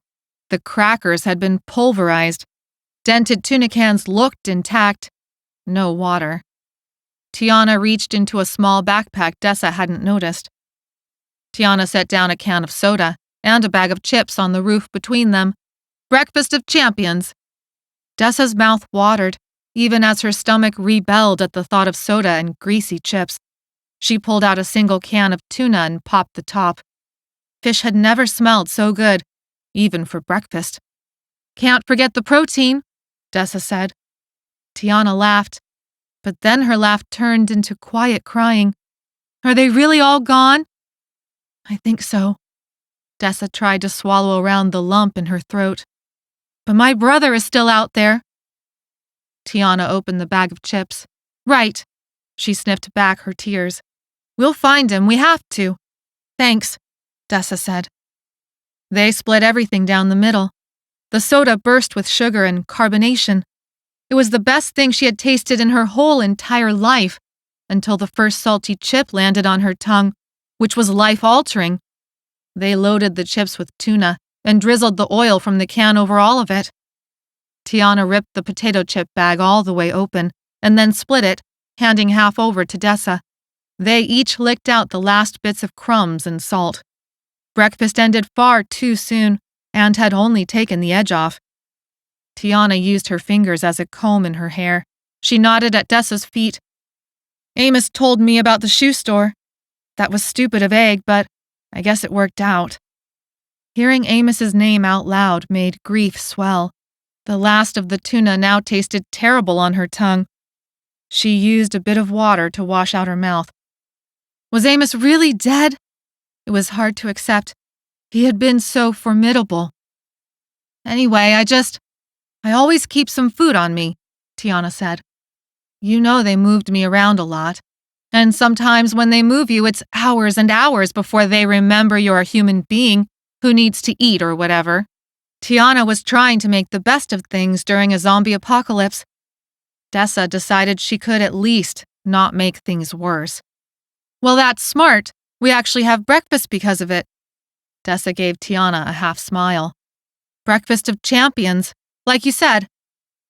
They sat there for another long minute until Dessa sighed. I guess we should take a peek. Tiana nodded. I guess. All right, let's see what we've got. You take that side, I'll take this side. Dessa motioned to the roof, splitting the space in half.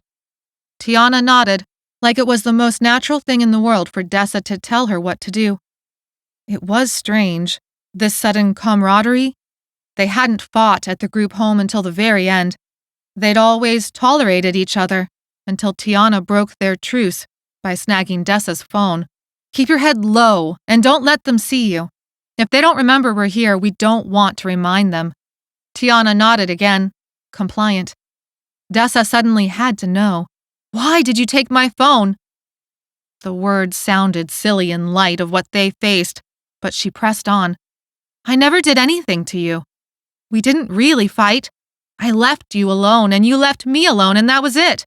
Tiana narrowed her eyes, like she realized Dessa wasn't thinking smart. What? What do you think, what? Tiana said. Mark and Megan told me to get your phone. What do you think would have happened if I didn't? Dessa had known that deep down, but she had wanted to blame someone. Tiana pressed on. You tell me, Dessa, what would Mark and Megan have done if I hadn't followed their rules? It was a simple direction. Grab your phone. They were going to take it anyway. But if I had fought them on it, if I hadn't done it, Tiana left the question hanging, and Dessa couldn't help but finish the answer. Then you could have gotten kicked out of the house like me. Tiana looked at Dessa like a teacher had finally heard something intelligent come out of a student's mouth. I don't know if they would have kicked me out, but I sure would have lost some privileges. And just like you, I've got goals too. I've got a plan, a timeline, and getting on the wrong side of Mark and Megan's rules isn't part of my timeline. Wasn't, Dessa said, feeling the strange finality of that word sit like a rock in her chest. What? Tiana crouched on all fours, yards away from the roof's edge on her side. Dessa was in a similar position on the other side. Wasn't. I'm pretty sure your goals and timeline have undergone as big of a nuclear explosion as mine. Dessa tilted her head and raised an eyebrow to show Tiana she had taken her comeuppance and was offering her own olive branch of sarcasm. Tiana released a laugh that was more of a cackle. Yeah, ding ding. You've just guessed the word of the day. Wasn't. They both fell silent, but the air between them cleared. Dessa couldn't pinpoint how, but all the same, she resolved to treat Tiana better. They crawled along their respective sides, meeting at the far end. Dessa's view had left her grim. The time overnight had only filled the park and playground structure with more and more V's. In the daylight, their wounds were gruesome, like something out of a Hollywood movie set. Mud-encrusted clothes, exposed muscle, broken, twisted limbs, hanging flaps of skin. They had all looked normal once. All shapes, sizes, ages, and colors. Dessa had forced herself to look at each wandering V, fearing she'd see someone familiar. In fact, a number of the V's did look familiar. Many of them the library survivors now infected. But she had not sighted Sunyuk, Egg, or Amos yet. Dessa described the view on her side. Tiana reported much the same. V's covered enough of the school grounds to make an escape a death wish. At least the V's no longer massed at the base of their building. For the moment, the V's seemed to have forgotten Dessa and Tiana existed. They retreated to the little patch of shade offered by the HVAC unit. Dessa experimented with the panels, but nothing gave way. They designated a low corner on the other side of the HVAC as their bathroom. Hours passed, and the sun blazed. Their sweaty bodies and their urine permeated the air. Discussing options, everything seemed to feature a high likelihood of imminent, gruesome death. Several times more, they did their sentry act. By mid-afternoon, thirst became the most pressing matter. At least that meant she didn't need to pee anymore. The V's had seemed over-the-top active in the night's chaos, but whether it was the warmth or the lack of prey, they wandered the grounds, acting far more like zombies out of old movies. Eventually, Dessa and Tiana both agreed thirst would drive them off the roof, one way or the other. They would need to find an opening. It was hard to wait, hard to imagine what her brother was going through by himself, hard not to imagine horrible things happening to him. Why did they foster your brother but not you?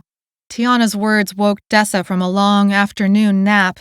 She wondered if this was the start of a pattern, Tiana waking Dessa up to talk about things Dessa didn't want to talk about. But Dessa had resolved to be a nicer person. She sat up, brushing imaginary cobwebs from her eyes. You can guess. We're too old for a lot of foster parents to bother with. Already baked into a cake or something. They can't really feel like we're theirs. So why did you work so much?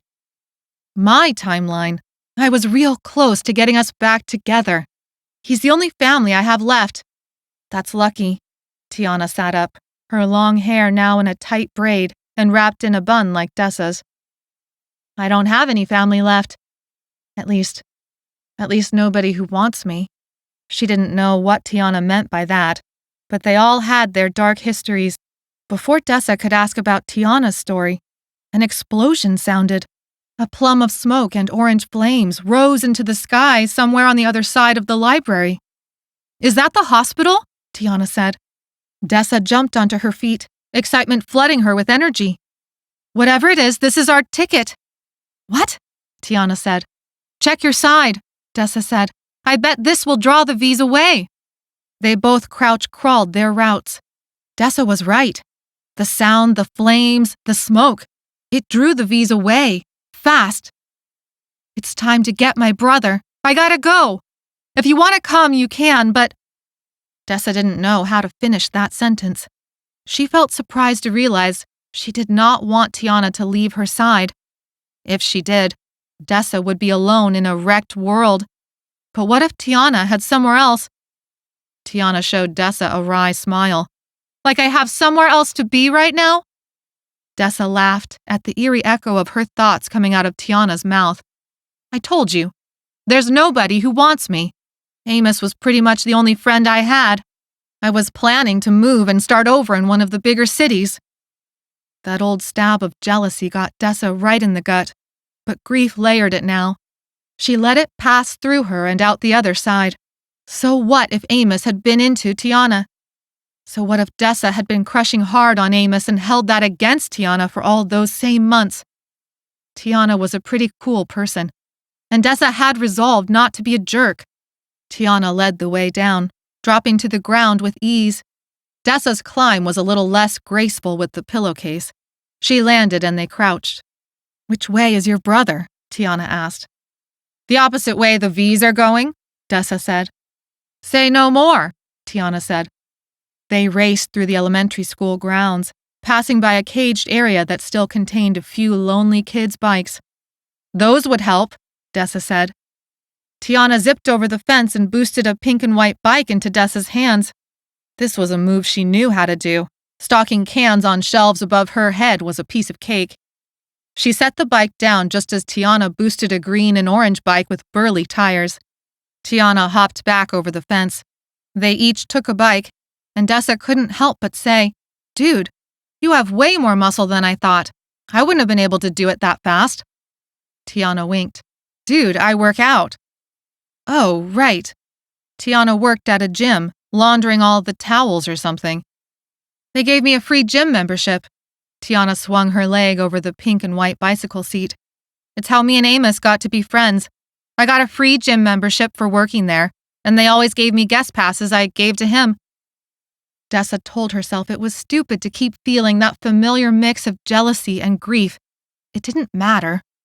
This time something must have showed on her face, because Tiana laughed. They began pedaling through the rest of the elementary school, popped into the parent parking lot, and then onto the streets.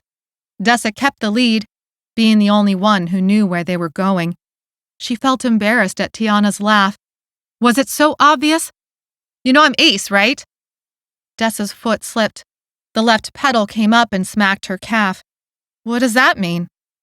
Asexual, as in not sexually interested in Amos or anyone for that matter? Haven't you seen my flag? The one with the purple and black stripes? Yeah, that's what it means. Oh my God, you didn't know, did you? This time Tiana's smile lit up her eyes, but it was mixed with sadness. Dessa didn't know what to feel. She surveyed the empty street. Broken glass, a couple of crashed cars, dried spots of blood on the asphalt, but no V's. Maybe it would be clear the whole rest of the way to her brother. Maybe she could run and not think about what Tiana was saying. No, I never paid attention. I didn't know. Sorry. A knot of tension released inside Dessa. Tiana laughed again, throwing her head back. Sorry. She quieted down. The only sound for several long seconds was their pedaling. She had spent months pining for Amos and blaming Tiana for existing. Could it really be true? So you and Amos are friends? He's like a brother to me. Tiana looked stricken, like someone had punched her in the gut. He was like a brother to me. She took a deep breath as if to hold back a sob. And anyone with half a brain could see you were crushing on Amos almost as long as he'd been crushing on you. Dessa almost fell off the bike again, but caught herself the moment before eating pavement. She wanted to cry at the tragedy of the whole thing. Her mind ran in circles, reinterpreting conversations in a new light. Sure, the whole world had turned upside down, but somehow Tiana had flipped Dessa's world again. All these months Dessa had been stupid and jealous and silent. Why hadn't she said something to Amos sooner? Grief tore apart her insides. Why did Amos have to die? Are you sure that he... She couldn't finish. She tried pushing it all aside, but it didn't want to go.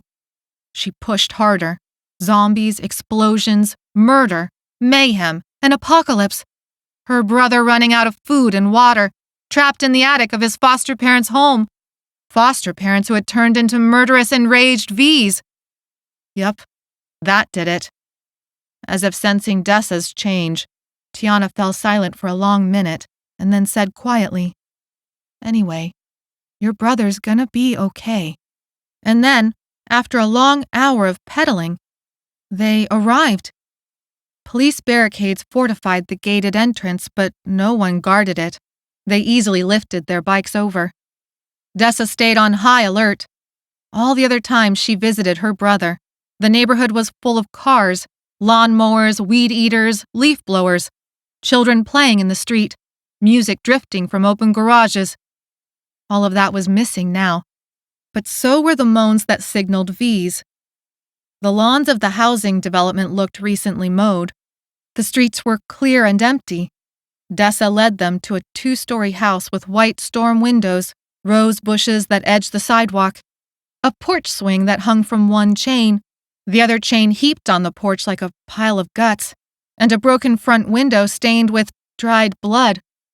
Glass glittered purple, orange, and pink in the sunset's last minutes. A dark stain in the road could have been oil or blood. Dread filled her. She dropped the bike in the yard and clutched the pillowcase to her chest. The front door was still locked, but someone had nailed a notice to it. Panic threw Dessa into a frenzy of activity. She went through the broken window. Tiana stayed outside, reading the paper. For the first time, Dessa confronted the possibility that she was about to discover her brother's mutilated body. She told herself she had to know. She told herself there was still a chance he was alive, even though that chance diminished at every tossed-over lamp, every ripped cushion, every dark stain of liquid. In the hallway, the door to the attic was open, the steps extending to the floor. Dizziness threatened to take over. Her hands went all tingly and then numb. She forced herself up the steps, even as her mind screamed that the steps, the open access to the attic, could only mean bad things for her brother. She popped her head through. The attic smelled warm and musty. Dust made her sneeze. She realized she had closed her eyes. Forcing them open, it took several seconds for her eyes to adjust. She turned a slow circle on the attic step, surveying every inch. Food wrappers, empty plastic water bottles, attic insulation that looked formed into a makeshift mattress, a bucket in one corner that smelled like a toilet. But there was no sign of her brother, dead or alive. Her body deflated like a balloon. She cried out, unable to contain her emotions anymore. If he wasn't dead, where was he? Had he turned? Was he now a V?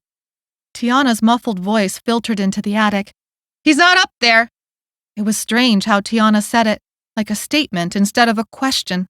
Climbing back down into the hallway, she passed by pictures hung on the walls of Lila and Thomas, with Ivan cuddled between. Picture perfect. Tiana held a paper in her hand. The top had a rip in it. Dessa noticed what looked like an official seal printed near the top. Dessa's voice cracked. "What do you know?" Tiana held out the paper. Her braided bun had come loose, and long strands of hair stood out at crazy angles. "He's been taken." Dessa snatched at the paper. Tears blurred her vision, and she wiped angrily at her eyes so she could read. "What do you mean, taken?" "I don't know," Tiana said. "It says he was taken into quarantine, into some camp.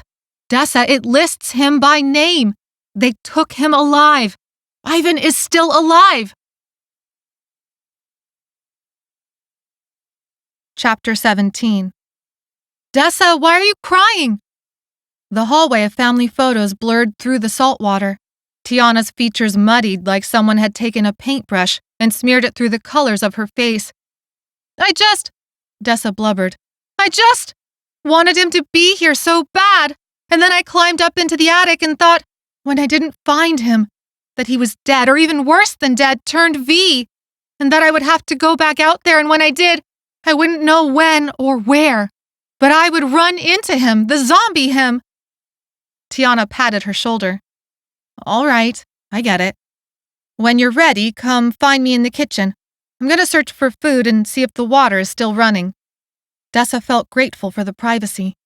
She needed to purge the buildup of the last few days, really the last few months. Long ago, the news made everyone believe this was a simple, contagious virus that made people a little sicker than usual. The reality had not been at all what it seemed. Never in a million years would Dessa have guessed the reality involved multiple diseases, one of which turned people into murderous, flesh-eating monsters. Sniffing and wiping her nose on the hem of her shirt, she took a deep, steadying breath. The pictures cleared and came into focus, her brother's chubby cheeks, dark hair, and olive-toned skin vibrating with childlike happiness as he practically bounced in Lila's lap. Maybe that was part of why she had been crying. Those pictures made her realize that, even if the world hadn't turned into one big apocalypse zone, her other plans, her before plans, were all fantasies too.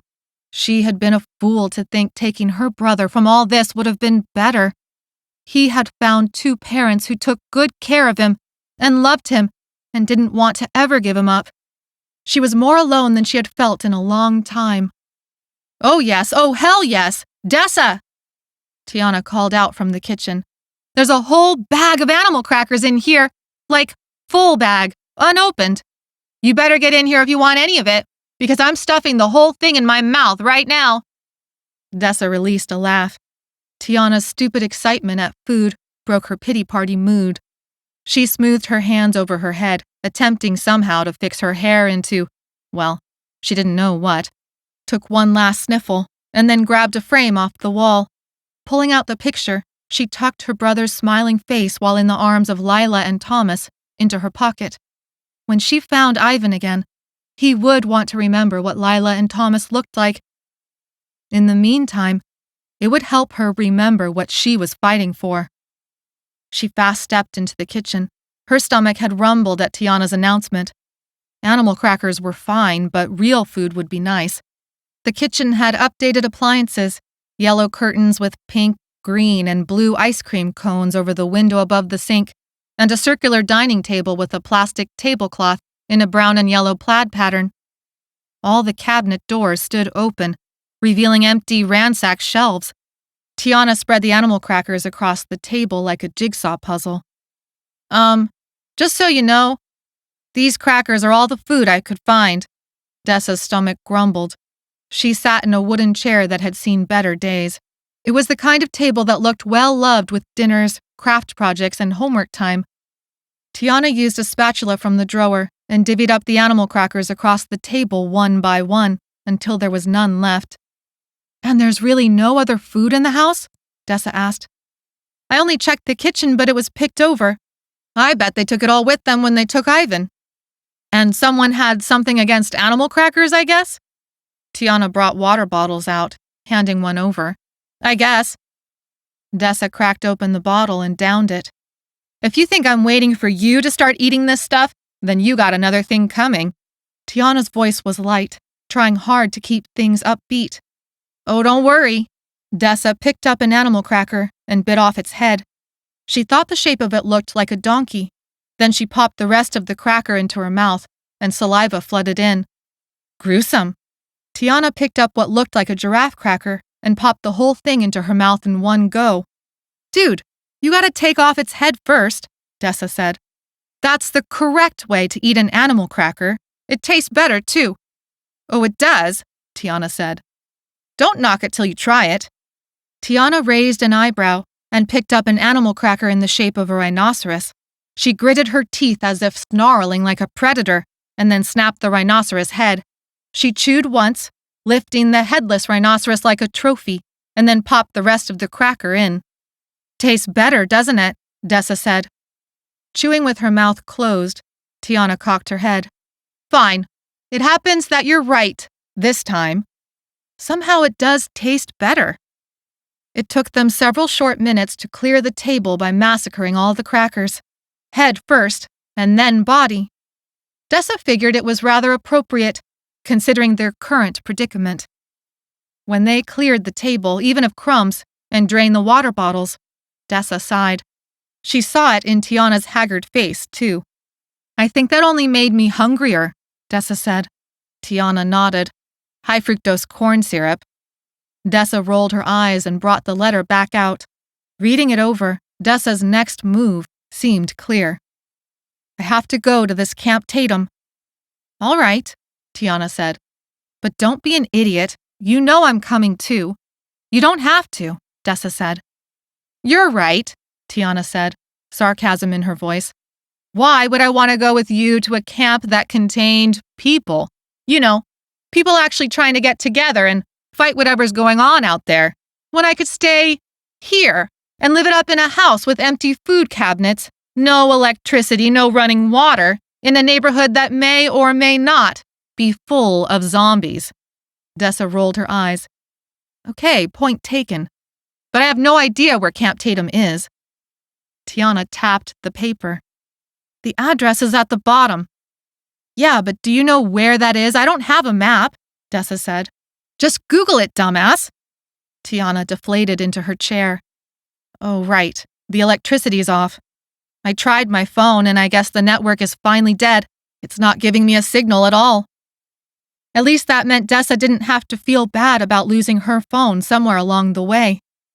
They decided to search the house over for more food, water, and any sort of maps. Depending on what they found, they would hit the local convenience store for maps and hopefully more food and water. Dessa wanted to keep her tuna cans intact for as long as possible. Splitting up, they made quick work of the search. Toys, clothes, and books were everywhere. Posters of race cars, dinosaurs, and Spider-Man decked out Ivan's room. No maps, besides a world globe in the living room. No food, besides a stale package of candy in her brother's desk drawer. No water, besides a half-empty glass on the bedside table in Lila and Thomas's bedroom. The garage was missing a car. A dark stain in the middle of the garage floor was most likely an oil stain. At least that's what Dessa hoped. Tiana also came up empty-handed, except for a stale Snickers bar she said had been stuck in between couch cushions. After checking to make sure the street was clear, they took the bikes and headed for the convenience store. That eerie feeling overcame Dessa again, like she had walked on to an abandoned movie set. The one epic trip to Disneyland, when her parents had still been alive and Ivan had been a baby, came to mind. She'd eaten so much candy and drank so much soda. Of course she had thrown up after one of the rides. She remembered meeting all the famous Disney characters, especially Elsa. Her parents had seemed so impossibly solid and safe and happy. The storybook sets at Disneyland had felt both real and like a dream. This wasn't quite so happy of a feeling. Empty lawns, tossed over trash cans, broken windows, the scampering movements of small animals, dried evidence of violence and death. They made quick time to the convenience store. Dessa entered first, the glass shards crunching under her sneakers. One shoelace had come untied. Moving to let Tiana pass by, Dessa crouched and retied the shoe, thinking again of Egg and Amos. The grief hit her hard at what might have been. She would even welcome Egg's boneheadedness. Found it! Dessa looked up. Tiana waved a map booklet. Hope bloomed inside Dessa. This was progress. Tiana flattened the map out on the register counter. Finding their current position and then locating Camp Tatum, Dessa used the map's scale bar to approximate the distance. Her heart rose and sank in an instant. 30 miles? Yeah, Tiana said. That's what I got, give or take. Dessa struggled to keep back the tears. Tiana looked determined and exhausted. We can do it, Dessa. We'll get there. The smells of the convenience store told Dessa the electricity had been off for a while. Milk and eggs were spoiled. Someone, maybe the same people who took Ivan, had ransacked the shelves. Exploded food wrappers and crumbs littered the floor. Still, there had to be something left. She'd worked at a grocery store long enough to know that employees tucked food away for themselves in special places customers couldn't find. She would not let her sad feelings stop her from doing what was necessary. Right now, That meant finding more food than the animal crackers making noises in her stomach. "You're right. Let's get as much food and water as we can. We can go back to the house and rest up for the night, and then figure out how we're going to get to Camp Tatum." Tiana perked up. "Sort of." "All right. That sounds amazing." Like they were a well-oiled machine, Tiana and Dessa split up the search of the store, like they had split up the scouting of the roof and then the house. Dessa listened for any noises that didn't belong and would signal danger, but a strange bubble of security enveloped them. Whoever had taken her brother to Camp Tatum seemed to have cleared the area. It made her hopeful Ivan was in good hands. When Tiana and Dessa finished, they met at the far end of the little stockroom, and each held a handbasket with an eclectic mix of junk food and drinks. They lugged their treasures back through the quiet neighborhood and into the house, gorging themselves on nuts, candy, and soda until they both felt sick. They swapped stories about foster homes and shared their now obliterated before plans. Each picked out a couch in the living room. They rechecked all the rooms, closed the blinds, and dragged over a big wooden armoire to block the broken window. It was like a sleepover, a strange zombie apocalypse sleepover. When it became too dark to see and they became too tired to talk, they fell asleep on their respective couches amidst empty cans and ripped chip bags, sticky candy bars and mixed nut containers. Dessa's stomach rumbled, this time in a satisfying way. She tossed and turned on the lumpy couch, her blanket falling off several times. Strange dreams invaded. Several more times, her grumbling stomach woke her, but she was so tired, she did her best to ignore it, figuring she'd pay for it in the bathroom later. In the early morning hours, Dessa gave up on sleep. Even with the blinds closed, the room had lightened, signaling sunrise. She pressed a hand to her upset stomach, regretting that second package of Starburst candy. But though she could still hear rumbling, she couldn't feel it. Blinking sleep from her eyes, her heart rate picked up. "Tiana?" Dessa's body knew something her brain could not yet recognize. Tiana threw off a fluffy white blanket with tassels. She brushed a hand across her face, eyes closed. The way her mouth hung open, Dessa thought it likely Tiana was snoring. But the problem was, Dessa couldn't hear Tiana's snoring over. Dessa's brain caught up. The noises that had woken her in the night had not come from her upset stomach. They came from outside the house. Chapter 18. 2 weeks passed. 2 weeks of closed blinds and twilight darkness. 2 weeks of moving around the house like mice. 2 weeks of eating, drinking, sleeping, jigsaw puzzles, novels, origami, and staring at the wall. When the bathroom filled up, they closed off a bedroom and used buckets. Towels stuffed in the door's crack made the smells bearable. At first, their convenience store supplies formed a small mountain on the coffee table in the living room. Food, water, backpacks, menstrual supplies, even some matches and a flashlight. They tried to wait out the mob. In whispered conversations, they thought a distraction would come along and draw all the V's away, like the explosion at the hospital. But day after day, the house stayed surrounded by people who never stopped moaning their rage. It wasn't the moan of zombies like in the movies, stale, undead air that hissed out as it escaped their lungs. No, these people lived and breathed ferocious memories. Each day, Dessa dared the attic steps to soak in what little sunlight passed through the single-vented window. She liked to turn the pages of Ivan's glossy children's books and imagine him touching the pictures for comfort. He'd turned attic insulation into a fluffy bed, dragged up a pillow with a Spider-Man pillowcase, and set a matching Spider-Man sleeping bag on top of the pile. How lonely it all looked. But she also felt pride at how he had survived on his own. Eventually, their mountain of supplies eroded. When there was nothing left, Dessa emptied her pillowcase, taking out the precious tuna cans, dents and all, and set each with care on the table. She tossed the stained cloth on the floor. It looked like little more than a deflated balloon. They ate 1 tuna can a day, until those ran out too. So the 2 weeks passed, until there was nothing left except to attempt an escape. The day before their escape attempt, Dessa climbed into the attic one more time and inched across a beam. This height allowed her to see into the backyards of the surrounding houses. Hundreds of bees wandered across front lawns, driveways, porches, and filled the streets. But fences had worked, creating a patchwork path of pools, patios, and backyards.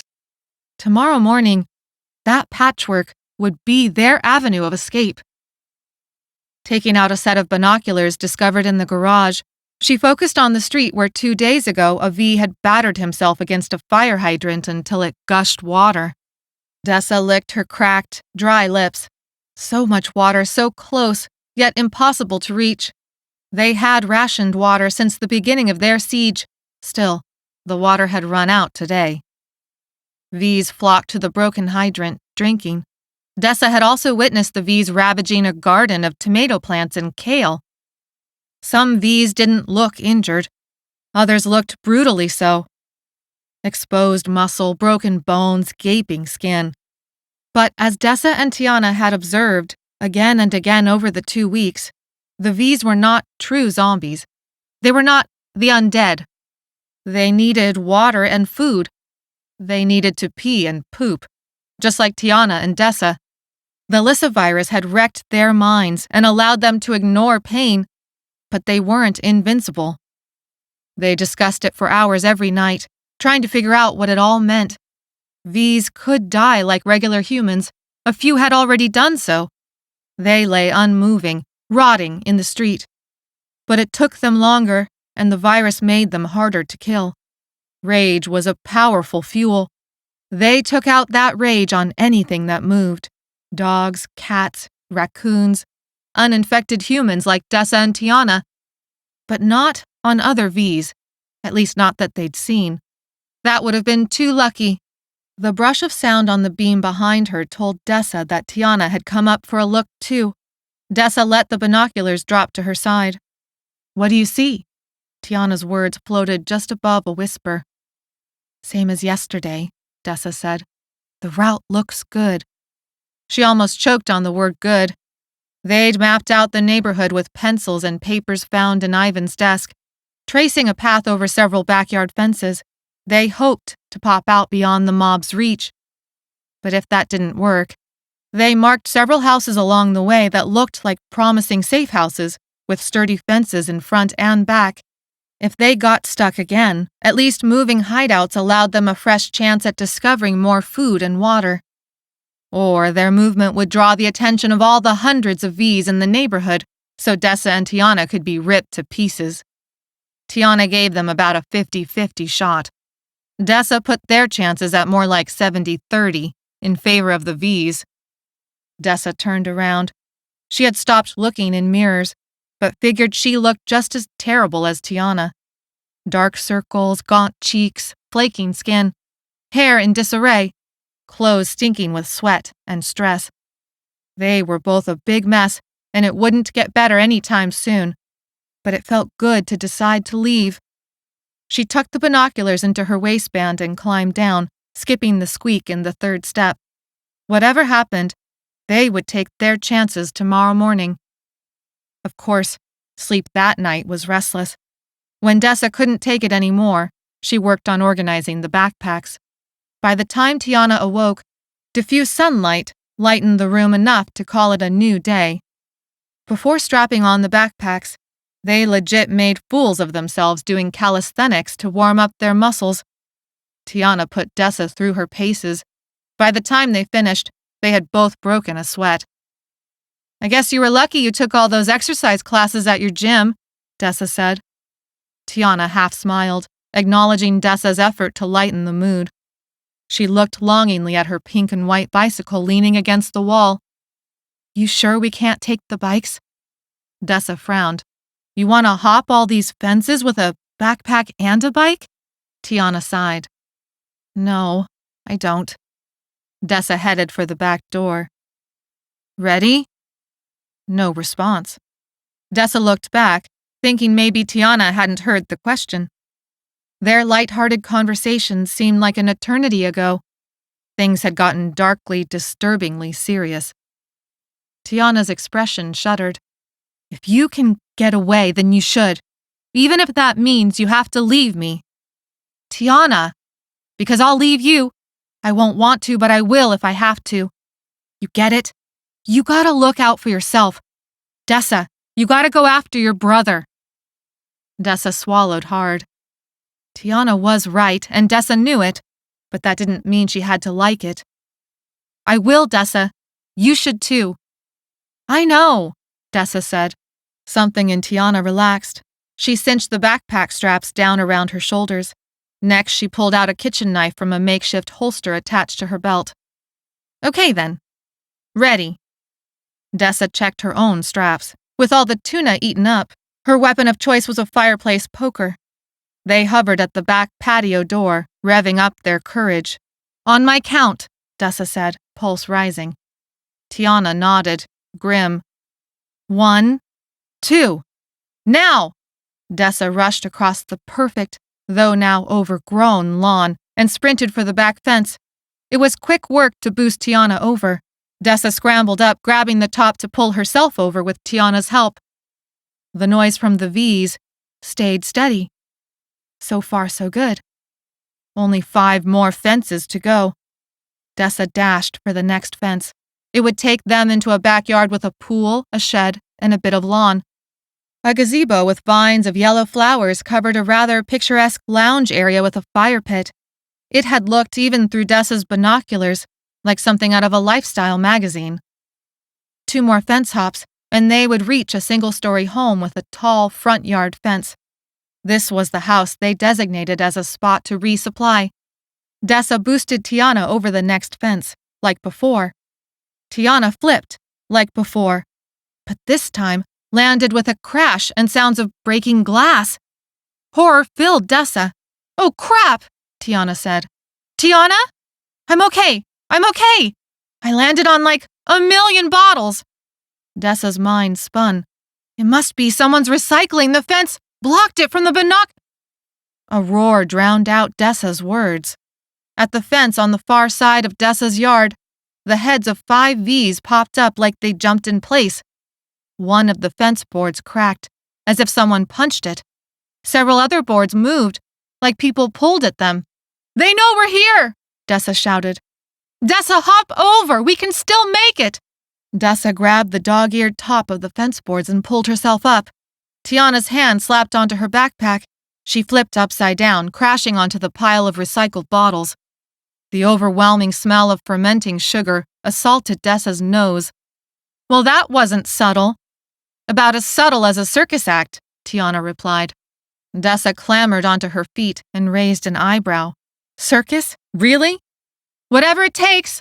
Tiana ran for the next fence. Dessa sprinted after her. Adrenaline pounded through her veins, and for the first time in 2 weeks, she felt good. Tiana must have felt it too if she was cracking jokes again. Running for their lives was, it seemed, something they were both good at. Before Tiana made it to the next fence, 3 V's barreled through the wood like it was cardboard. An older white woman with graying hair, a college-aged Hispanic man with a wound on his cheek that showed teeth, and a barrel-chested Armenian guy who looked like a power lifter. New plan! Tiana pivoted and dashed into the house. Dessa followed. So did the 3 V's. There was no time to lock the door or find a hiding place. They ran through the house, bursting onto the front steps of a porch painted robin's egg blue. Dozens of V's on the street growled and flung themselves against the front fence. Crashing noises tracked the V's inside. Dessa, come on!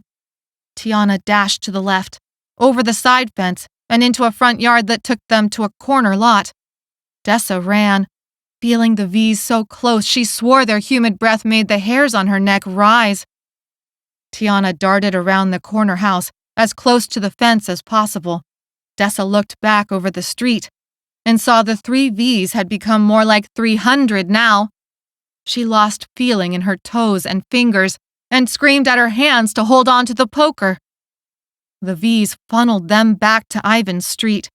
The mob had swarmed the other side of the block to chase them, clearing the way back to Lila and Thomas's house. But not all the V's had gotten the memo.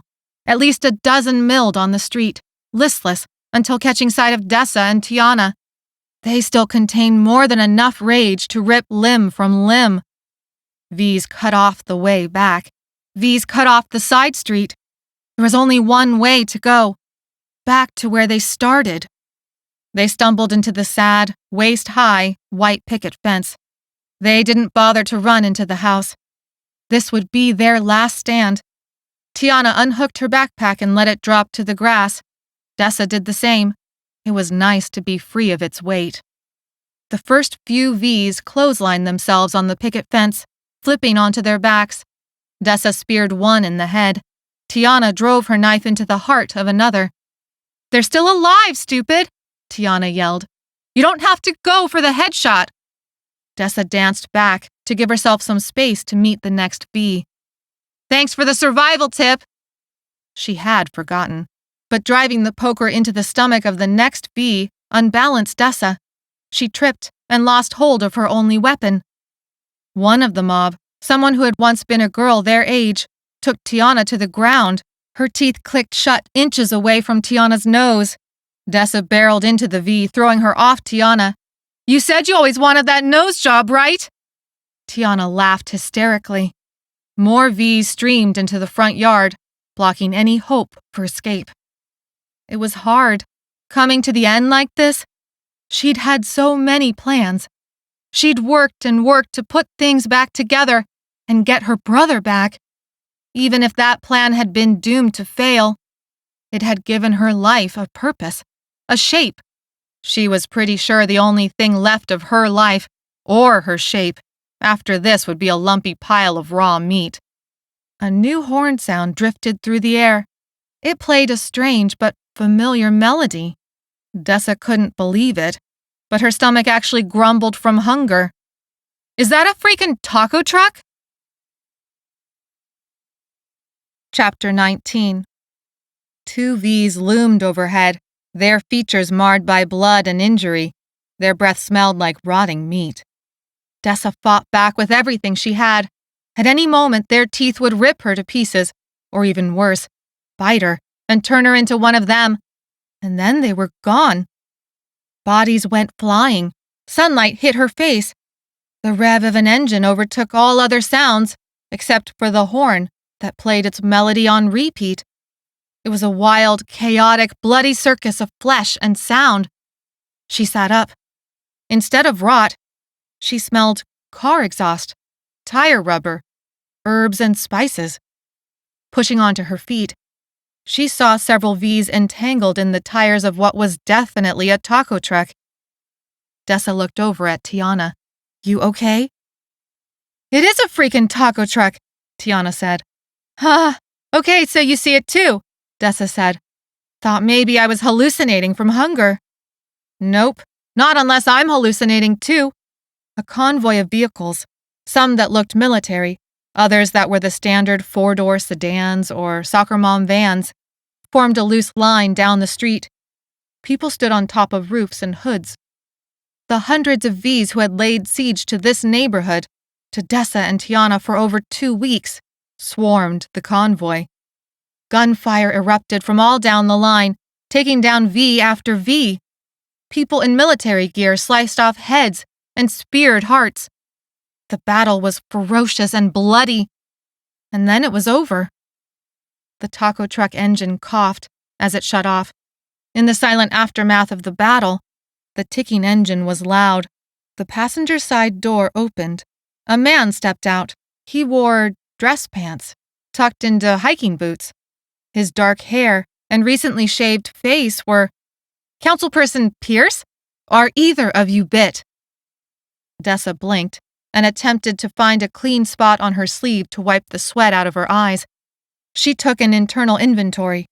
Her muscles ached and her adrenaline rush faded, which meant her body thought falling asleep in the middle of the yard, surrounded by a bunch of dead bodies, sounded like a great idea.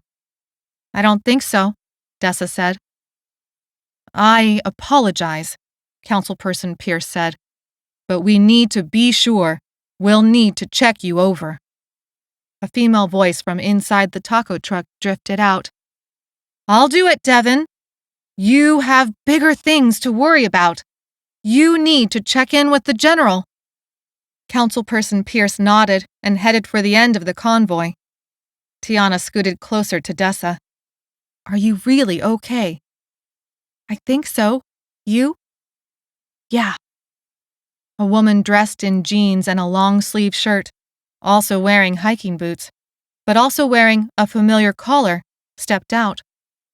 Reverend Milano? Dessa felt stunned. Wow, Tiana said. We thought you had died. Reverend Milano crouched before Tiana and Dessa, giving them both a gentle smile. Indeed, I am not dead yet, though it was close. But quickly now, if you've been bit, there isn't much time to help you. To help us? Dessa said. There is a kind of antidote, Reverend Milano said, struggling over the last word. We didn't know about it in the library. Things could have gone very different if we had, but we know now. Dessa pictured the old woman turned V in the library during the night. Where did you find it? Same place as the taco truck, Reverend Milano said. The military. Well, they found us. Those of us who escaped when the library was overrun found safety in one of the hospital buildings. The military came along, created a distraction. An explosion? Dessa pictured the moment she had seen the smoke pile and knew the distraction was their chance to escape. Yes, Reverend Milano said, surprised. How did you know? We had crossed the creek and got trapped on the school roof. Dessa shook her head. She and Tiana had thought they must be the only survivors, but that hadn't been the truth at all. Reverend Milano nodded.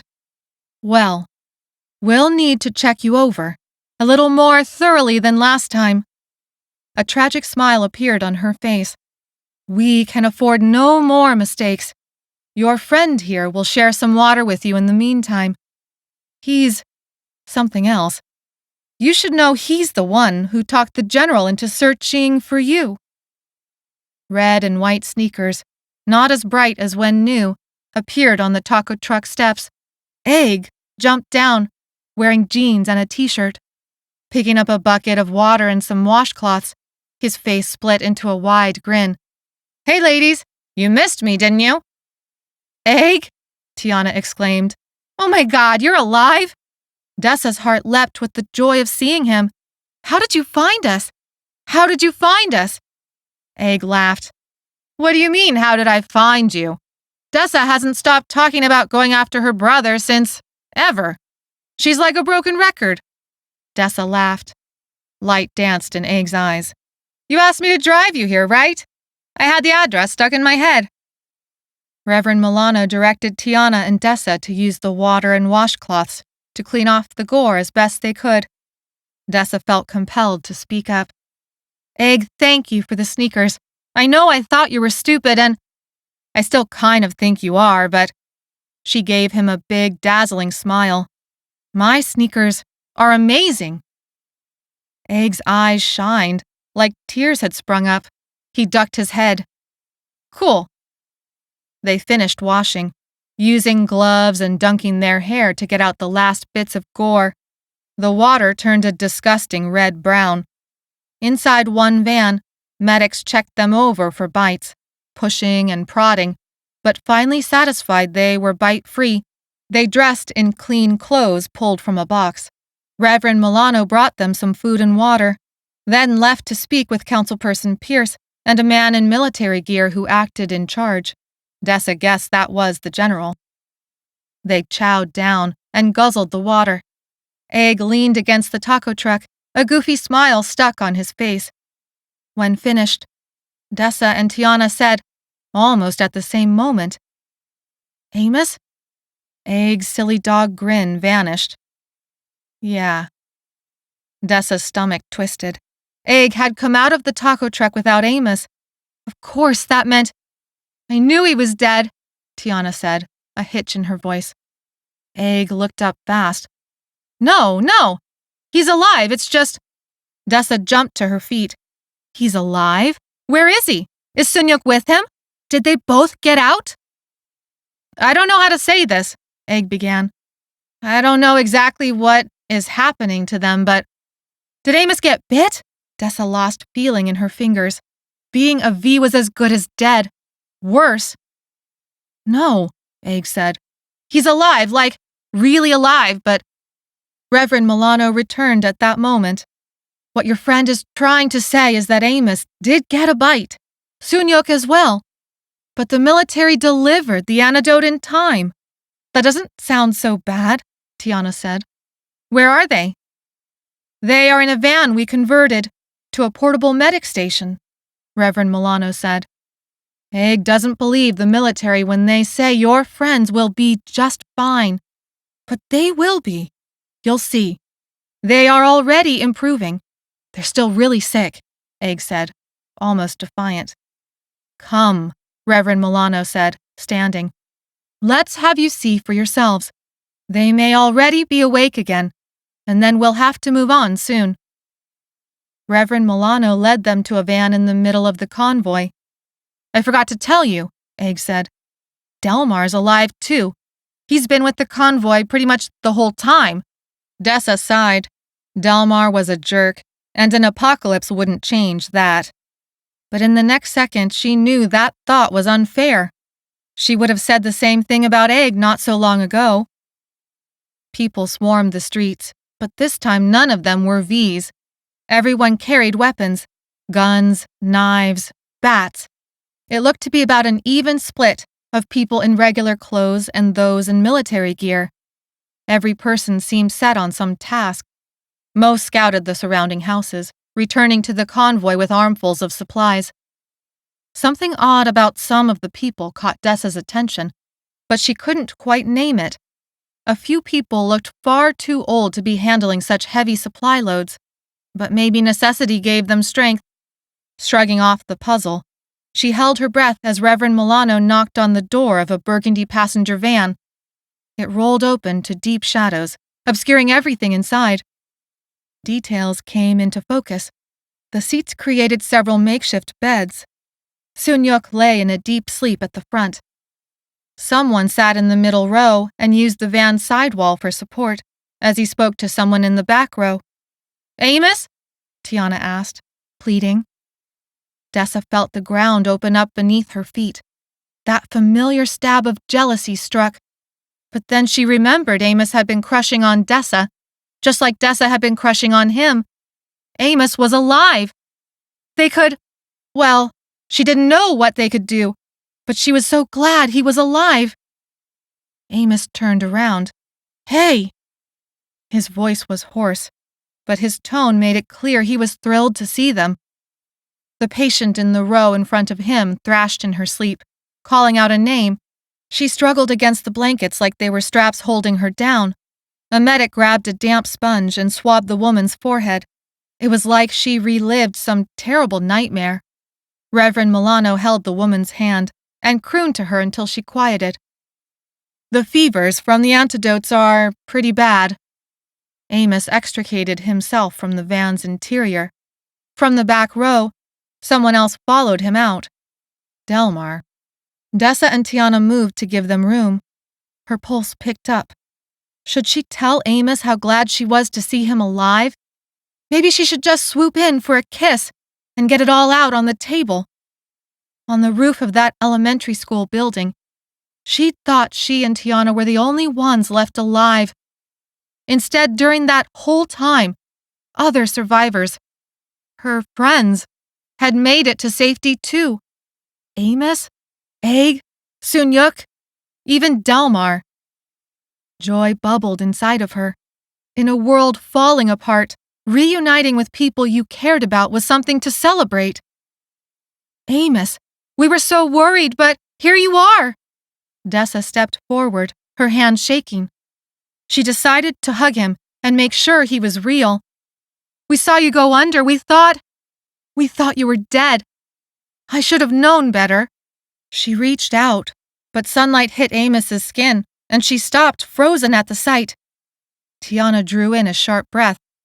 Amos was dark-skinned, but an odd, ashy layer sort of covered him now. It wasn't like the V's bulging dark veins, but all the same, it didn't look right. Dessa's gaze skated over Delmar. His skin looked the same. Her thoughts flashed back to the forums and blog they'd pored over in the library's basement. There were 3 different ways to be sick. V's, those who had caught the Lissa virus, turning them into fast zombies. Faints, those who had caught Borrelia hallucinari, turning them into slow zombies. But what had the street kids named the 3rd type? On the blog they claimed they had all been infected with it. A combo of the 2 diseases. They'd called it by a slang word she couldn't remember. And then it came to her. Dessa dropped her arms and took a big step back. She'd almost touched him. The part of him that was so clearly not right. You're infected with both kinds of zombie. You're a Phoebe now. Chapter 20. Amos flinched. "Ha ha, good one," Delmar said. "Didn't think you had that kind of hurt in you." "That's not—" "I'm so glad you're alive," Tiana said. "Indeed," Reverend Milano said. "Besides a new craving for brains, we're just peachy," Delmar said. Dessa sucked in a breath. Tiana drew her eyebrows together. "What do you mean a craving for—" "Shut it, Delmar," Amos said. "You're scaring them. Aren't things bad enough?" Delmar shook his head. "They can always get worse." "Lovely," Reverend Milano said. "To be clear, there is no craving for brains." "But there are plenty of other lovely side effects," Delmar said, mocking Reverend Milano. Amos turned formidable and almost dangerous. "Delmar, say another word, and we'll have a problem." Delmar opened his mouth, a sneer on his face. Egg jumped in. "Hey, Delmar, you gotta see what's, I got something to show you. It's a motorbike. I saw it in a garage. We gotta boost it before a soldier takes it." He slung an arm around Delmar's neck and led him away. Reverend Milano made some excuse Dessa didn't process and left too. Dessa told herself to feel overjoyed. Amos, Egg, and Sunyuk were all alive. Amos wasn't a V. So what was her problem? She closed her eyes. "Dessa," Amos began. He sounded exactly the same, and the warmth his presence always created flowed into her. Amos was strong and confident and thoughtful. He cared about people. He cared about her.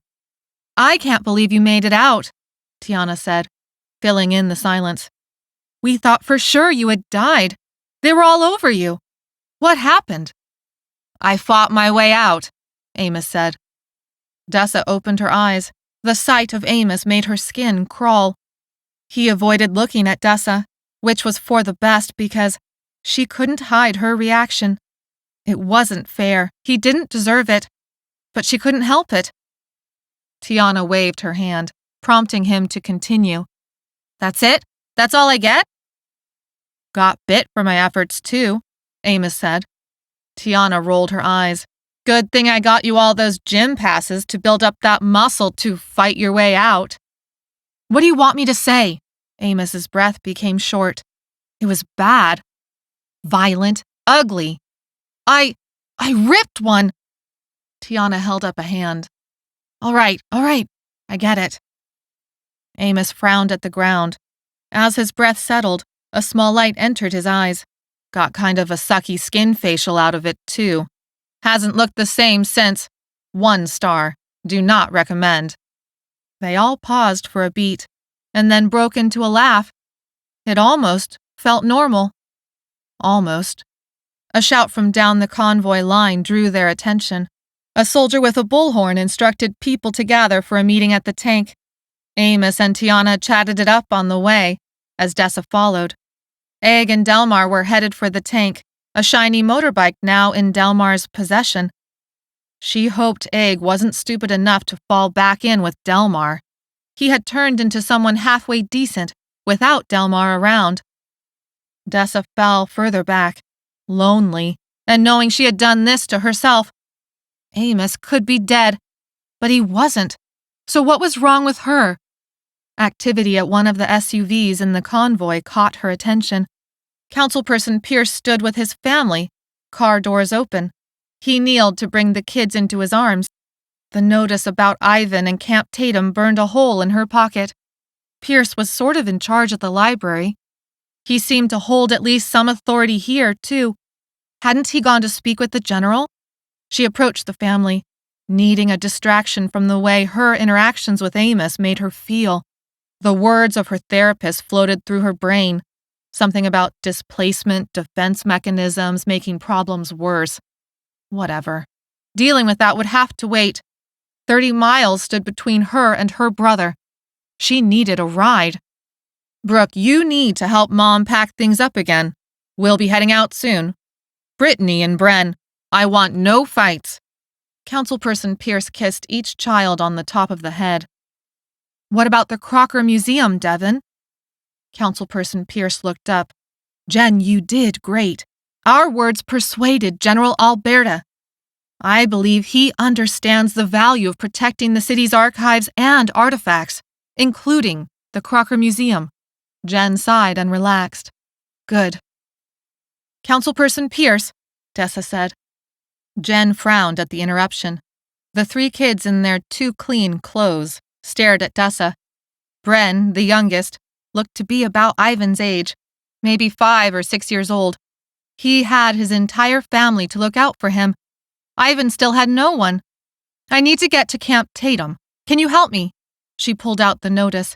The paper creased so many times over it was falling apart. She held it up for him to read, but the paper fell over, having lost all stiffness. I'm sorry. Oh, Dessa safe. Dessa's mouth dropped open. You remember my name? He's always been good with names, Jen said. It's what made him a good archivist and great on the city council.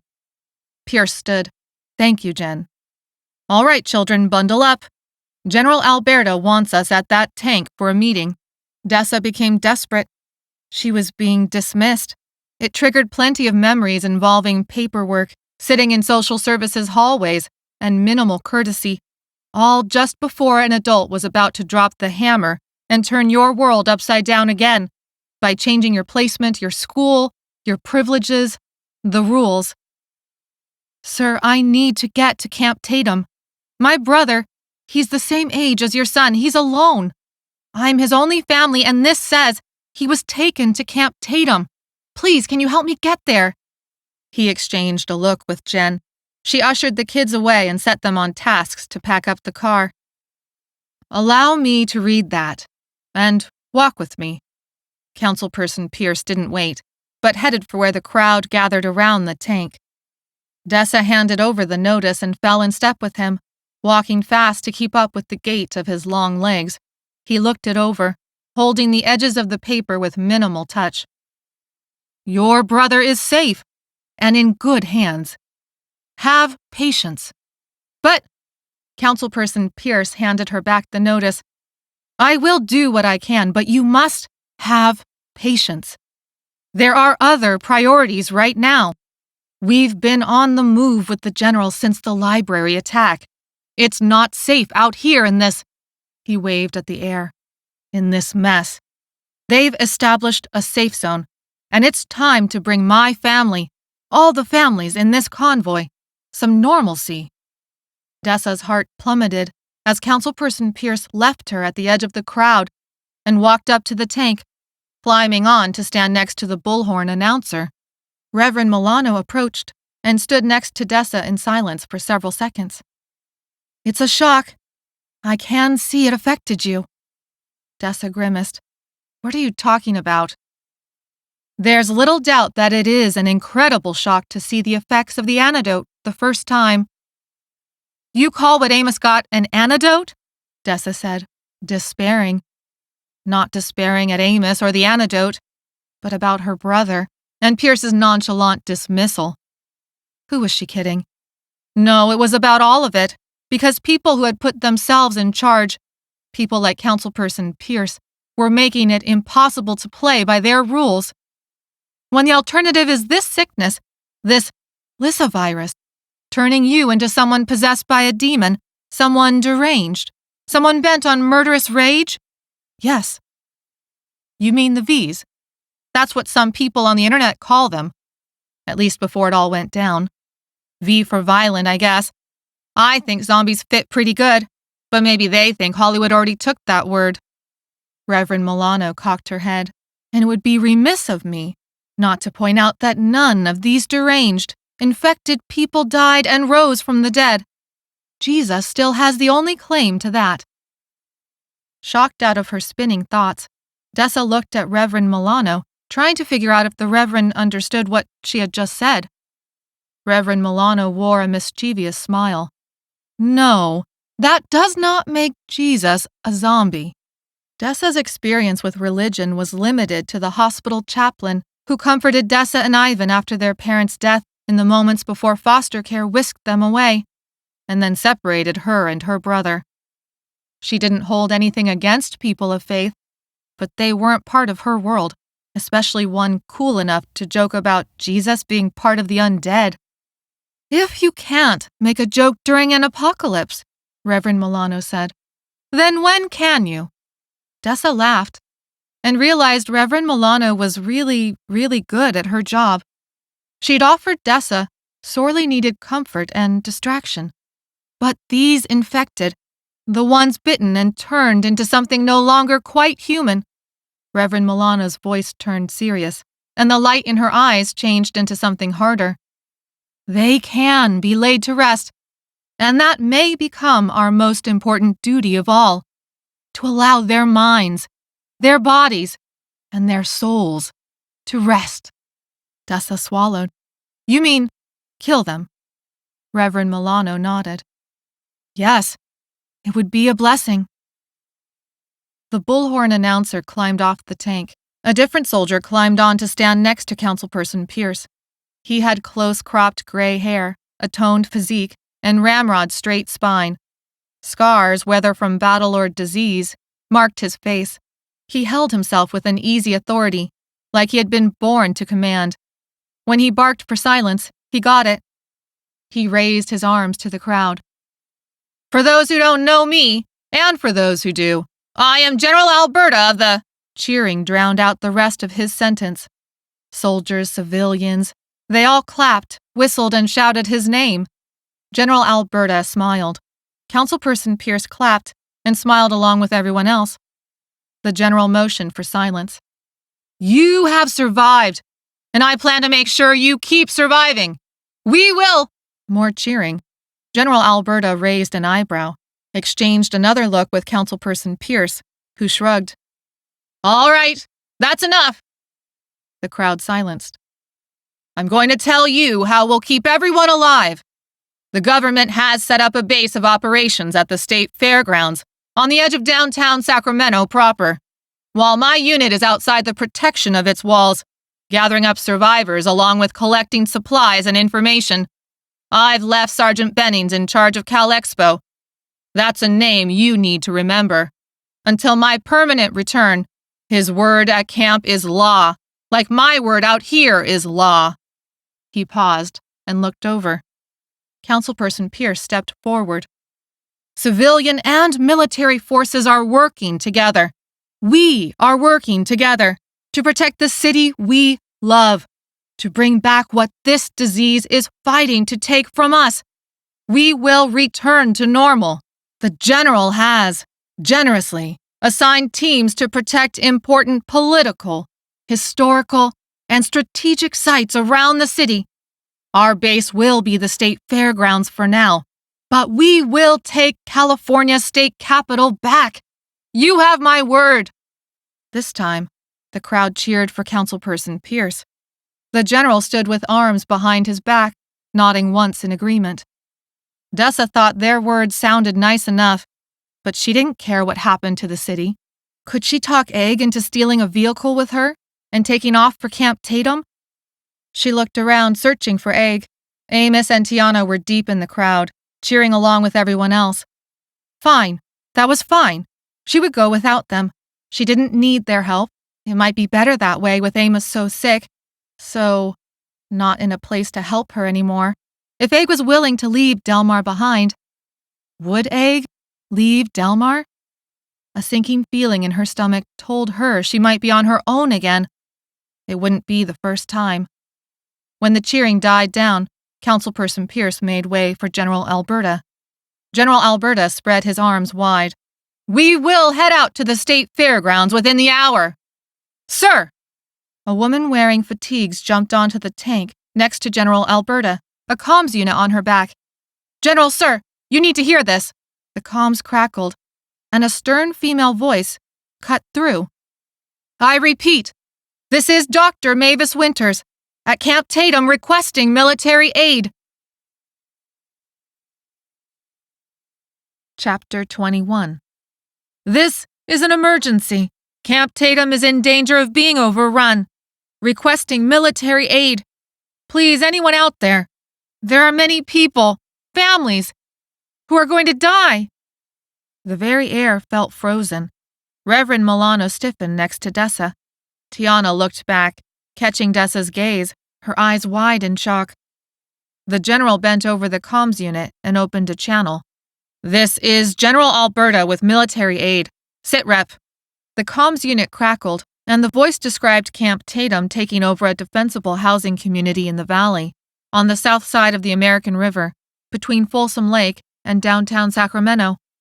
General Alberta called for maps. Soldiers ran up and spread them open on the tank. "We have walls, barricades, some weapons, but scouts describe a horde of infected headed for Camp Tatum. Please, the number of them. We can't hold against their numbers." "Estimated time of arrival."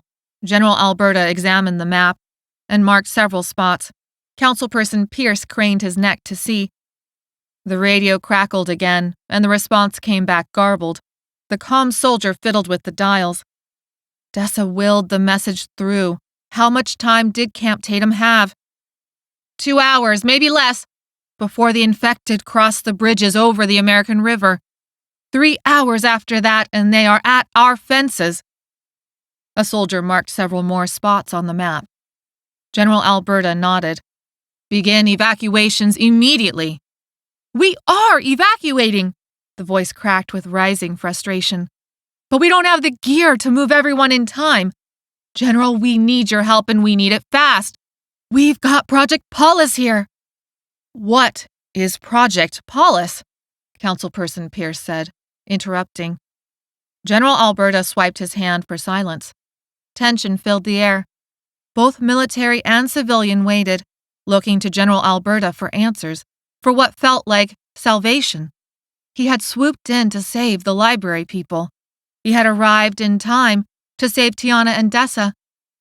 But a little voice inside of her said, yeah, but not before Amos got bit and infected with something strange. Not before plenty of others at the library died. The silence stretched to a breaking point. General Alberta stood at attention, looking hard at the comms unit like he was staring into the eyes of the people on the other side. "Camp Tatum." Dessa released a breath. "Yes, General Alberta. Camp Tatum is here, for the moment. Your location is on the south side of the American River, correct?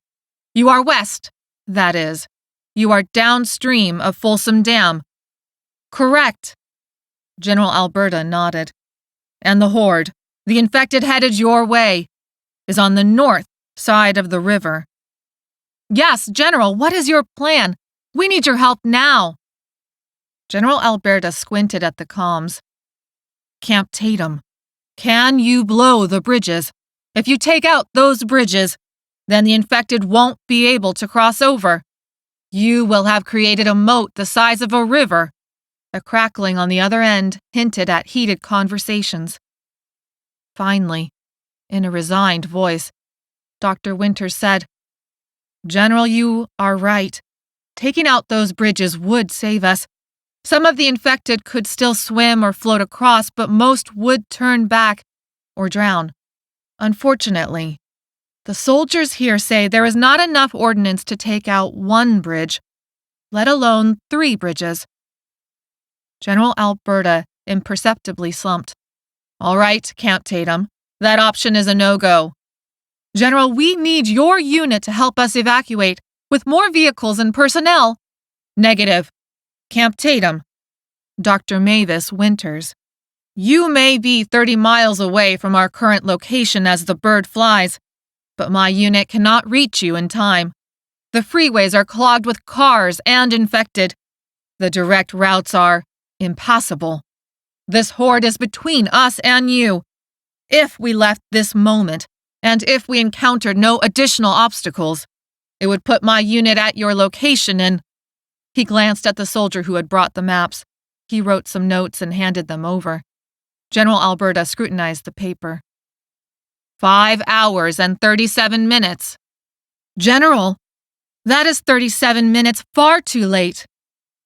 General Alberta raised his eyes from the comms unit and surveyed the people who all looked up at him, waiting for him to save them. A strange light entered the general's eyes. Yes, it is.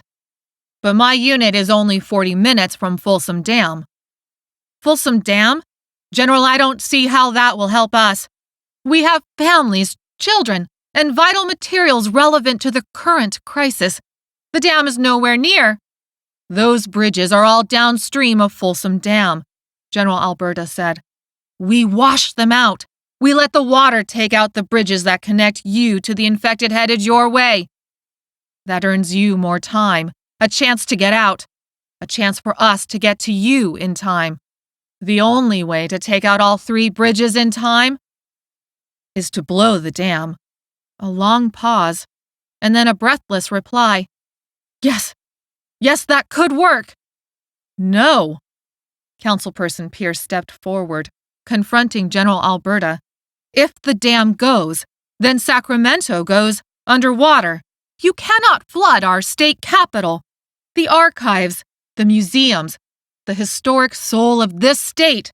You cannot destroy an entire city for... Project Paulus supersedes all other priorities. You know that, General Alberta. Pierce's face flushed. General, what is Project Paulus? General Alberta furrowed his forehead. That information is beyond my clearance. Dr. Winters is right. I have my orders.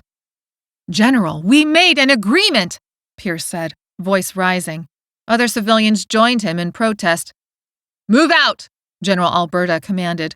Prepare the ordnance. We're blowing the Folsom Dam. The crowd erupted into activity. General Alberta pored over the map with the soldier sketching the route. Dessa approached the tank. Councilperson Pierce stepped on the map. You cannot blow the dam. You will undermine the region's water supply for generations. That goes beyond drinking water. You will decimate our region's ability to grow food. That is a problem for the future, Councilperson. Let us hope we survive that long to regret this necessary action, General Alberta said, almost growling. He turned to the calm soldier. Inform Sergeant Bennings of the change in the situation. He is to hold tight at the grounds with the current group of survivors. He must plan for some minor flooding to occur at the fairgrounds. Move vital supplies to higher ground. We need those bridges, Councilperson Pierce said. We need our downtown. When this is all over. General Alberta glanced up, disdain in his expression. Pierce, your city is dead. I'm here to save lives. That is not acceptable, Pierce shouted. General Alberta nodded to 2 soldiers. Escort him to his family. Make sure he stays out of the way. Instruct any civilian who wants to help with this operation to check in with Petty Officer Rima. We will need all the help we can get. 2 soldiers grabbed Councilperson Pierce. He flushed a deep purplish red. Wait! General Alberta motioned for the soldiers to hold off. Pierce shook off their hands and brushed his sleeves. This is the United States of America, General Alberta. This is not, nor will it ever be, a military dictatorship. I am an elected official. The soldiers grabbed for his arms again. Pierce stepped away. We must work together. General, are you truly saying there is no other option to save this Project Paulus? Besides blowing the dam, is there no other option? General Alberta grimaced. None, Pierce. I am sorry. I would keep my agreement if I could. Sacramento was my childhood home. But the world has changed. Priorities change. My orders are clear. Pierce rocked on his heels. Sweat broke out on his forehead. He came to some internal decision, and his tension eased. Very well. As the highest-ranking civilian leader present, I approve this plan of yours. But I do demand oversight.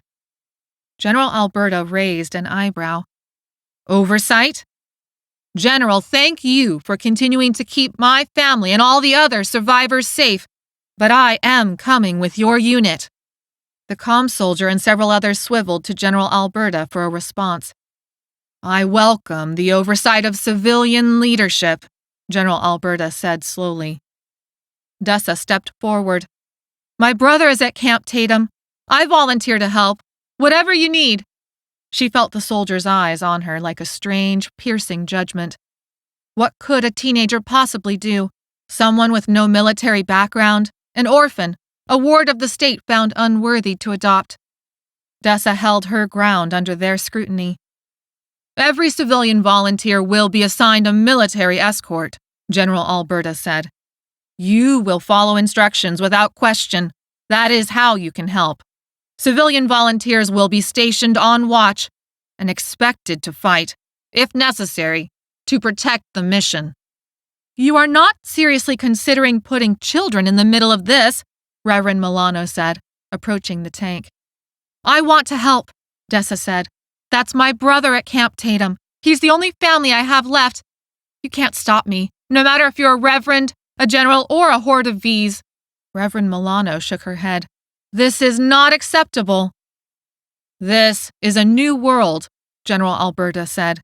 The old ways of doing things might get us killed. We will need people like you to help all of us survive this. Dessa read sincerity in his words and flushed with pride. Maybe she wasn't useless after all. Whatever your military escort instructs, do it. Our mission success rests on us pulling this off as a team. Those who can follow orders are welcome within my ranks. He squinted, sizing her up again. I need as many soldiers as I can get to fight this new kind of war. Maybe that means you. The general motioned to a soldier with frizzy red curls poking from underneath her cap. Before Reverend Milano could further argue, Dessa left to follow General Alberta's instructions. Halfway to the red-headed soldier, Delmar stepped up, blocking her way. Well, that's some trite patriotic bullshit. A spark of irritation lit inside Dessa. That trite patriotic bullshit is going to save my brother's life. Delmar held up both hands, as if to imply no harm done. All I'm saying is we know the system. People like us. People like us? I have nothing in common with people like you. Dessa stepped around him, but Delmar moved to block her again. She balled her hands into fists. Yeah, people like us. People who grew up in the system. Runaways, orphans, fosters. You think you can trust the military? You think they're going to do right by you? Just like the government has done right by us all these years? It doesn't matter, Dessa said through gritted teeth. There's a mob headed for my brother. If blowing the dam saves him, who cares who gets it done? All that matters is that it gets done, and I'll do whatever it takes to help it happen. Delmar shrugged and stepped out of her way. Hey, I was just trying to help. Sorry for acting like I cared whether you lived or died. Dessa waited no more time replying. She introduced herself to the red-headed petty officer Rima. It turned out all the civilians had been assigned to her. They'd help maintain a guarded perimeter with the other soldiers. In minutes, the convoy rumbled to life. Delmar and Amos loaded into the medical van. The vehicles carrying young children, the elderly, and everyone who did not volunteer peeled away from the convoy with a soldier escort to their original destination, the Calexpo Fairgrounds. Engines roared, exhaust polluted the air, people raced to finish last-minute duties. All of it combined into something larger than its individual parts. She had become part of something important, and it filled her with awe. They were going to blow the dam and save her brother. Chapter 22. A little more than an hour later, Dessa tapped her foot on the asphalt, impatient. This is stupid. There's nothing to guard. We should be inside helping. Their military babysitter, Petty Officer Rima, didn't bother to reply this time. She removed her cap and ran fingers through the curls the heat of the day had plastered to her head. Her rifle hung on her shoulder. It looked ready for action at a moment's notice. But that was the problem. There was no action. Despite General Alberta's pep talk about missions, it turned out he put little trust in the civilian volunteers. He and his soldiers had entered the dam to set the explosives required to release enough water, with enough force, to wash out the downstream bridges. If they succeeded, this would trap the horde inside the city of Sacramento, on the opposite side of the river as Camp Tatum. The plan was simple but not easy. Set the ordnance, get out of the way, blow the dam, take out the downstream bridges, and therefore cut off the horde's ability to cross over to Camp Tatum. Minutes ticked by. The sun was high overhead, blazing from a clear blue sky. From their vantage point near the dam, Dessa could see the waterfall pouring out of one floodgate and crashing into the riverbed below. The roar was low but constant. A mix of scrub brush and oak trees dotted the surrounding golden hills. They were positioned below the dam and could not see Folsom Lake itself. The dam was huge and awe-inspiring, a cement wall that towered overhead, holding back a mountain of water. Folsom Lake was a bathtub filled almost to the brim. It was their job to blow an enormous crack in the tub. "So how did you piss off General Alberta to get stuck babysitting us?" Egg asked Petty Officer Rima. There was no maliciousness in his voice, just plain curiosity. Petty Officer Rima didn't bother to answer. She rolled back her shoulders and readjusted the position of her rifle, turning from the group of civilians to look out across the landscape of oak woodlands that butted up against a river on one side and expensive model home communities on the other. Egg raised his eyebrows and stuffed his hands into his pockets. He began to sing, "I ate a man's face in Reno just to watch him die." "What the hell is that?" Petty Officer Rima said. Johnny Cash? You don't know Johnny Cash?" Petty Officer Rima said nothing. "I mean, I did put my own twist on it," Egg said. "But come on, we're at the Folsom Dam. A mile or so over there is Folsom Prison. Still nothing." "Get lost," Petty Officer Rima said. Egg, maybe sensing he had pushed his luck a bit too far, sauntered off to find a new target. Dessa had visited the lake once, but knew nothing about Folsom Prison. She had no memory of the lake visit, except how her parents said she'd feared the water at first, but ended up swimming in the shallow end of a sandy beach, pretending to be a dolphin. Dessa. She pretended not to hear Amos call her name. Instead, she studied the rolling hills dotted with oaks, as if they had become the most interesting thing in the world. In the harsh sunlight, Amos's skin was on full display. She couldn't bear to look at him, no matter how many times she told herself he was still Amos, still caring, strong, broad-shouldered, masculine, intense, still on her side. She wanted to be a better person, but couldn't reconcile this new, infected Amos with the boy she had daydreamed about kissing. Sunyuk, Egg, and Tiana walked a few feet away from the group, pointing at something downstream from the dam. Dessa headed over, grateful for the distraction.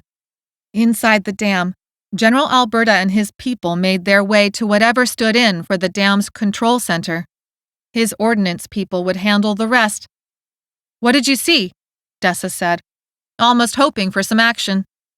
"Fish," Sunyuk said. "There are fish jumping in the river." Dessa sighed. "That was it?" Tiana side-eyed Dessa. "What is up with you? Chill. It's like you're itching for a fight. You know it won't get you to your brother any faster." Dessa had spent her entire life working toward a larger plan. Unlike so many other students her age, she kept her head down and worked hard at school and work, saving everything, delaying everything about her life, for her brother. "I want to be doing something. I need to be doing something." "Yeah, but you dying wrecks the whole thing." Tiana shook her head. "And what's with you and Amos? This is your chance. I told you he was crushing on you. And I know you're crushing on him. And what, now he has cooties?" Dessa bit her lip, and then finally said, "Well, doesn't he?" Egg laughed, but Tiana released an exasperated sigh. "She's got a point," Egg said. Egg, agreeing with Dessa, still disturbed her, even though he had turned out not to be the epic jerk she'd once thought. His sense of right and wrong left something to be desired. Then again, she flexed her feet inside her sneakers, now beat up and well used, but still doing their job. She did not have an impressive track record evaluating a person's true colors. Whatever. If she had some V's to fight, she wouldn't have time to worry about any of this right now.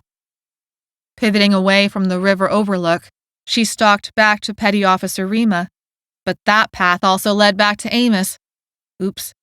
She veered again, walking further out, pushing to the limit what Petty Officer Rima had marked off as their boundary. Stepping onto a gravel access road that led to the bottom section of the dam, a flash of clothing caught her attention. Wait. She looked closer. At the end of the gravel road, where it met the base of the dam, was a stairway that led up to an access door. The giant wall of cement of the dam loomed, imposing. They were all inconsequential dots at its base. 2 people climbed the stairs. Dessa squinted. Was that Councilperson Pierce and Delmar? Petty Officer Rima called Dessa back to the group. Ignoring her, Dessa continued down the road. Though they were also civilians, they hadn't been with Petty Officer Rima's group.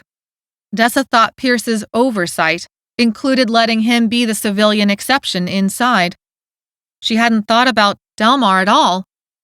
As far as she knew, the plan did not include a back door entrance into the dam.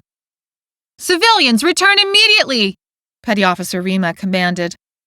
She stopped, torn between what to do.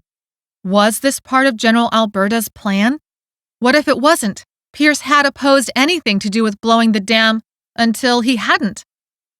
Pierce and Delmar reached the top of the stairs and vanished through the metal door. Dessa felt a hard yank on her right arm. She tried to twist out of the grip. "Hey!" Someone far away shouted, "Dessa!" Humid air hit her ear as the smell of rotting flesh hit her nose. Crap! She turned around. An old man turned V had come out of some roadside bushes and grabbed onto her. Blood dyed his white hair and beard dark red. He snarled, revealing flesh stuck between yellowed teeth. His nose twisted at an odd angle, broken.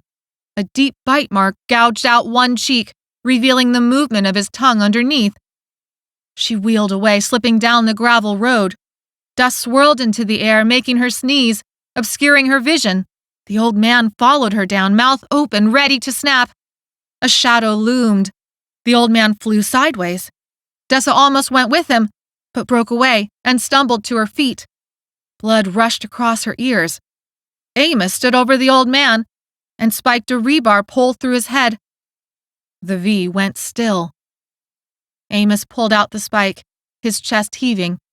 Sweat dripped off his face and arms, accentuating his dark eyebrows. Her breath caught in her throat at the sight of him and his raw strength. He had saved her life, but when he held out a hand to help her up, she ignored it, covering it up by brushing the dust off her clothes. "Thanks," Dessa said. Amos dropped his hand. "Petty Officer Rima wants you back. She almost shot you. Those were General Alberta's instructions, but I talked her down. Turning back to the group gave Dessa a great excuse to avoid Amos. Even from this distance, Petty Officer Rima seemed hopping mad. The color of her face almost matched her hair. She held her rifle at the ready, no longer casual. Amos, I saw Delmar and Councilperson Pierce. They entered the dam by themselves. So what? Amos shrugged. Their job is different from our job. We're supposed to keep V's from getting into the dam. That's it. He began to walk back. The hard lines of his shoulders told Dessa her avoidance strategies had not gone unnoticed. It's just, I needed to figure out what they were doing. It's just... She stopped. All she was doing was fishing for words and messing things up even more. Amos turned back around to face her, except he didn't look her in the eye. You don't have to convince me. I don't care. But Petty Officer Rima is pissed, and if you thought we were on a short leash before, just wait. Amos didn't care. Dessa knew that was her fault. His tone made it clear he thought she deserved whatever consequences she got. Her job was to help guard this section of the dam from any V's that might endanger their plan. She needed to keep her head down and do her job. Work hard. Do what she was told. Get her brother back. She opened her mouth, hoping her mind would think of something to say, to explain, to apologize, to somehow make things right with Amos again. Before she could say a word, the wail of sirens filled the air. Chapter 23. Amos moved his mouth, but Dessa couldn't hear anything over the sirens. Behind Amos, V's came out from the trees onto the road. More V's further up the road, lunged out of the bushes at Petty Officer Rima and the rest of the civilians, drawn into action by the sirens. This was definitely not part of the plan. Dessa flashed Amos a V sign. Funny how before this, the sign had meant peace. It meant something just a little different now. She pointed back the way they came. Amos spun around. He looked about to take off up the road. Dessa grabbed his arm. Tugging him back, she waved him toward the dam. No way we make it back through those V's, she shouted against his ear. We have to get inside the dam. She almost drowned in the cacophony of noise. That's what she told herself, that it was the noise, and not the way his dark eyes looked at her with an intensity that shook her insides. He resisted, turning back to the V's who were attacking their friends. Dessa hoped Sunyuk, Egg, and Tiana would be okay, but Dessa had to take this chance and get inside the dam. The sirens weren't an accident, and they weren't part of the plan. She pressed her mouth against his ear again, smelling his musky boy scent. We have to stop the sirens! Amos shrugged her off. She gave up, spinning on her heels and sprinting for the stairs. Sweat made her palms slippery. The civilian volunteers and soldiers left outside to guard General Alberta and his ordnance team were meant to hold off straggler V's, not an army. The sirens would draw more and more V's until the dam was overrun, making it impossible to blow the dam, leaving Camp Tatum defenseless. She reached the metal stairwell, her sneakers gripping the grate, even while her hand slipped on the railing. Above and far to the right was the dam itself, a huge wall of cement. 6 floodgates rimmed the curved edge near the top. Only one gate was open and releasing water. Tasting the damp air on her tongue, she once again thanked Egg for her ridiculous sneakers as she sprinted the final yards to the door. The handle came away in her hand, surprising her into dropping it. It bounced off the stairwell and vanished into the river below. Someone had taken a crowbar to the security box and then the hinges. She pried open the door and entered the dam. A strange muted light enveloped her, bluish and cold compared to the warm golden sunlight outside. The door closed behind her. She jumped and turned, ready to fight. Instead, relief washed over her. Amos stood at the door. She gave him a small smile and turned back around to survey the interior.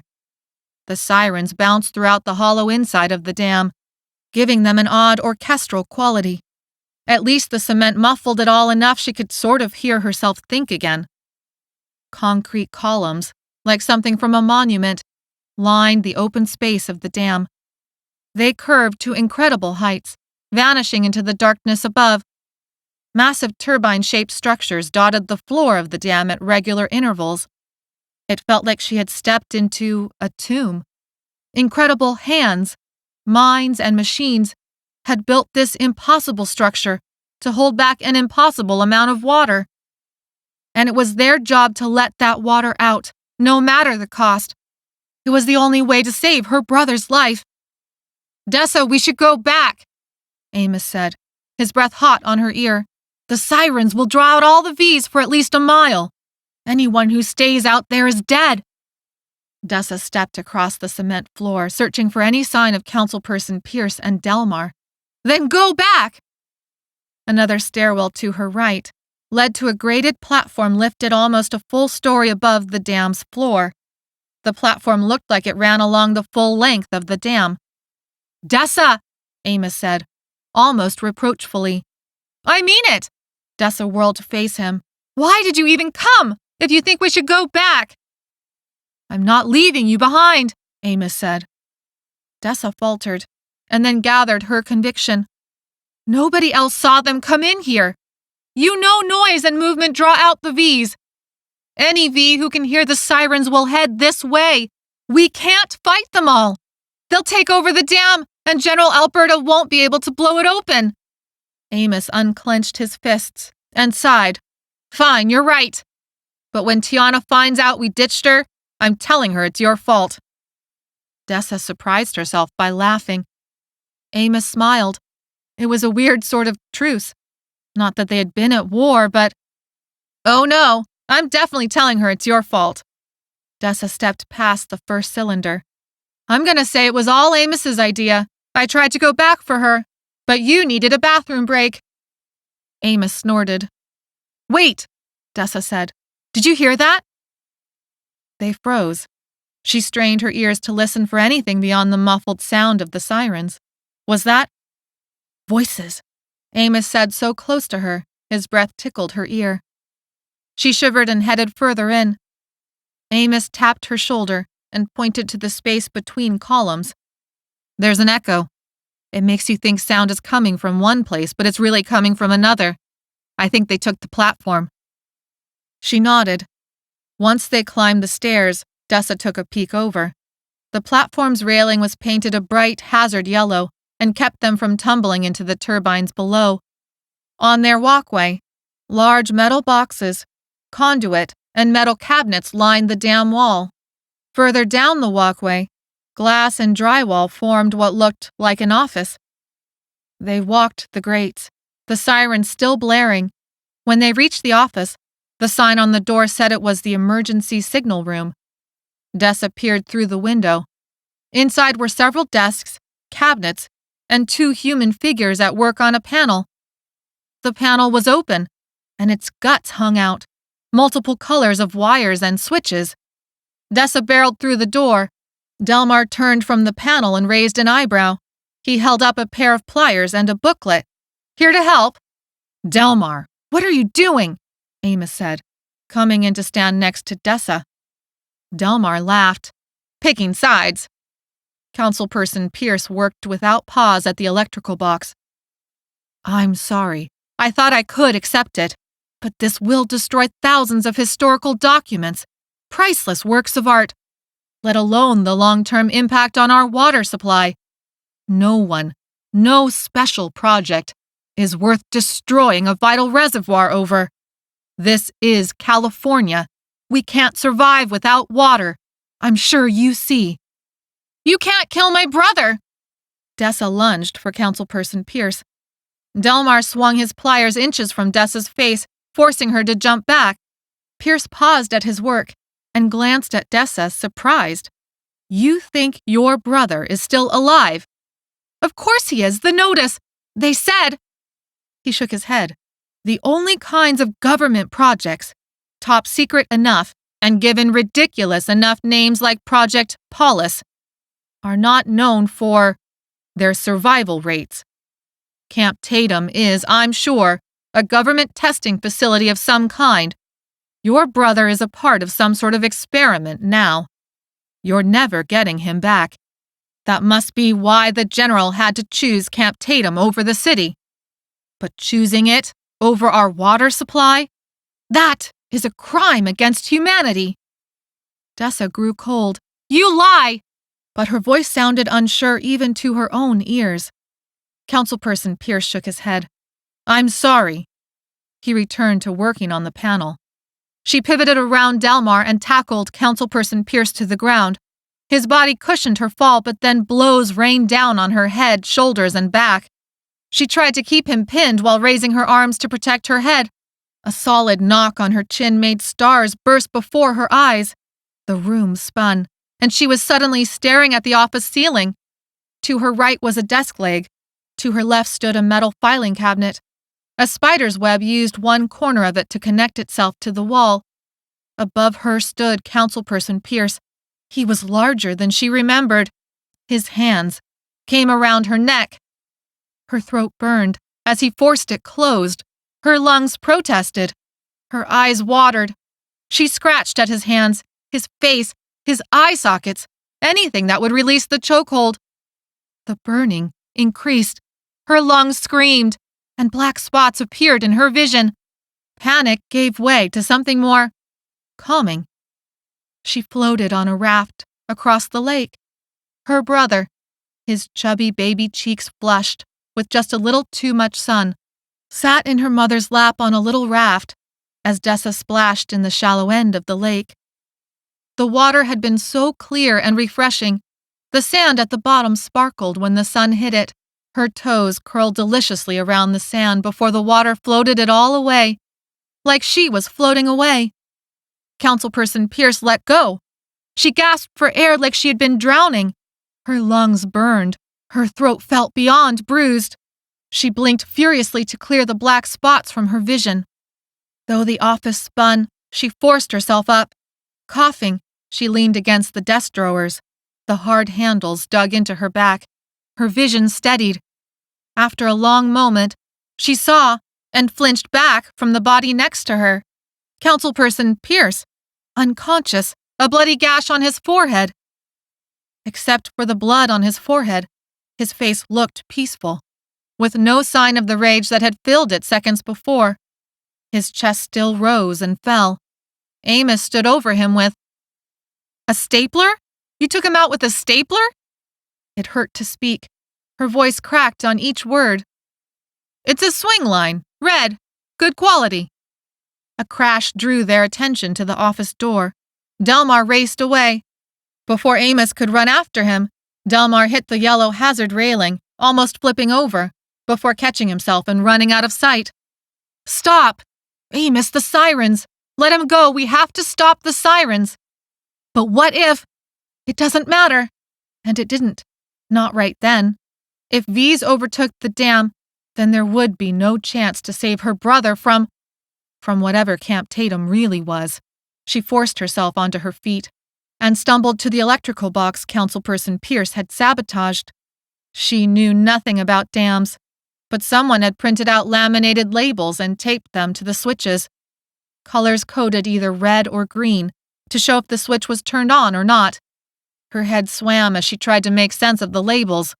"I think they were using the emergency alert testing." She pointed at several switches that showed green with labels that included the word test. "Same here, I think," Amos said from the box Delmar sabotaged. "Could it be that simple? Flip the switch?" Dessa asked. "Only one way to find out," Amos said. Councilperson Pierce moaned at their feet. Dessa held her breath. On her count, they flipped the green switches to red. Chapter 24. The sirens continued to blare. Dessa searched the panel for a missed switch, some other missed instruction. Muffled pounding started up, creating a strange rhythmic drumbeat underneath the melody of the siren. Amos cursed and ran out to the railing. He came back in, shouting, "We have to go! Dessa, we have to go right now! The V's are inside the dam!" The strange drumming made sense. Dozens, For all she knew, hundreds of feet pounded into the dam, searching for a target for their rage. But she refused to leave that stupid panel. She shrugged off Amos and stared at that stupid panel of switches as if her life depended on it. But it wasn't her life that depended on it. It was her brother's life. General Alberta needed time to blow the dam. She searched the switches again. All red. Sweeping her hand across them, she confirmed she had pushed each into the off position. Still no change. Methodically working her way to the bottom of the panel, she noticed a black button that had blended in. This button was labeled Reset Test. It was neither red nor green. Pushing the button couldn't make things any worse, right? Dessa pushed the button. The siren stopped mid-wail. The last waves of sound bounced around before fading. Her ears rang in the silence. But of course it wasn't silent. The pounding feet continued their drumbeat. "Dessa, we've got to—" The door to the office burst open. 5 Vs flooded in. One woman was dressed in a dark purple pantsuit. An older middle-aged woman wore a stained nightgown that flowed to her ankles. A third woman was in running gear. An old man snarled with a mouth of empty teeth. The 5th V showed off a stained t-shirt stretched over a beer gut. Their eyes were blank, their pupils wide. They were covered in gashes, scratches, and deep wounds that exposed muscle. They brought with them the stink of spoiled meat and swamps and overflowing toilets. The woman in the nightgown locked onto Amos and Dessa, lunging for them. Several fingers on each hand were broken, twisting at crazy ankles. Dessa tasted bile as she backed up, searching the room for a weapon. The desk! She dived for it at the same moment as Amos. Together they maneuvered the desk, the metal legs screeching against the concrete floor, to keep it between themselves and the Vs. Councilperson Pierce lay tucked behind a rolling cabinet, unconscious and unnoticed. It was a strange predator and prey dance, using that desk as a prop to keep the snapping mouths, reaching arms and lunging bodies away from their own flesh. But the rage was mindless, impulsive, and that worked to their advantage. "Pin them to the wall!" Dessa shouted. They threw their weight against the desk at the same moment. The Vs flailed against each other, stuck, opening a clear path out. Amos and Dessa dashed for the door. Dessa reached it first, but then was yanked back. She cried out, unsure of what was happening. Amos barreled out of the office and threw a V that appeared out of nowhere. They stumbled toward the yellow hazard railing. "Amos!" He flung the V halfway over, balancing on the railing. The V slipped off and hung from Amos's clothes, pulling Amos off his feet. Dessa dived for him, hugging her arms around his waist and hooking her legs on the railing to keep them both from falling to their deaths. Amos fought to disentangle himself. Dessa looked back and saw the 5 Vs inside the office had almost freed themselves from the desk. Beneath the grate, Vs streamed from the exterior access door onto the dam floor, around those large turbine shapes, and out of sight further into the dam, like ants stirred into a frenzy, sabotaging her brother's chances. Amos cried out in pain. The V fell away, snapping his mouth inches from Dessa's face on the way down. She strained to hold Amos in place, even as she lost an inch, and then another inch. "Amos!" He flopped off the railing and collapsed onto the platform. An explosion sounded. It shook the platform, making the metal sing and raining cement dust over them. Was that one of the bombs for the dam? But it was too soon for that. If it was, Dessa feared it meant some Vs had reached the soldiers. Amos took heaving breaths. She looked over her shoulder and saw the Vs about to free themselves from the desk. She raced for the door. Seconds before they hit it from the other side, she slammed the door closed. Grabbing a nearby chair, she angled it to lock the handle in place. If Councilperson Pierce was lucky, maybe he'd wake up in time to fight off. Well, she didn't know anyone that lucky. Whatever, her makeshift lock held. She couldn't help Councilperson Pierce now. He was on his own. She collapsed next to Amos on the grate. On the opposite side of the dam, A chunk of concrete spit into the air. Water streamed out like a hose into the airy heights before falling down on them as a gentle, cold rain. In seconds, her hair plastered to her head. Sweat stung her eyes. Water soaked Amos's shirt, sucking the cloth to his chest, revealing every muscle. Dessa. He said her name with such tenderness. She locked eyes with him as the water rained down and saw her own reflection swimming in the depths of his soul. She reached out to brush hair off his forehead. Amos, I'm sorry. Dessa, I'm bit. Her hand froze in midair. He brought up his arm. His bicep had a chunk of flesh missing. It wept blood. The rain turned the blood into a waterfall that dripped blood onto the grate. She followed the path into the gaping mouths of V's below. They stood with faces upturned, almost motionless, in a sea of jostling V's, as manna rained down from heaven. The V's trapped inside the office pounded at the door and walls. Eventually, they would find the window. Below them, more V's covered the damn floor. Dessa strained to hear. More of them found the steps, Dessa said, trying to help him up. Come on, Amos, get up. Amos's face flushed red. Dessa, this happened before, and it's okay, right? That's why you're still here, because they gave you the special antidote. Dessa, I don't have much time before I fall back into the fevers.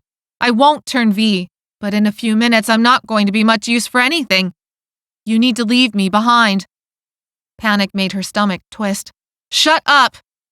I'm serious, Dessa. I'm going to be useless soon. You can't carry me out of here. You can still get out and find your brother. Fever began to glass over his eyes. Amos, shut up! I'm not leaving you to die! Her eyes searched all around for a solution. You don't have a choice, Dessa.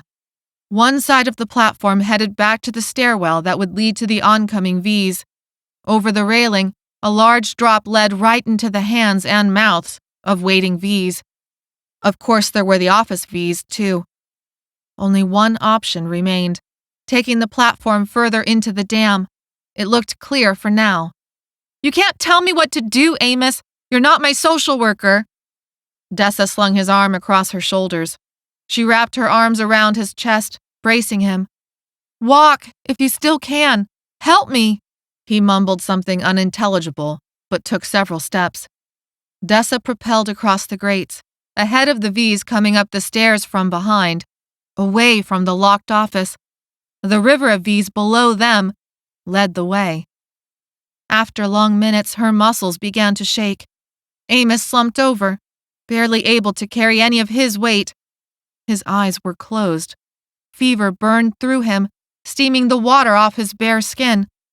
At any moment he would fall unconscious, and she was out of ideas.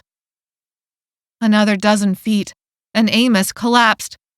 Dessa cried out and took his full weight, slamming onto her knees. Water rained down as the grate dug into her flesh. V's looked up from beneath, snarling and jumping. The pounding of shoes on metal behind them grew in volume and shook the walkway like from an earthquake. She laid Amos out and ran away, sobbing. Maybe she could find a wheeled chair in time. Maybe she could make it back before... A gleam ahead gave Dessa the impression of another office. With everything in her, Dessa sprinted for that gleam, leaving Amos further and further behind. Please! She screamed out to the universe. Opening the door, shock rocked her back on her heels. Computer banks lined the room, but more horrifyingly, the room was full of moving bodies. Chapter 25. It took Dessa long panic seconds to realize the moving bodies were actually human. That is, uninfected, not V's. One of General Alberta's soldiers blocked the way. You are not supposed to be here. Please, please, Amos is out there. The V's are coming. The soldier looked shocked. Haven't you been listening? The sirens, the V's? Come on, help me. She tugged on the soldier's arm. Help me! General Alberta stood up from one of the computer banks and barked an order. The soldier at the door stepped aside to let 2 other soldiers run out. She spun and followed at their heels. "He's right up here, hurry!" Amos lay where she had left him on the grates. Water misted the air. Through that mist, on the other side of Amos, was a line of V's sprinting across the grates. The soldiers lifted their rifles and fired. The shots created a ferocious clapping sound. Dessa wrapped her hands over her ears but kept running. The first line of V's went down, but more jumped over. One soldier continued firing as the other lifted Amos off the grate and threw him over his shoulder. They ran back while the soldier continued firing at their rear. Bursting into the computer room, Dessa collapsed on the floor, crying, "Thank you, thank you, thank you." The soldier laid Amos out on the ground next to her. The other soldier raced in and slammed the door. "We're outflanked on both sides, including the floor below, General." General Alberta approached Dessa and bent to one knee. The scars on his face made him look older than she remembered. Or maybe it was the defeated way he held his shoulders, in such contrast to his speech on the tank. "Whatever information you have, now is the time to share it." She told him about Pierce and Delmar, the sirens, the V's, the explosion. "Sir, was that on purpose?" General Alberta shook his head and stood. No, it wasn't." "Sir, we've 3 out of 6 gates," a soldier said, looking up from a computer. "Is that enough?" The soldier hesitated. "Soldier, is that enough?" "No, sir. It is not enough. Maybe it will take out one of the bridges and give them a few extra hours, if we're lucky." General Alberta stood, silent as a statue. Soldiers paused their work and whispered conversations, looking at him, waiting. He surveyed the room and cracked his neck. "You know what that means. This is over. If we're lucky, some of us will make it out of here alive. If anyone survives to reach topside, your priority is to radio Camp Tatum and tell them we failed. They are on their own now. Best of luck to them. Move!" Soldiers sprang into action, disconnecting wires, coiling extension cords, packing up suitcases of gear, slinging rifles and other equipment over their shoulders. Other soldiers hovered at the door, weapons ready. Pounding feet and a stench that drifted through the door cracks made clear the V's had arrived and filled the walkway outside. "What?" Dessa said, struggling to her feet. Water streamed off her clothes. "You can't!" General Alberta squinted down at Dessa and sighed. "The ordnance team is gone. Radio silence since that explosion. Diagnostic computers show a crack in the dam, but nothing close to damaging its structural integrity. We're out of bombs, and the people who know how to use them. Pierce gets his way after all. Though I guess according to what you described, we can be glad he won't live to enjoy it. But chances are neither will we." General Alberta issued more instructions and snapped up a heavy-duty laptop case, the screen flashing a strange symbol before going black. "My brother is at Camp Tatum. Other families. Project Paulus," Dessa said, desperate. "You promised to help them. You can't give up." He waved a hand across his face, as if wiping off cobwebs. "This is the end of the world. We will not give up. But we're about to go through that door into a massive crowd of infected. Watch out for your friend. We'll do our best to get you out alive." He no longer sounded confident.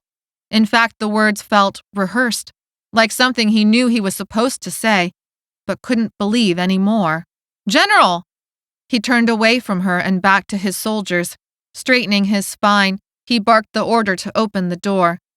"No gunfire until we form our 2 battle lines on that walkway. We will not die of friendly fire today. Knives only until my command. We fight our way out, or we fight our way to our deaths."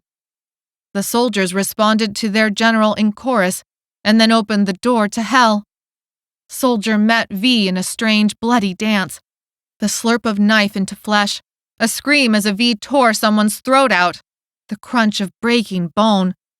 Blood spurted, and soon it was difficult to tell the difference between V and soldier. Dessa wiped sweat from her eyes and struggled to lift Amos into a chair with wheels. General Alberta barked a command, and the soldiers surged out the door, boots hitting the grates, and cleared a small section of walkway even as more of them fell under the onslaught. Soldiers formed two lines to fight on both fronts of the walkway. Dessa rushed into the cleared space of the middle, pushing the chair with Amos slumped over the armrest, over ripped limbs and through puddles of blood. The rotting sewer smell made her gag. General Alberta lunged next to her, putting a knife underneath the chin of one V, even as another V ripped out the throat of the soldier next to him. Still another took a soldier over the railing. General Alberta barked the command for gunfire. There weren't many soldiers left, but the gunfire helped make up the difference. Still, the Vs didn't care.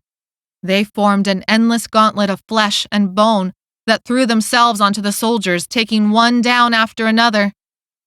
Dessa stayed in the middle as best she could, struggling to wheel Amos over the bodies as they twitched and then lay still. "General, clear, on this side!" General Alberta barked a command, and suddenly one whole side of the soldiers pushed past Dessa to join the other side. She shouted, not sure what was happening. And then she saw. The way ahead was free of Vs. They had fought themselves to the front of the horde.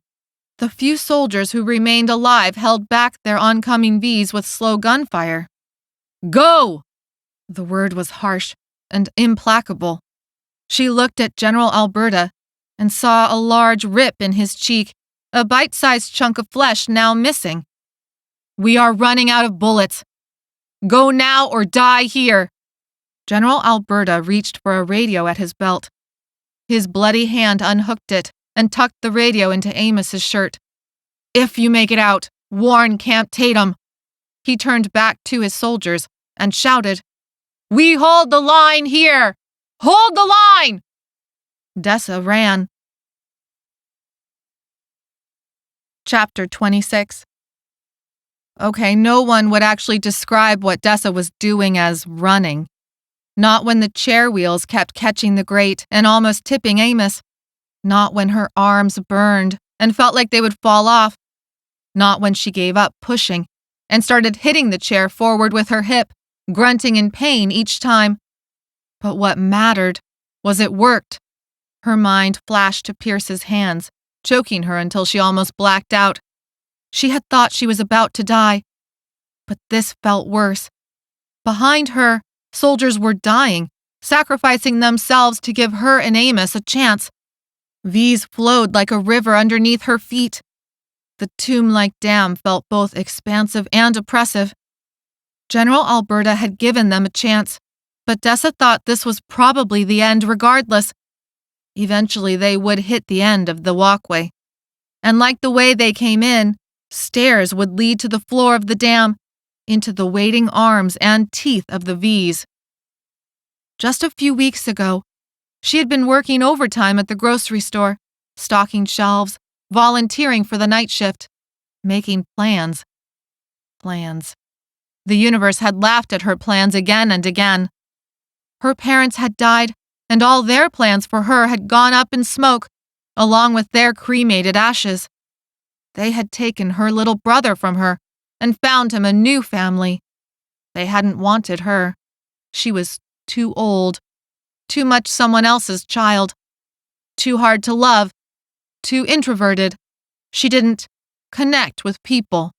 She had bounced from foster placement to foster placement until ending up at Mark and Megan's group home for teenagers about to age out of the system. Though she never fit in, she had worked hard not to care. She had worked hard at school, at work, at saving money, at planning for better times with her brother, at finally belonging to someone again. Her mind conjured up the pictures in Lila and Thomas's hallway. One photo was still tucked in her pocket. Those hallway photos showed Dessa's plans had been a fantasy. But then the world wiped all of that away, and she had a chance again. More than ever before, her little brother needed her. and she needed him. And now her plans had been destroyed once again. But none of that stopped her from moving forward. That's just who she was. She kept going. And then they reached the end. The feared stairway didn't exist. Instead, the door waited, almost shining, level with the walkway, with no way for the V's underneath to get to it. Dessa cried out in relief and slammed open the door. Blinding sunlight streamed in. The snarling beneath her rose in volume, but it didn't matter. They were out. She pulled Amos outside with her and latched the door closed. Pausing, she took in a long, ragged breath of fresh air.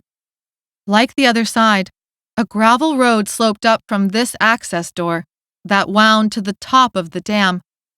The slope of the road looked painful. Her legs and arms burned, and she didn't think she had enough left in her to make it up. Now outside the signal-blocking cement of the dam, she hoped the radio would work. She crouched next to Amos, and with shaky hands fumbled in his shirt for the radio. Pulling it out, her hopes plummeted. Somehow the radio had broken into pieces. She cried out and threw it onto the gravel road. "Why does this have to be so hard?" She shouted at the air, the road, the universe. Closing her eyes, she took those deep breaths her favorite therapist had taught her. Then, with a new resolve, maneuvered Amos around in his chair as best she could and began to pull them up the gravel road. Reaching the top, Dessa didn't know if it had taken her minutes or hours. The lake spread out on one side, impossibly deep blue, matched by a lighter blue sky. The dam held all of it back. Rolling golden hills on either side of the lake were dotted with oak trees. Dark geometric patches showed carved-out houses and streets. Looking down where she had just come from, the world dropped away, showing sky and water that flowed out of 3 gates. Not enough. Not nearly enough. But there wasn't anything left inside Dessa that cared. She suspected she might be delirious. Curling up against Amos's chair, she listened for his steady breathing and let it lull her eyes closed. She had to stop for a minute. Something pulled at her clothes. Dessa struggled through the fog of exhaustion. Her body tried to go into fight mode but found no fuel left. "Dessa!" She swatted the word away. "Dessa, get up!" Licking her lips, she wished she'd thought to drink some of the water that had rained down inside the dam. Someone hissed. Water splashed on Dessa's face, jolting her awake. Her eyes flew open, and Tiana's face loomed close, blood-streaked, blocking everything else from sight. Dessa blinked. "Where am I?" Tiana frowned. "You're on top of the dam and—" "You went office supply shopping without us?" Egg's voice came off from the side. Dessa blinked again. "What?" "The chair," Egg said. He looked like he'd survived a battle as well. They had both somehow made it out of the V attack alive. "I guess you really loved chairs? But this one is a little beat up now." Tiana pushed something against Dessa's lips. "Eat this." Dessa opened her mouth and tasted sugar. Whoa! Her mouth filled with saliva, and her body jumped, as if someone had restarted her battery. "Candy makes life worth living," Egg said, singing a familiar tune she couldn't quite place. Tiana shook her head. "Come on, Egg. Help me get her up." "No." Dessa swatted Tiana's help away and laid back down on the ground. "It doesn't matter. You can see for yourselves. They didn't blow the dam. It's only going to wash out one bridge. That gives my brother another extra hour or 2. It's not enough." "Here we go," Tiana said. "Will you just look for a second? I'll give you another piece of candy if you do." Dessa let Tiana force her up and was shocked into stillness. The taco truck gleamed on the road, the blue lake its backdrop. Tiana approached the front hood and tapped it. Her clothes were ripped, and dark fluid stained her jeans. A strange feeling rose inside Dessa. "What is this?" You saved my life, Tiana said. The least I could do is help you get to your little brother. Egg continued to hum. Dessa realized it was the taco truck's horn melody. And you? Dessa asked. Egg shrugged and stuffed his hands into his pockets. Can't trust the government, especially the military. I mean, come on. That would be pretty dumb, even for me. When he suggested a backup plan, I figured, what the heck? A what? When he said we should take the taco truck, that was before Petty Officer Rima became our babysitter, who sadly did not make it out alive, by the way. But he said if we saw a chance to boost the taco truck, that we should. And I said, free tacos? Sign me up. Dessa's brow furrowed. Who? Who told you to take the taco truck? Tiana sighed and rolled her eyes. Who do you think? She looked over at an unconscious Amos and then back at Dessa. I mean, it was dumb luck we found you, though. Good thinking getting yourselves to the top of the dam, Egg said, beginning to hum again. With sugar surging through her, Dessa pushed onto her feet and approached Amos laying unconscious in the chair. Heat still rolled off him in waves. The sunlight was so bright and harsh it almost washed away the signs of his combo infection. He was just Amos. Kind, thoughtful, too solemn for his own good sometimes. A little feverish. A lot of attractiveness. Solid shoulders, strong arms, and intense eyes that could make her drown. Why? But she knew why. He would say it was because he promised. Egg stopped humming. So, are we going after your brother or what? Chapter 27.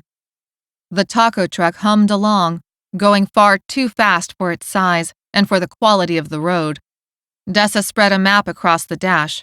She and Tiana directed Egg down out of the hills around Folsom Dam and into the valley. They headed in the general direction of Sacramento, but veering further south than even the city of Rancho Cordova, heading for Camp Tatum. Would they make it in time? Their map said, maybe. General Alberta's unit had to use special roads that could handle military equipment, like tanks, but they didn't. And with the extra time gained, if the one bridge was washed out like they hoped, well, it would be close. Really, really close.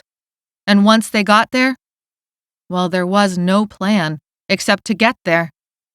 Amos lay on the floor of the back, cushioned by some clothes pulled out of a different cabinet. Every time the taco truck hit a bump, it bounced them out of their seats. That didn't stop Egg from chattering on about the stacks of tortillas, hot sauce, and cans of beans tucked in a cabinet among the other supplies the convoy had stored. The lazy heat of the afternoon made them drowsy. Empty, rolling hills surrounded them. Deeper into the valley, though the fields looked empty at first, they spotted figures that popped up from the fields and moved, following. But the taco truck sped along, outpacing trouble. Rolled down windows let in the scent of grass, soil, clean air. Amos came out of his fever for a bit and was able to eat. Dessa cracked open a package of tortillas and layered hot sauce and black beans, passing them around. He thanked Dessa for his plate. She avoided looking at him to focus on the job in front of her, not drown in mixed-up feelings. Try the radio, Tiana said, over the roar of wind through the open windows.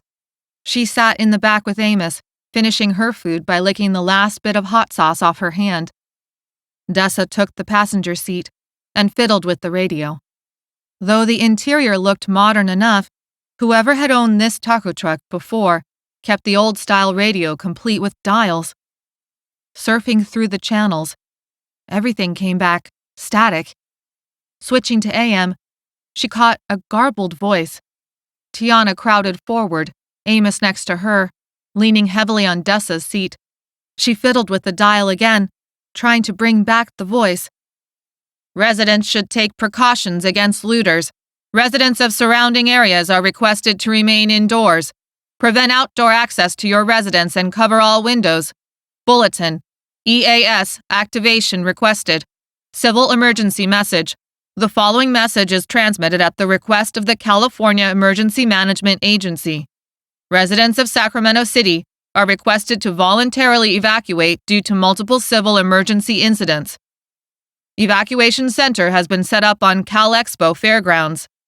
Dessa scrolled through the channels one more time, but there was nothing besides the repeating message. She turned the radio off with the click. That's where General Alberta said survivors should go, Dessa said. There has to be more than one place for survivors. Egg flexed nervous hands against the steering wheel. It's not like Cal Expo is the only place California has set up for survivors to go. There has to be more. Maybe we get your brother. And after that, we head to Cal Expo, Amos said haltingly, his voice hoarse. That turned everyone silent for a moment. No one was sure there would even be an after. But that was so far ahead of things. She nodded in agreement with Amos because it was worth thinking about. Later. All she could think about now was the road that would lead to her brother. What would they find when they reached Camp Tatum? How close would the horde of V's be? Would the taco truck make it in time? She shook her head, trying to shake out those last thoughts. They would make it in time. Egg slowed on a curve and then pressed on the gas. The taco truck flew so fast down the country road, the back end vibrated. Hours later, they reached Camp Tatum. The sky began to change color, hinting at the pinks and oranges of sunset. A winding road took them along a small hill that dropped them deeper into the flatland of the valley. "Oh crap! We're going to make it, barely!" Tiana said, pointing. The view that hillside curve gave them showed a dark mass of movement on their side of the river. So many V's had made the crossing already. They blotted out the golden fields like they were locusts. Beyond them, across the river, the faint outline of Sacramento's skyline stood. Camp Tatum wasn't a real camp. It was a strange cookie-cutter housing development plopped in the middle of ranch land. The road led them to the development's gates. The walls around the development marked where landscaping ended and dead summer fields began. But the walls were nothing special. A little taller than the average human, V's would make quick work climbing over them. Even from their position outside Camp Tatum, they could see over the walls and into the neighborhood of terracotta-colored houses, uniform in shape, bunched together, complete with little stamp-sized backyards. Guards met them at a barricaded entrance. More guards were stationed around the perimeter, some of them sitting on the wall itself. Egg slowed the taco truck and then stopped yards away. 2 soldiers approached, rifles raised, and demanding identification. "Do you think I should show them the horn? They might not think we're dangerous if they heard the horn," Egg said. Amos shook his head. "Just let it be." Egg sighed, put the taco truck in park, and turned off the engine. The tick-tick of the cooling engine replaced the previous hum. Now that the wind no longer rushed through the windows, Dessa could make out the sounds of frantic activity inside Camp Tatum's walls. Excited voices, banging, shouting, and even the rumble of engines. Stopping feet away, a uniformed soldier called for them to step out with hands up. They came out, all hands up, the keys to the taco truck glinting in Egg's right hand, and Amos leaning against the hood for support. "We are unarmed," Dessa said, when no one else spoke. They were all here because of her, so she guessed it was her job to explain things. "Who else is in the truck?" The closer soldier's frame was lanky, and his fatigues were tucked into his military boots, though one boot's laces looked untied. Another soldier stood several yards behind him, rifle trained on the 4 of them. "Hemi, ask them if there's tacos in there." "There's no one else inside," Dessa answered. "It's just the 4 of us teenagers. These are my friends. They came with me because you guys have my brother." For the sake of the other soldier, she added, "There are some extra tortillas, beans, and hot sauce in the back." The first soldier scanned Dessa from head to toe. "We're evacuating the camp, and we're not taking any more visitors. There's no room for you, so just turn back around." After we grab the tortillas, the second soldier said. No, Brett, we're not grabbing. You can't do that, Amos said. But there was a strange note in his voice. Dessa kept her hands raised, but looked back. Amos's eyes had turned glassy again. He wavered on his feet, and sweat gleamed on his forehead. But something was different. Before, he had looked ready to tumble into unconsciousness. Now it looked like he was sleepwalking. Amos stepped away from the hood and closer to the soldier. That turned both guns, like laser pointers, onto him. Stay back! Stay back! Are you bit? The closer soldier, Hemi, demanded. Before any of them could explain, Amos took another step forward, hands out wide. You can't do this. You can't do this. It's wrong and you know it. Amos, what's wrong? What's wrong? Tiana said, moving closer. Amos brushed his hands across his face, as if wiping away cobwebs. I let it happen. I saw it, and I let it happen, and I didn't stop it, and I will not let it happen again. The two soldiers backed up a few steps. Dessa felt blood pound in her ears. A rising panic only let one thought through, that she was about to see Amos killed. What was wrong with him? How could she defuse the situation? Egg stood by, mouth agape, hands raised over his head as he looked between Amos and the soldiers. He's sick, Dessa said, stepping forward so that the rifle shifted onto her like a slap. Inwardly, she flinched. Outwardly, she kept her body still and her breathing steady. I mean, he's got the antidote. You know about that, right? I have news from General Alberta. Whoever is in charge at this camp, they'll want to hear it. Dessa waited. They all waited, except for Amos, who had covered his face with his hands and cried into them. His shoulders hiccuped, and his upper half bent over. You mean the bastard General Alberta who abandoned us? The second soldier, Brett, piped in.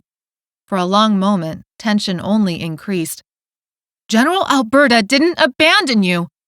Dessa flashed to the heroic efforts, the blood, the gore inside the dam.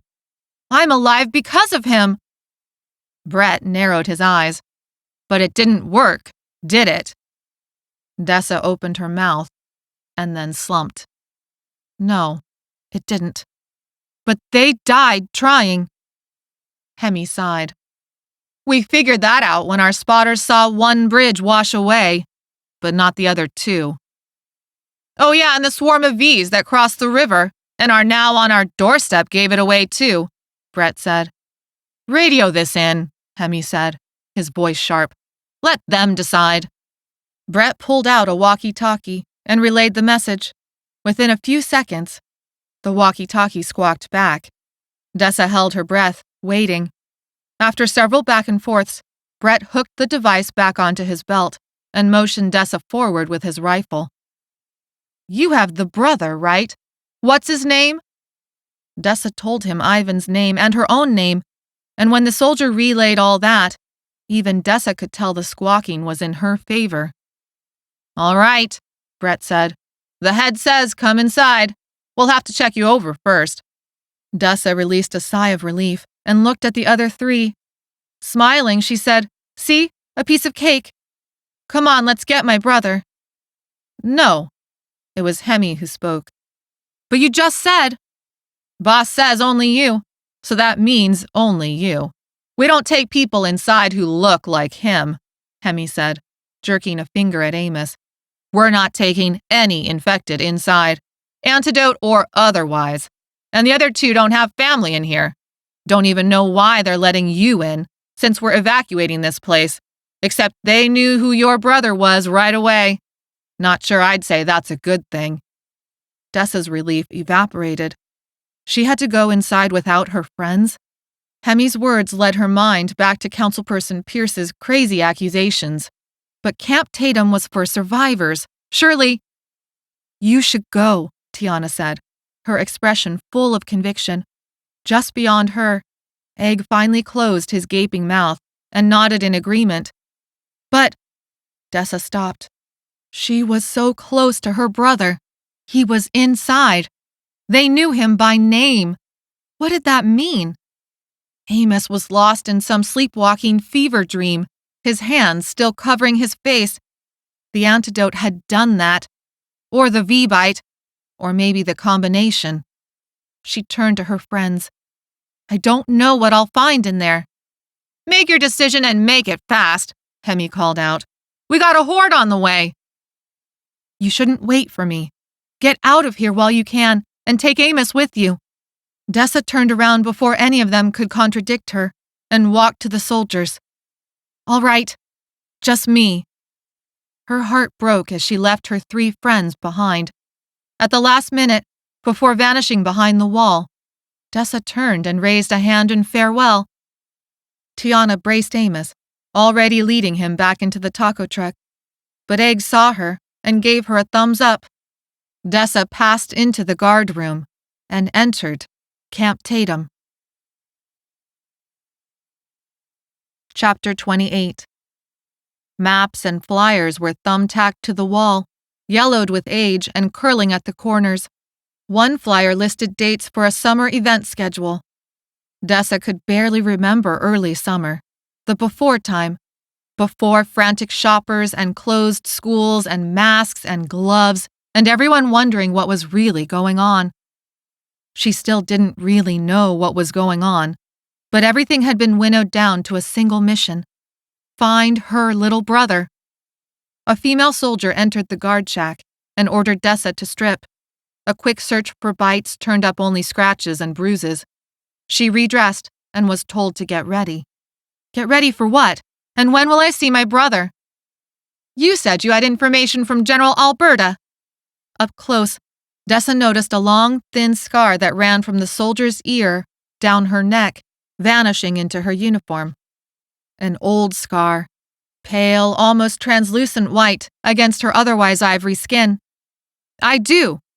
The soldier looked at her with narrowed eyes. Dessa put more conviction in her voice. I do, but it doesn't change your situation. My brother is here and I want to see him. Her words ended in a plaintive tone. She told herself to get it together. You'll see your brother, but we have to take you to the head first. The head? Instead of answering, the soldier led her out of the guard shack. Dessa raised a hand against the glare of the sun that shocked her eyes. The soldier kept a quick pace and made sure Dessa stayed ahead of her. If Dessa had thought the military-controlled gate was bizarre, then the inside of Camp Tatum was absurd. Cookie-cutter houses, families in regular street clothes hurrying with arms full of supplies, military vehicles everywhere. Soldiers moved equipment and loaded vehicles, people lined up to fill buses. That's the way the V's are. Dessa pointed at the vehicles driving off. You should come back the way we came. It was clear all the way to the dam. The soldier looked at her strangely. What exactly is the message General Alberta sent you here to share? Because the information we received from a soldier less than an hour ago was that the dam had been overrun with thousands of infected. I assume that's what you mean by V's? Those infected have cut off the way you came.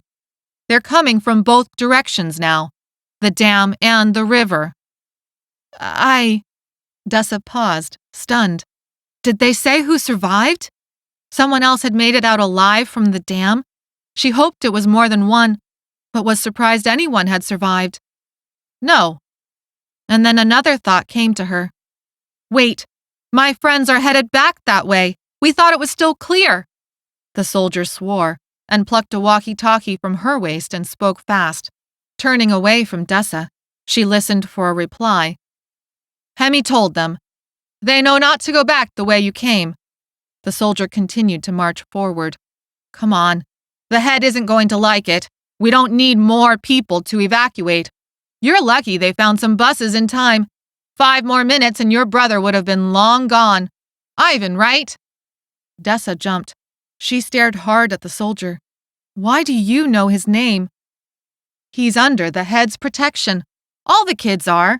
That's the point of this camp, after all, to protect people. He was one of the first we scooped up. And I helped coax him out of an attic.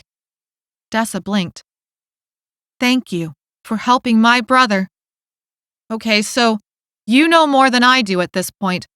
I'm not trying to make trouble. I'm here because I want to help keep him safe. The soldier grimaced and then rolled her eyes. Come on. Dessa was led to the far end of the neighborhood, where several plush buses with shiny paint and tinted windows were lined up. At the open door of the smallest bus stood an older woman in a khaki uniform, holding a clipboard. She wore glasses that bugged out her eyes. Her gray hair was pulled back in a braided crown and elongated the size of her head. She looked old, pale, and fragile, but her hands were steady on the clipboard, and she called out names in a firm voice. After each name, a child stepped forward. The woman checked off something on her list and then motioned the child into the bus. Oh, the soldier said. I didn't think the head would be down here yet. She's the head? Dessa figured the head would have been some portly old military man with a mustache and a general disdain for people. This woman looked more like a stern, grandmotherly type. Smart, experienced, and would take no nonsense. The soldier slowed her approach. Dessa matched her pace. The next name was called. Claire! A girl with brown skin and long black hair tied in a ponytail stepped forward, almost in a salute, while hugging a black furred teddy bear to her chest. The teddy bear had a neon pink polka dot bow attached to one ear and pink paws. The head checked off her clipboard, smiled mildly at the girl, and motioned her inside. Claire hopped onto the steps, ponytail bouncing. Ivan! Dessa swore her heart stopped at his name. Her vision narrowed into a tiny pinprick of light. At the end of that dark tunnel, featured in the light, a little boy stepped forward. Deeply tanned like her, hair longer than she remembered, dressed in khaki pants and a short-sleeved Spider-Man shirt. He held a stuffed animal, too, a penguin. But it wasn't just any penguin. It was Dessa's gift to Ivan for his last birthday. She was only a few yards away now, the distance closing fast because she was running. She shouted Ivan's name. Ivan turned to look. The head turned too, holding up a hand, but Dessa didn't stop. Ivan ran to Dessa. The gap between them vanished. He flung himself into her outstretched arms, wrapping his legs around her waist and his arms around her neck, hugging her, and she was hugging him back. Desi! Chapter 29. Ivan! She buried her head into Ivan's neck. He smelled sweet, like he'd eaten a piece of candy and it had melted on him. He smelled like soap, like little boy, like her little brother. His hands curled into her hair, tangling and tugging until it was almost painful. Her cheeks were wet with both their tears. He asked why she hadn't come sooner. Why hadn't she come sooner? I'm here now! I'm here now! Dessa said on repeat. He launched into a garbled description of his days in the attic, being afraid to make a sound, waiting for Dessa to call, afraid Lila and Thomas would find him. The head looked away from their bittersweet reunion, as if to provide a semblance of privacy. Dessa was grateful. Over her brother's shoulder, she saw the other little kids gawking and chattering among themselves. A sharp word from the head brought them back. She called another name, checked the name off her list, and ushered the little girl on board. Dessa basked in the glow of holding her brother. I came for you. I'm here now. I won't let you out of my sight. All of her plans had been wrecked long before this plague had swept away the normal world. But things would be different now. She was back where she belonged, back with her little brother. They were a family again, and she would let no one take that away. The radio at the head's belt squawked, intrusive, loud, and urgent. Dessa patted Ivan on the back, but the head's alarmed expression drew her attention. The message said something about a large group of the V's making better time to the crossroads than expected. The head replied with a curt confirmation. Picking up the pace, she boarded the rest of the kids in less than a minute. Already the two bigger buses ahead of this small bus filled with people and equipment and rumbled to life, heading for the exit. There was only the small bus and one more large bus behind it. "Ivan, you're the last one. It's time to go." Ivan went quiet. He shifted and pulled away from Dessa to look at the head. Dessa almost panicked, imagining Ivan torn from her arms. The head would not want Dessa on the bus, just like Ivan's foster parents had not wanted Dessa. She searched for a plan, anything to keep the two of them together. The soldier who escorted her stood at attention several yards away. The chaos of the evacuating camp was loud and might provide cover. She could make a run for it. Ivan was already in her arms. His weight would slow her down, but he would be slower on his own 2 feet. She could make a break for the walls. They were low enough that maybe she could find a spot to boost them both over. Then they would search for the taco truck. She had to believe that Egg, Tiana, and Amos would still be close by. Otherwise, they'd run for the open fields as the V-hordes merged. But she had to try something. Tensing her body, she raised herself to the balls of her feet. Before taking off, she remembered the kindness the head had showed by giving Dessa and Ivan a long moment to reunite. Because of that, she took a risk. "I'm coming on that bus with Ivan," Dessa said. "You can't separate us anymore." The head gave Dessa a funny half-smile. "Why would you think that? Of course you can come. You're his sister. But you need to be quick. We have to make it to the crossroads before the infected cut us off." Dessa scrambled on board without letting Ivan's feet touch the ground. She didn't know what to think other than to decide Councilperson Pierce had been crazy. He had sabotaged the dam. He was willing to sacrifice her brother's life for an empty city. Worse than an empty city. A city full of infected. What did he know about anything? All his claims about government experiments were made up. General Alberta and his unit had fought and died to protect everyone here. The head and everyone at this camp had saved her brother, had saved all the kids now loaded onto the bus. She stepped into the air-conditioned cabin, nodding at the portly bus driver. His potbelly strained against a threadbare t-shirt. Black leather gloves with snaps at the wrists covered his hands. Aviator sunglasses and a red, white, and blue baseball cap completed the picture. The chattering children filled the air with excitement, not fear. Several kids moved aside. Dessa took the empty seats they left behind about halfway down the bus. Otherwise, every seat looked full. Maybe 16 kids in all. Most somewhere near Ivan's age. Everyone definitely younger than 10 years old. As she settled, the bus doors suctioned closed, and the engine rumbled to life. She fell back into the seat as the bus lurched forward at speed. It followed the large buses ahead. One more large bus trailed behind their small bus. Ivan climbed into the seat next to her. "This is my sister. I told you about her. And she really came. I knew she would. Even though I was afraid she wouldn't, but I knew she would." 2 kids in the seat in front of them turned around, their hands gripping the back, their eyes wide as they looked her over. Twins, identical, except for their different colored shirts. Their dark-haired, pigtailed braids had a million flyaways. Freckles were scattered across their cheeks and brought out the dark brown of their eyes.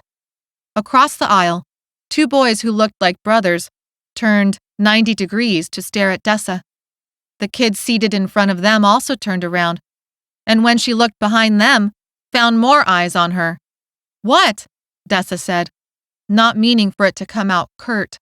But it was weird how they stared at her like she was an amazing zoo animal about to perform a trick.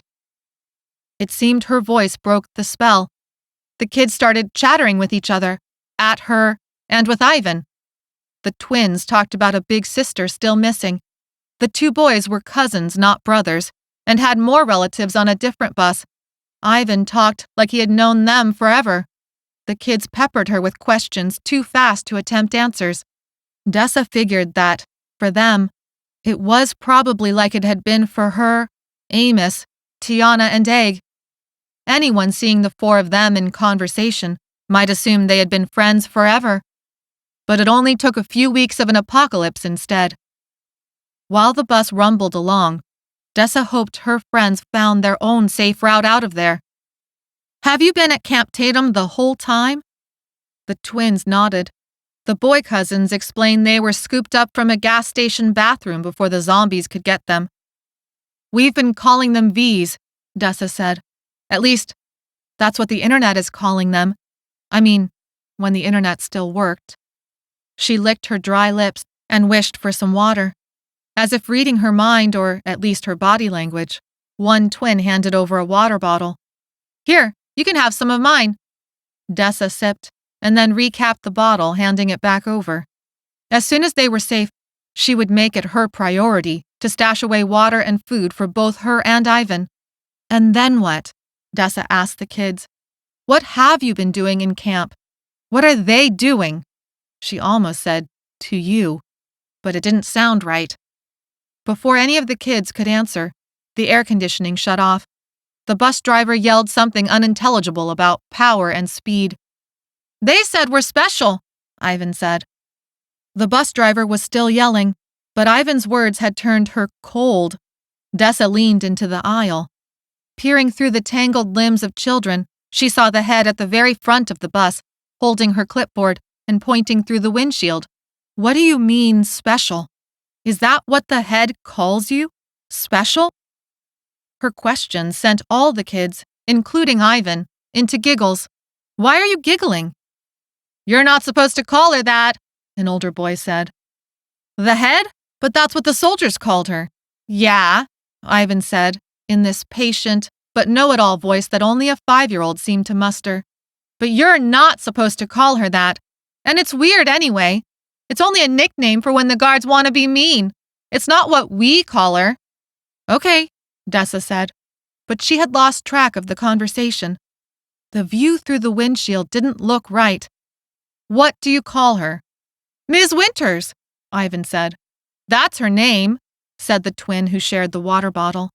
"That's her respectful name." "Okay." Dessa rose from her seat. Something was wrong. "So, Ms. Winters thinks you're special. Ms. Winters calls you special? She says we're all special, like angels. We survived and—" The bus rocked, swerving around a large object in the road. "Hold on!" Dessa grabbed the seat. Ivan slammed into her side. The twins tumbled into the aisle. Kids opposite them squashed against each other and against the bus side wall. The bus finished the swerve, sending them all back the other way. Dessa checked on Ivan and helped the twins back onto the bench seat. "Stay here, all of you, just stay here." She didn't know how she had become responsible for all these kids, plus her own little brother. But that's how it felt. She looked each of them sternly in the eyes and ended on Ivan.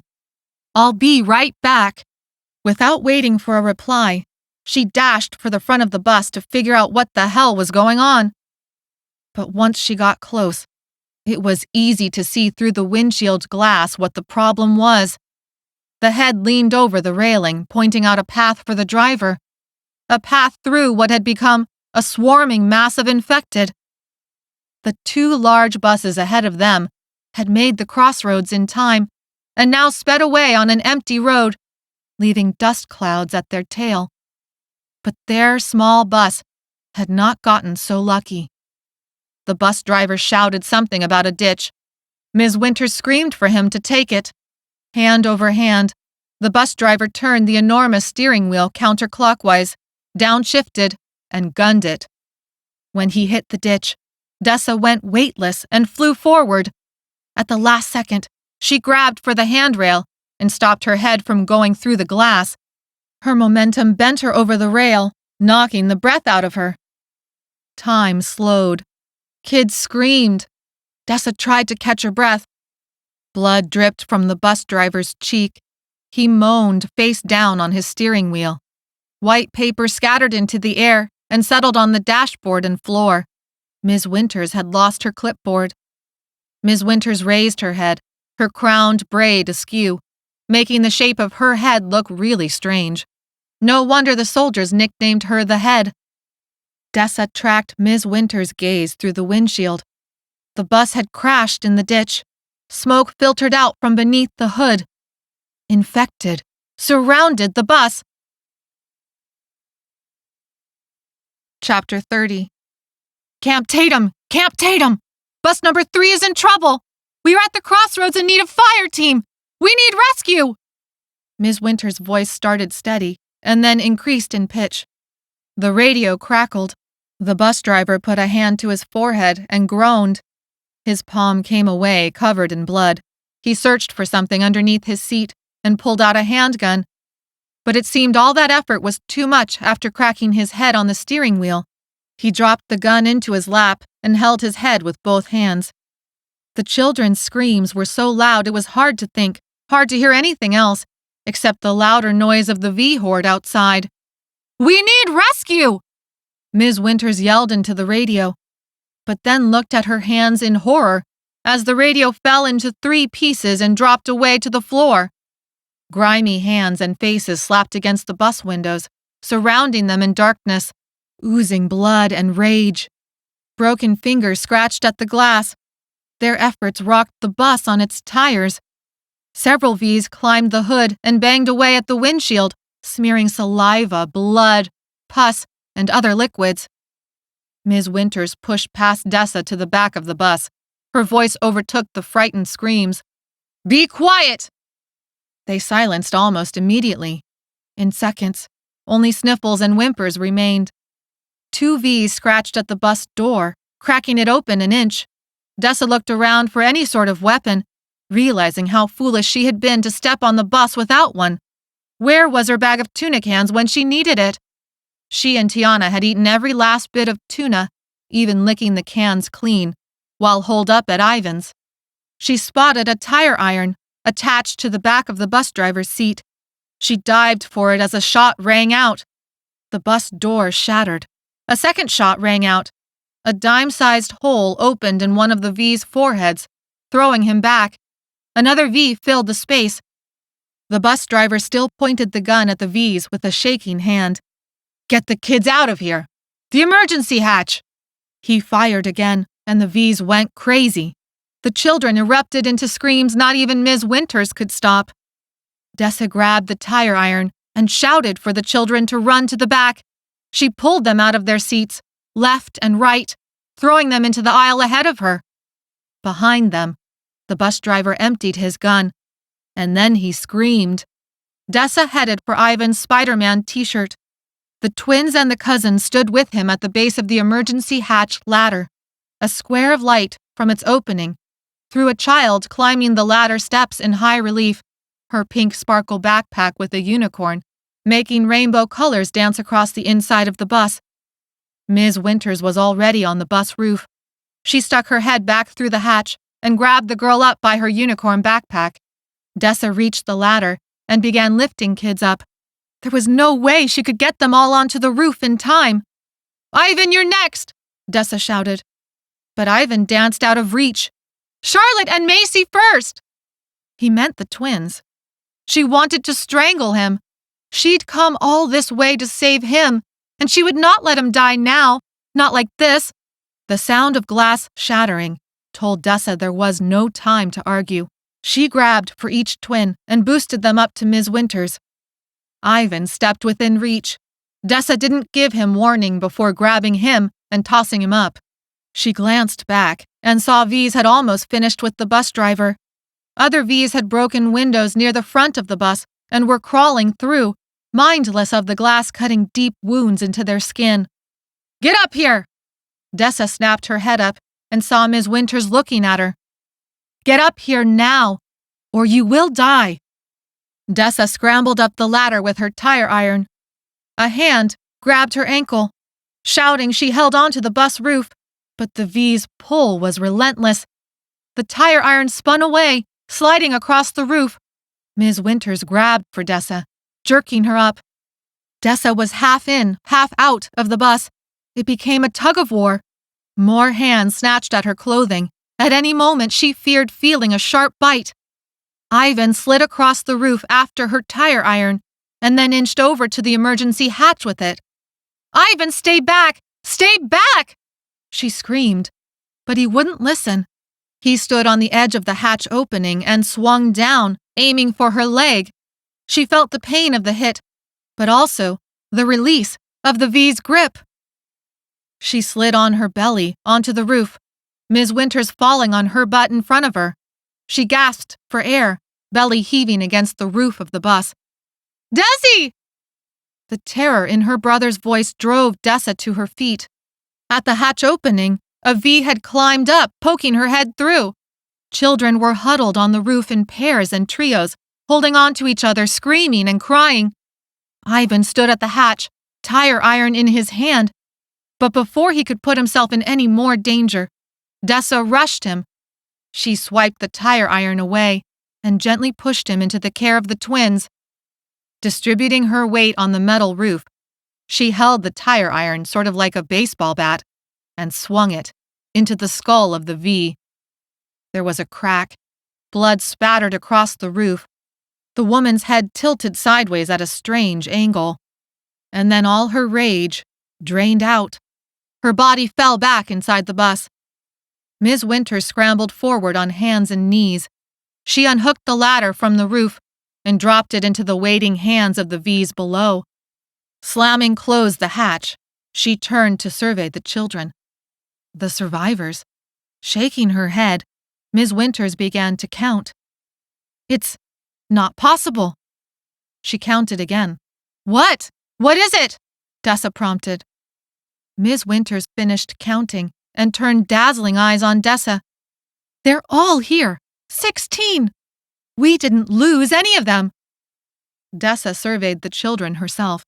It didn't seem possible they would get so lucky. All the children had made it? Dessa looked behind them at Bus 4 and saw they had not been so lucky. No survivors had made it to the roof, but V's were clearly inside. The bus rocked from whatever horrors were taking place. Dessa turned in a full circle. Their small bus was in a ditch just off the road. Open fields spread out from all sides. They'd made it far enough from Camp Tatum she couldn't see its walls anymore, which meant they couldn't see the trouble this small bus full of special children was in. Dessa's stomach sank. What did it matter if all 16 kids made it to the roof when infected crowded the bus at least a dozen deep on all sides? At least the sunset cast brilliant colors across the clouds and open valley floor. "Children, listen. Help will come," Ms. Winters said. The twins screamed and pointed to the front of the bus. 2 V's climbed onto the hood and used it as a platform to leap up the windshield and onto the roof. They launched themselves at the closest kid. "Unicorn backpack girl." Dessa sprinted for her, swinging the tire iron. She suspected they were out of chances, but she would die trying to save these kids. If it was the last thing she did, so be it. At least, she was back with her brother again. Dessa buried her tire iron into the skull of 1 V and used her newfound leverage to kick the second V off the roof. But more came. Above the cries of the children, above the raging moans of the infected, a new melody appeared. Dessa paused after her next swing of the tire iron and felt a grim smile grow on her face. A last chance, in the shape of a taco truck, had just arrived. Chapter 31. It was ridiculous. They were going to get themselves killed. Her heart soared. Tiana, standing at the center of the taco truck roof, holding on with ropes attached to each of the corners. Egg, in the driver's seat, waving and sporting a goofy grin. He honked the horn again. Amos, in the passenger seat, hanging partway out the window, swinging a baseball bat at any V that came too close. Of course, her stomach did a weird dance at the sight of him. They were 100 yards away, flying across open field, the taco truck bouncing over ruts like a roller coaster ride. Egg played the horn again. Some of the infected at the edge of the crowd surrounding Dessa's bus broke away, drawn to Egg's horn. Dessa looked past her friends, straining her eyesight to catch more vehicles on the field behind them. But there was no one else coming. A child's cry made Dessa whirl around. Ms. Winters pulled back a girl who had wandered too close to the roof's edge, and Infected's hands clawed out. "Everyone in the middle!" Dessa shouted. She helped Ms. Winters gather the children in the center. The crowd of Infected still numbered a dozen or more deep, in a complete ring around the small bus. The taco truck stayed just out of reach of the V mob as Egg drove it in big circles around the bus. Tiana held onto the ropes for dear life.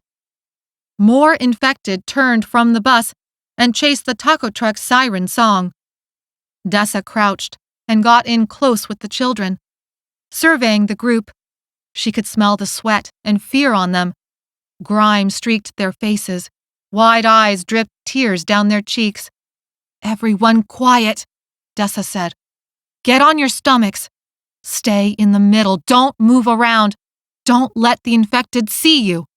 Ms. Winters huddled the children close and laid down flat with them. Could the taco truck draw away all these Vs? And then what? Escape on foot through the fields? A loud boom answered Dessa's questions. She looked up and saw the taco truck do another loop, but slower. Amos hung out the window, but he no longer held a bat. Instead, something flickered. A lighter. He held the lighter against something until it lit, sparkling. A firecracker. He tossed the firecracker up to Tiana. She let go of one rope to throw it far away from the bus. Another boom sounded. A puff of dirt kicked up far from the taco truck. More Vs peeled away, now split between chasing the truck in circles and checking out the explosion. "Who are they?" Ms. Winters whispered. Dessa looked down at the group. Grime smeared Ivan's cheek. Blood from a cut on his hand dripped onto the roof. "They are my friends, and they're here to save us, all of us." The whimpers didn't stop, but they quieted down. Ivan's eyes shined, and he looked at Dessa like she was some kind of hero. Several minutes passed.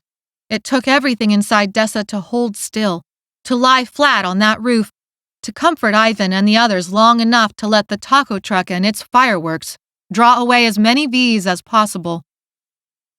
Dessa stared at a spot of metal on that bus roof until she knew it like the back of her hand. The grain of it, how it changed color as the sunset changed. Sweat dripped between her shoulder blades, tickling her back. Finally, the boom stopped. The taco truck horn fell silent. Dessa sucked in a breath and dared to look over the roof edge. Clear!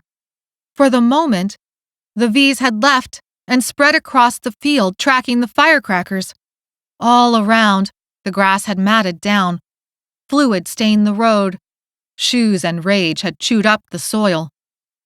The taco truck sped right up along the side of the bus, at the road. Because the bus was in the ditch, the taco truck roof was inches higher than theirs.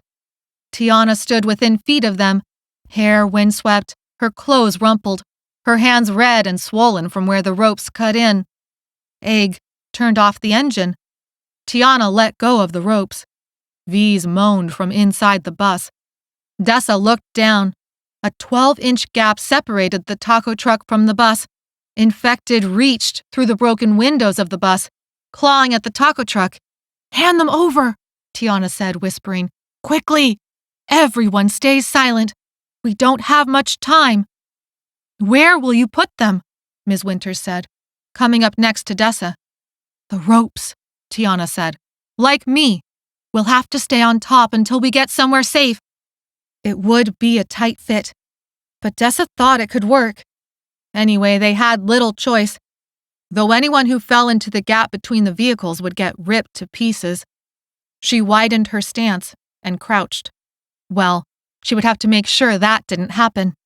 Looking back at the kids huddled in a dog pile in the middle, Dessa promised herself she would get every one of them off this bus. Dessa raised an eyebrow, put a finger over her lips for silence, and motioned the kids forward. The twins stood up, holding on to each other, and stepped to Dessa as one. She helped the twins across the gap into Tiana's waiting arms. Turning back, Dessa helped Unicorn Backpack Girl next. She scratched her finger on the backpack zipper as she handed the girl off. It made her grip slip. The girl's feet dangled in the gap. Tiana held onto her by the backpack straps. "Don't make a noise," Ms. Winters whispered. The girl stuck her finger in her mouth and kicked her feet. Sweat broke out on Tiana's face as she drew the girl into her arms and collapsed together on the roof, buckling the metal. Dessa let loose a breath and cracked her fingers. The next kid came up. This handoff over the gap went off without a hitch. Except for some sniffling, the children moved in total silence. Ivan held back again. He was too good, not wanting to leave anyone behind. She would have to talk to him about that later. It was one thing for Dessa to decide to sacrifice herself if necessary. It was another thing, and completely not okay, for Ivan to do the same. Finally, when only Ivan was left, he placed his small hand in hers. Dessa looked out and saw the V's in the field were no longer interested in the firecracker distraction. Dessa and Ivan stepped over that air gap of infected hands clawing for their flesh and onto the crowded metal roof of the taco truck, leaving the bus behind. With relief, Dessa helped Tiana and Ms. Winters finish up securing the children with the ropes. As they worked, the moans of the V's grew. A breeze blew their rot in the taco truck's direction. Tiana banged on the roof. "Let's go!" Egg started the engine. At the sound, the V's sprinted for the taco truck. He put it in drive and raced off. Dessa braced her feet against the roof. The rope bit into her flesh, and several bumps tossed the kids around, generating yelps. Their slow speed allowed the V's to catch up, but with a last big bump through a rut that put them all into the air, they hit smooth road. Amos's voice filtered up from the passenger side. "Everyone okay?" "Tell Egg he drives like a maniac," Tiana shouted down. "No, we are not okay. Egg better figure out how to give us the smoothest ride in the universe, or I'll crawl down there and make him pay for my bruised butt." Several of the kids laughed at Tiana's butt, including Unicorn Backpack Girl. Egg's laugh drifted up too, but he still brought the taco truck's speed to a pace that smoothed things out a bit. The wind against Dessa's face had never felt so freeing. The V's, for all their rage, for all their sprinting, were soon left in the dust. Open fields on either side returned. The only mark of human activity was the flat road itself. For as far as the eye could see, the road through the valley was clear. With the wind's help, Dessa allowed herself a long, shaky, calming breath, and then another, and another. The last of the light had turned the clouds gray. Ms. Winters held two small children in her lap and stared off into the distance, unseeing. Her braid had come undone. Grime and other liquids stained her skin and clothes. The children all looked about the same. Dessa figured she wasn't much better off herself. She turned to Tiana and felt a strange wonder at the realization that they were friends. Dessa wasn't sure she could have said that about anyone else before. She'd moved, too often, from foster to foster. She had counted some of her co-workers as friends, but it wasn't the same. Tiana and Dessa could barely stand each other in the time before all this, but things were different now. "How did you know?" Dessa said, turning to Tiana. "Why did you come? Thank you." Tiana raised her eyebrows in confusion. "You okay?" "I will be." Dessa meant it. All her plans had been destroyed or used up. Now, all that was left was to stay alive and keep those she cared about alive too.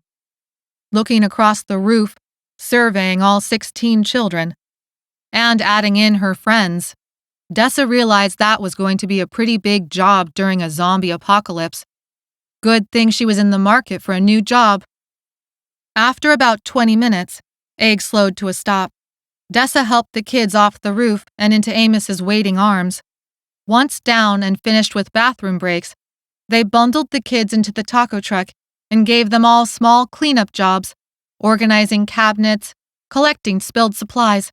It gave them each a purpose and quieted the last of the crying. "So how are the sneakers holding up?" Egg asked with that stupid half-smile on his face again. Dessa rolled her eyes in the fading light. "Best sneakers in the universe. I think I would have died 1,000,000 times without the sneakers. Thank you so much for stealing them for me." "Anytime, babe." Dessa laughed. "Okay, but really, thank you." Egg flushed with embarrassment and kicked the toe of his sneaker against the asphalt. Then, as if realizing, he exclaimed, "Oh hell, I just scuffed it. You've got to be kidding me." He wandered into the back of the taco truck, mumbling about a rag and polish. Tiana and Ms. Winters pored over a map they laid across the hood to figure out directions. Amos stayed in the truck's shadow, as if hiding his strange skin from sight. Dessa gathered up the shreds of her courage and approached. She felt his eyes burn into her, and warmth pooled at her belly. He didn't make a move or a sound. She figured that was only fair. Amos.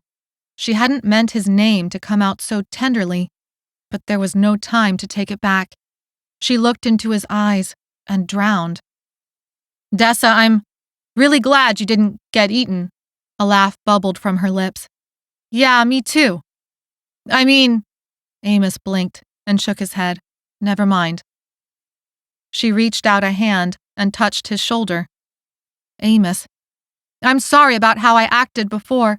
It's just taken some getting used to. The way the antidote changed you. But I'm getting over it and, well, I think Tiana told you, at least, she told me, I mean." Now it was Dessa's turn to shake her head. She was an idiot. "Okay, let me try this again," Dessa said. "Amos, what I'm really trying to say is that I'm sorry. And I really would like— Dessa, come over here. Amos, you too. We need both of you." Dessa closed her eyes and scrunched her face. "Bad timing, Tiana. Seriously, bad timing." When Dessa opened her eyes, the moment had broken. Amos looked behind her. The courage Dessa had gathered turned back into shreds. Amos stepped out of the taco truck's shadow, the last of the light throwing his strange antidote skin in high relief. Sighing, she followed Amos over to Tiana and Ms. Winters. Together, the four of them examined the map. Ms. Winters used her thumb to trace a route. "We were all headed for Sanctuary. It's better fortified, more equipment, food, medical supplies, everything these special children need to be safe."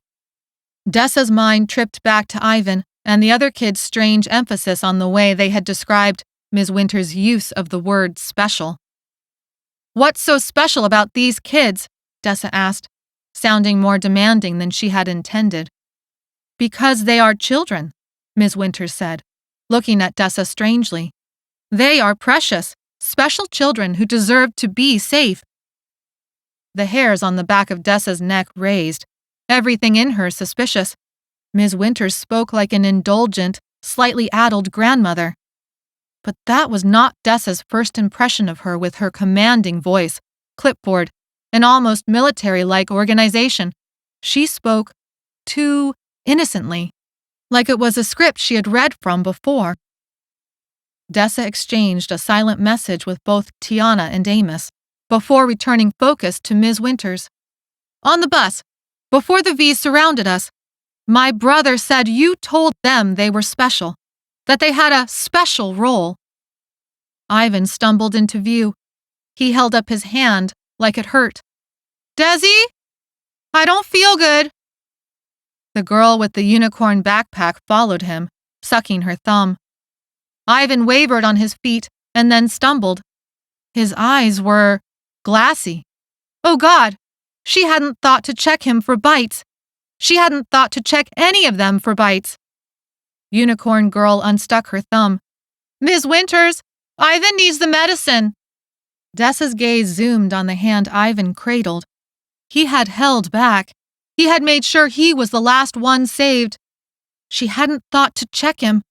Panic closed her throat. She rushed to Ivan in time to catch him as he fell unconscious. What if, after everything she had done to save him, what if her little brother was about to turn V?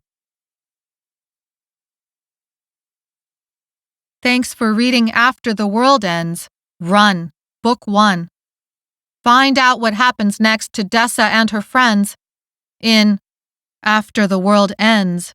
Hide, Book 2. Available in audiobook, ebook, and paperback.